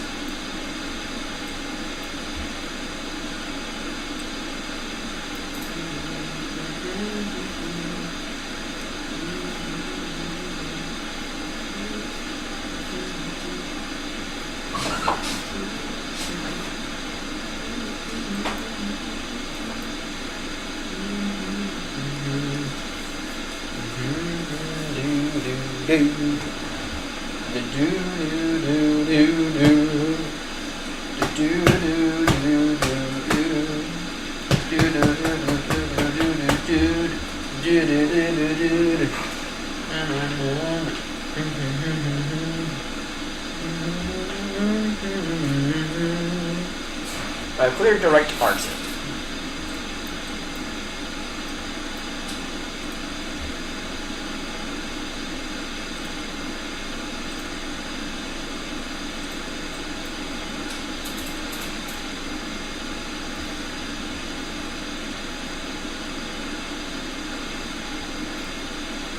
Schiphol traffic speed bed 57 Romeo, and now direct RTIP. Alpha Romeo Tango India Papa. Once again, expecting ILS runway 27 approach. Schiphol traffic.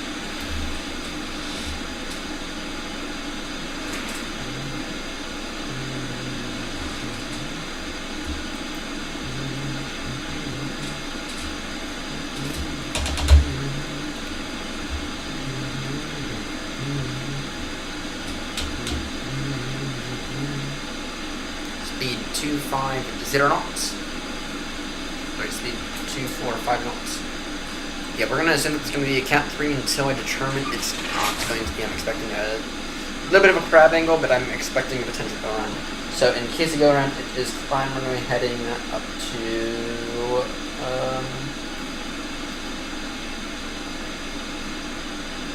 yeah, it's flat runway heading. Up to 3,000. And then inform ATC immediately. Max 22 knots.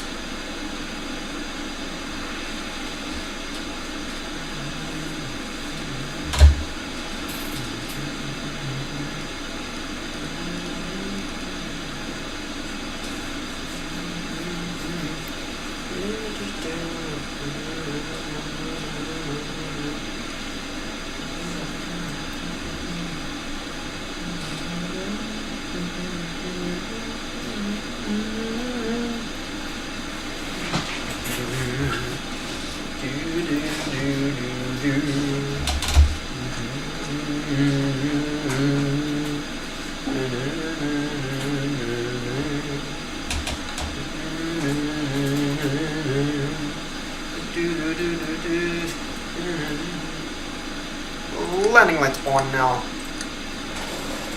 Text shut off.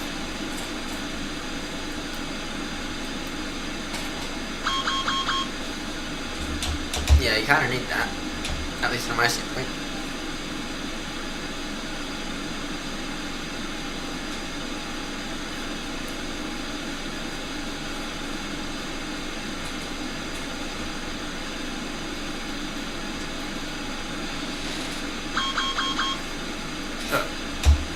Speed 230 now. So speed 220, I think, this thing.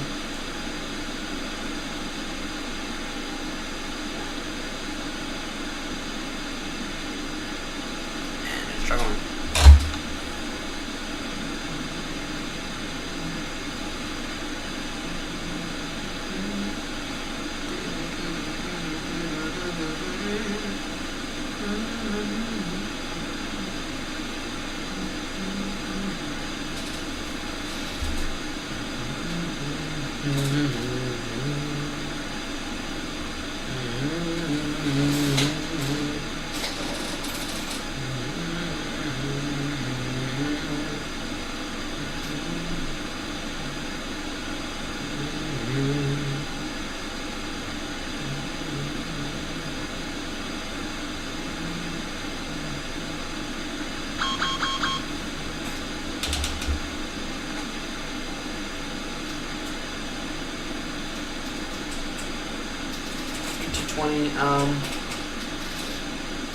Let's go direct.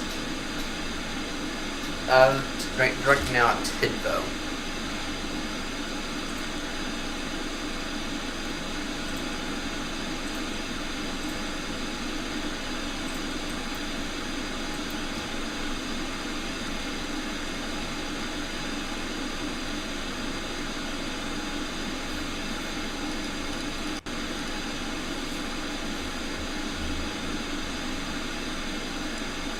Schiphol traffic speed bed, 57 Romeo, and now direct to Tidbo, Tango, India, Delta, Victor, Oscar. And that is on the final approach course for runway 27, Schiphol traffic. Don't need to doing it. Continue minus 1100. Speed down, please. We don't need to be doing that.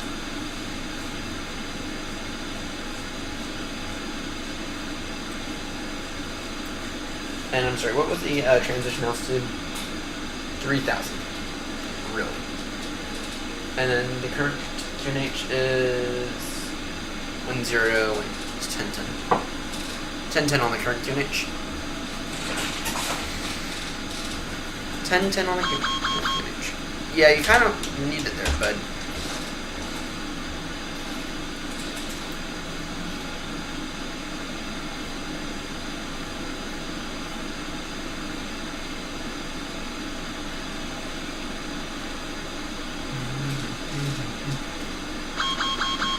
Shut up.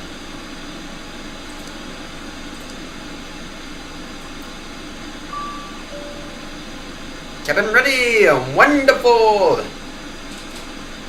Let me just go make that answer. Hello everyone, this is your captain speaking.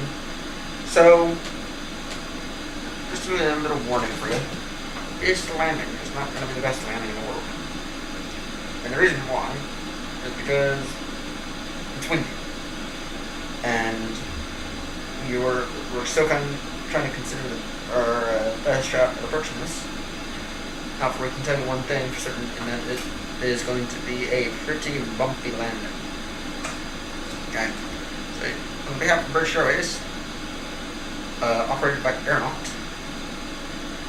on behalf of Aeronaut, operated by British Airways, we sincerely apologize for all this really bumpy road that we're going to have. not really that much we can do about it at this point. In the meantime, though, I can give you the good news. We have been able to take some shortcuts, and we will be on the ground in about 20 minutes, give or take a few minutes or so. Cabin crew landing, and give you all another 5 minutes at absolute max for cabin crew.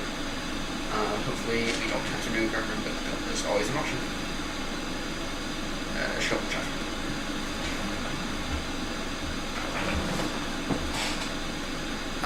We are taking auto brake. We are taking as much auto brake as we can on this.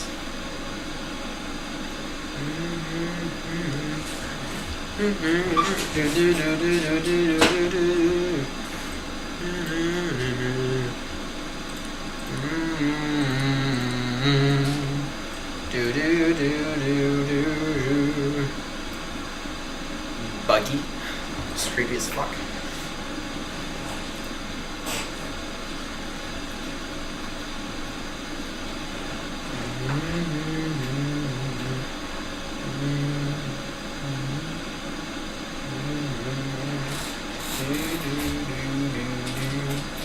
Oh shit, is it raining? It might be raining. You may end up having a haul.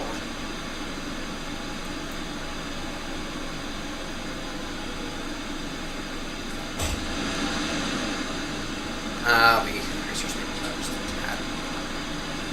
Oh, let's slow it down.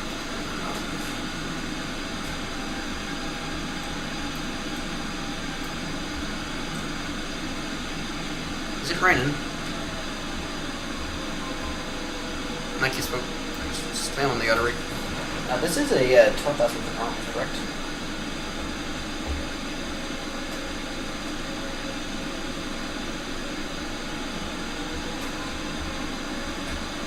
Yeah, this is an 11,000 foot runway, so we have a pretty strong headwind as well.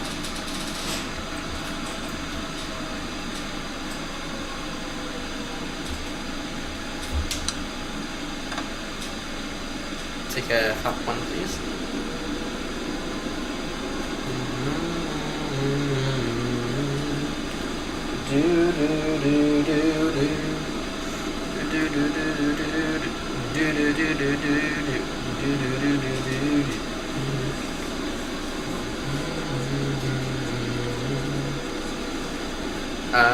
Speed 215 knots, please.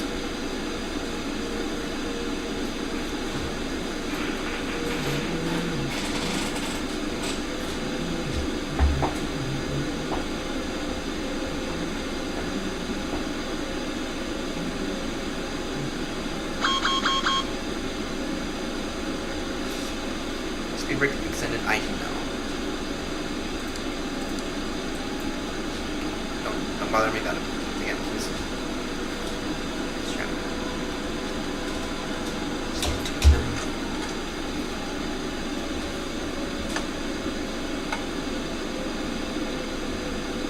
Box 5 now.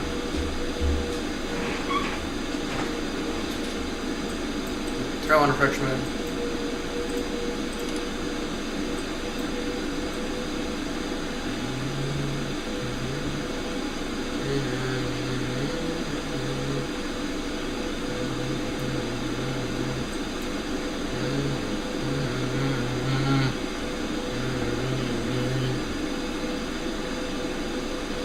Wind is 257 degrees, 22 knots now.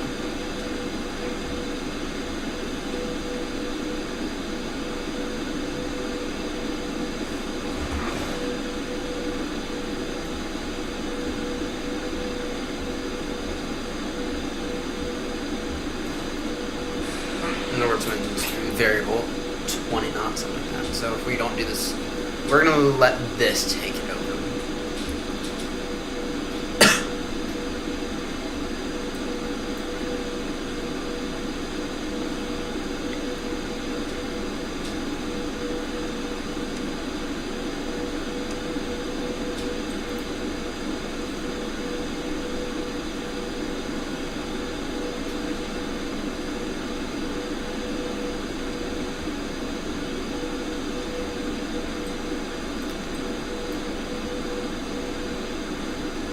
See his current speed.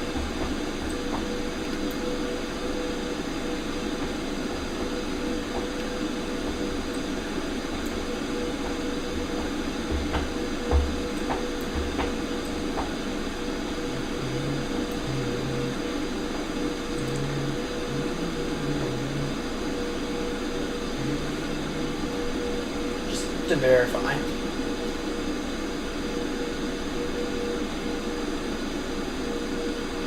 Give me 20 1. 1010.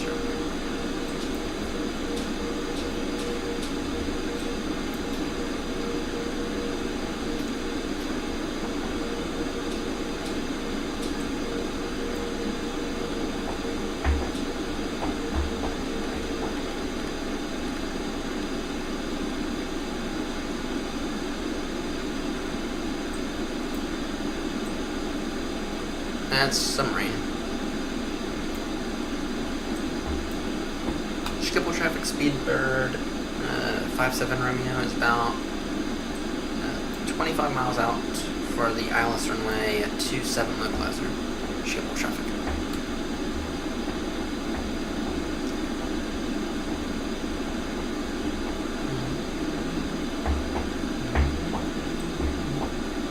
Oh, on the bright side, the visibility won't be that much of an issue. You're still setting. 2500. Noted. And then in case of plane cap 1, I guess that's better, but 188 on the bar on I guess cap 2 it's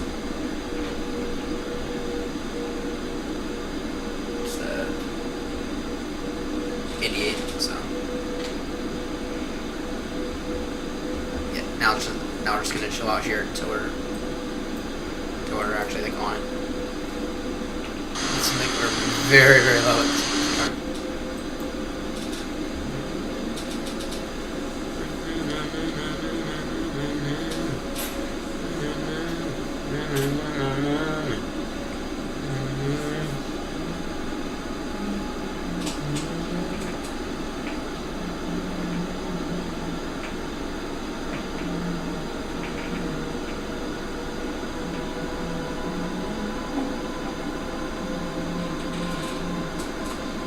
Really? That person's trying to win via what? Oh, via runway 22? Oh, that's not. We're big and heavy for that. We're not able to do that. We are not able to do that. That's a crosswind landing right there. That's like a significant crosswind. It's challenging.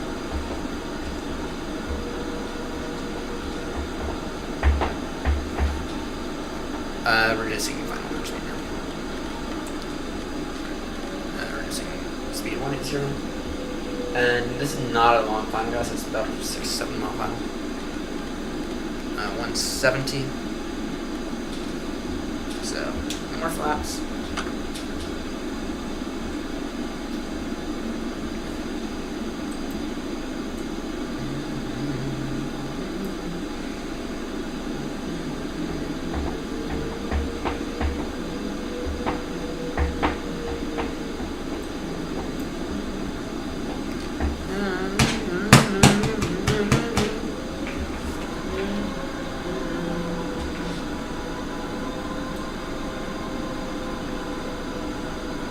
See, it's got a bit of a grab angle going on, I think.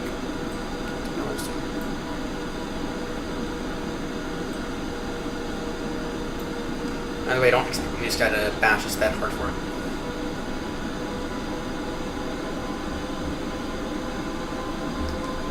Schiphol traffic, Speedbird 57 Romeo is now fully established on the ILS runway at 27, about a 10 mile final. Schiphol traffic.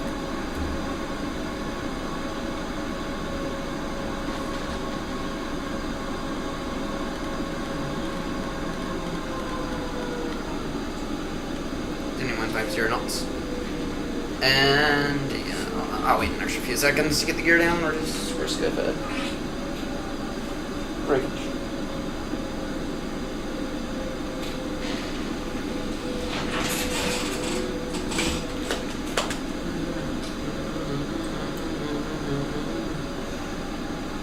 I think that's runway in sight right there.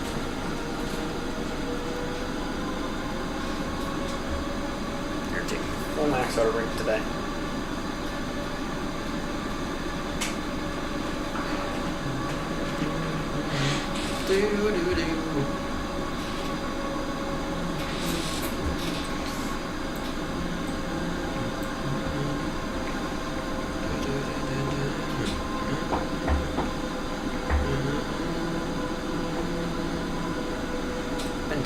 areas. Amsterdam is interesting. It's been interesting. Lots of weed, unfortunately. Yeah, I lied when I said we were about 10 miles an hour. We were just about 20. Fuck. We're in a cruising along here quite slowly.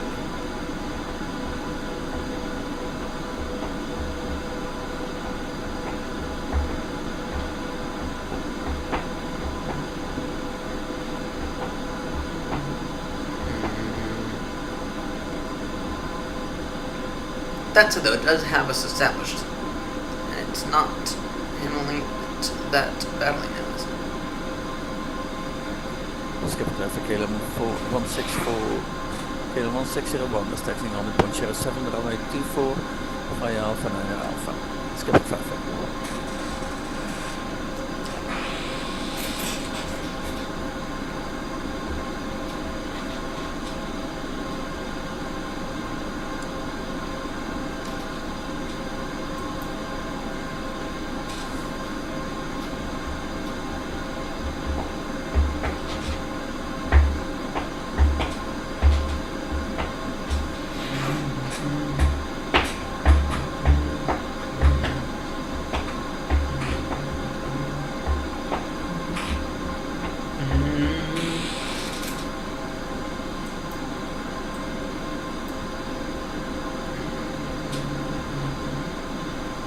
Is that our runway right there?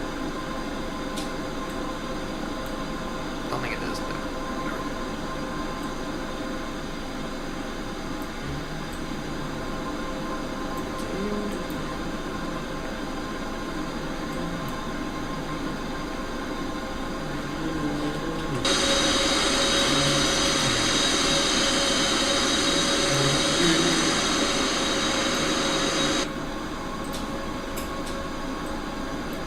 okay.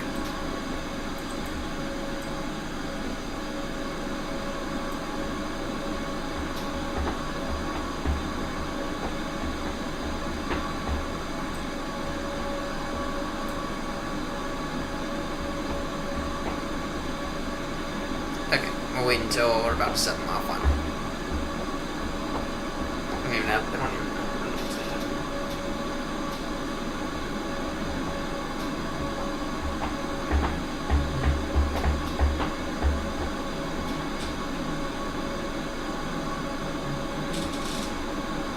Runway will be straight in front of us.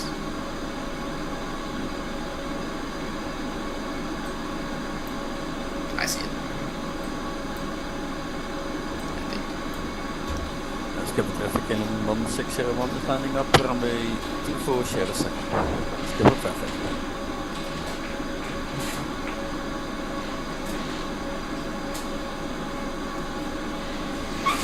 Okay, right. Gear down now.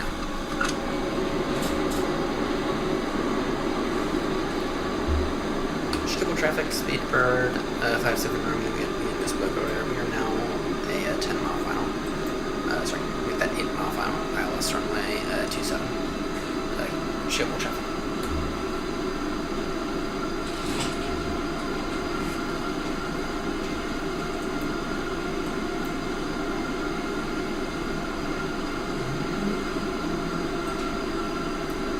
I see. I have our runway in sight, and it's not looking that bad at all. And I think the plane is handling it reasonably well.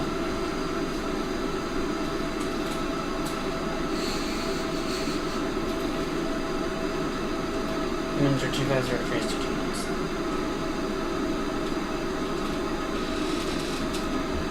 More flaps now. Gears down.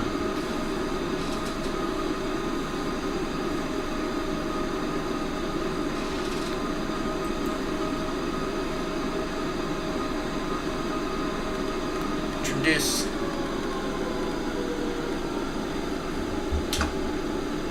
Flaps.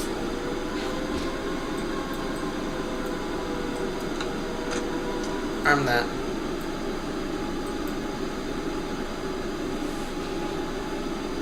Okay.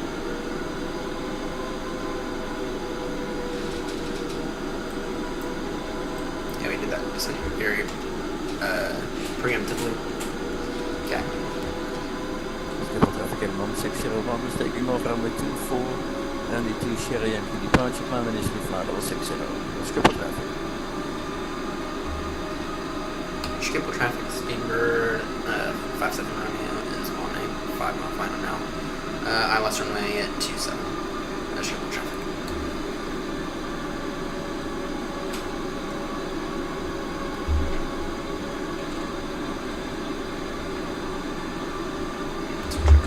Main. I just need to worry about.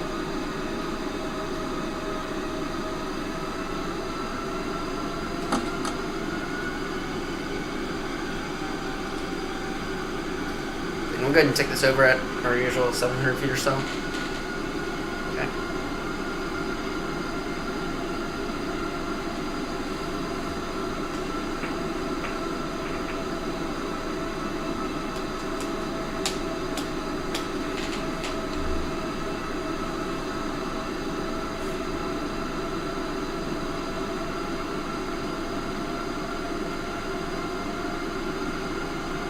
These are some deteriorating conditions right there.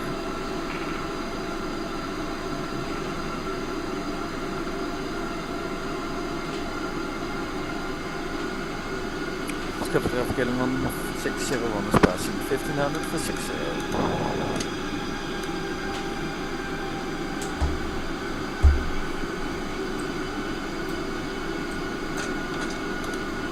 1,000. Noted. Schiphol traffic last call, Speedbird, 57 Romeo. Heavy is on a 3-mile final now. ILS runway 27. Last call, Schiphol traffic.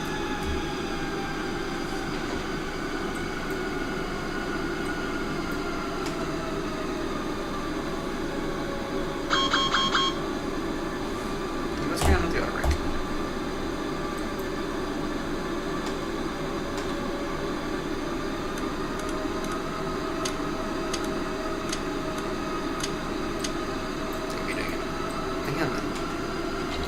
My controls.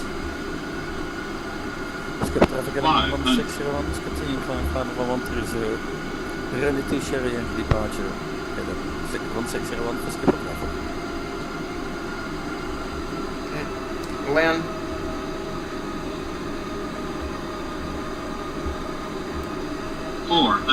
Noted.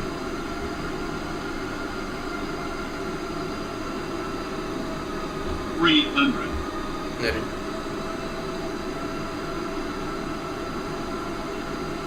These conditions are deteriorating. 200. Approaching minimums. Continue approach. Minimums. Continue.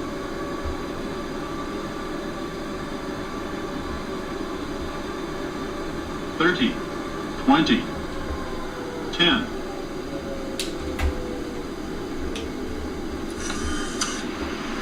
Down. 326 feet per minute.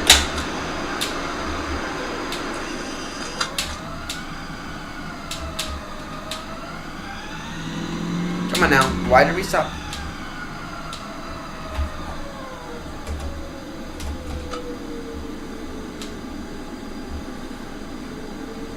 I don't know why the fuck we stopped there on the runway, but that was annoying. And we stopped in essentially no distance at all. We stopped there in essentially no distance at all.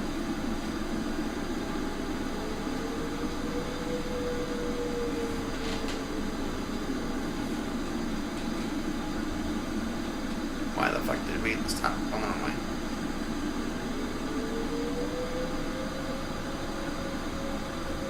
That should not have happened. Schiphol traffic, last transmission KLM 1601, continuing climb flight level 350, runway 2 Sierra Yankee departure. Schiphol traffic. Schiphol traffic, Speedbird, 57 Romeo is now vacated runway 27. Schiphol traffic. Okay, right then. Taxi. I'm going to Bravo then. do is we'll go into Bravo and then Alpha. Flaps away now. Internal flights on. Taxi lights on. Go ahead and taxi stand Echo 120.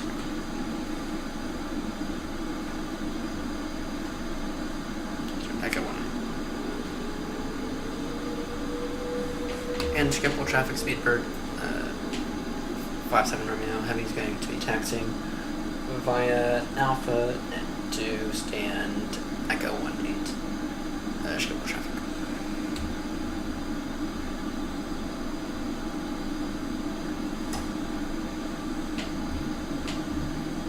Well, considering those conditions, I am not ashamed of that at all.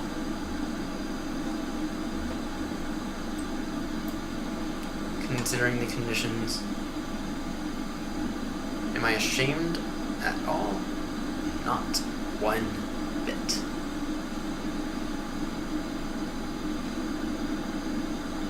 Not one bit.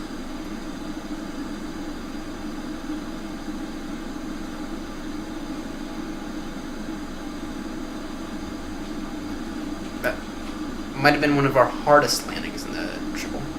With that said, though, considering the winds, I'm not ashamed. I'm sure that you guys would probably agree, considering the winds, which were moving, which, just to say it, the winds were variable. 20 knots. The winds were variable, something 20 knots.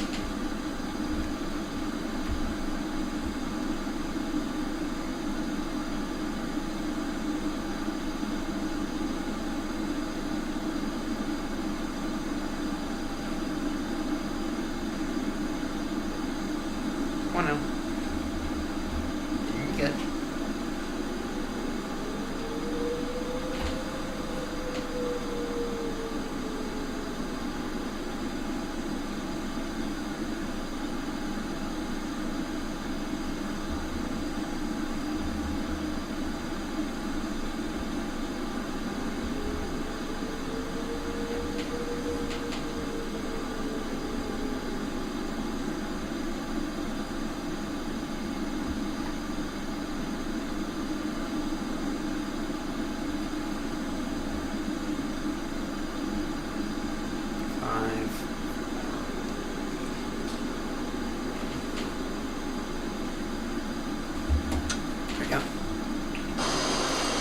Not too.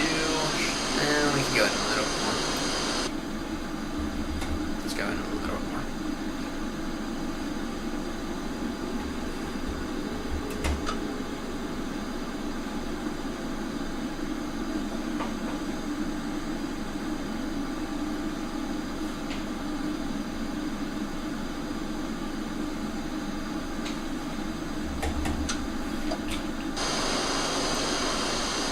That's better.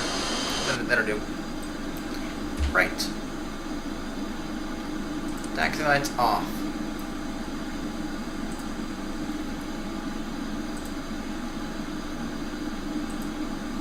Set chocks. Ground power.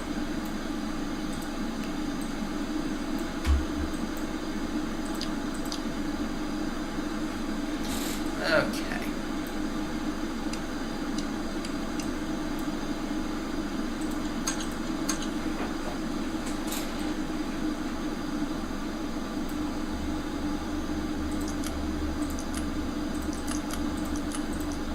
Pumps away, strobies all off.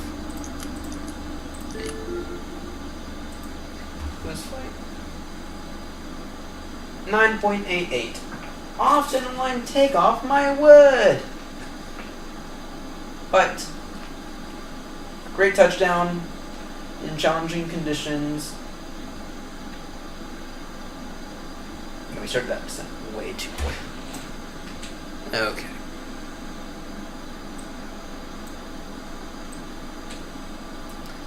Well, anyway,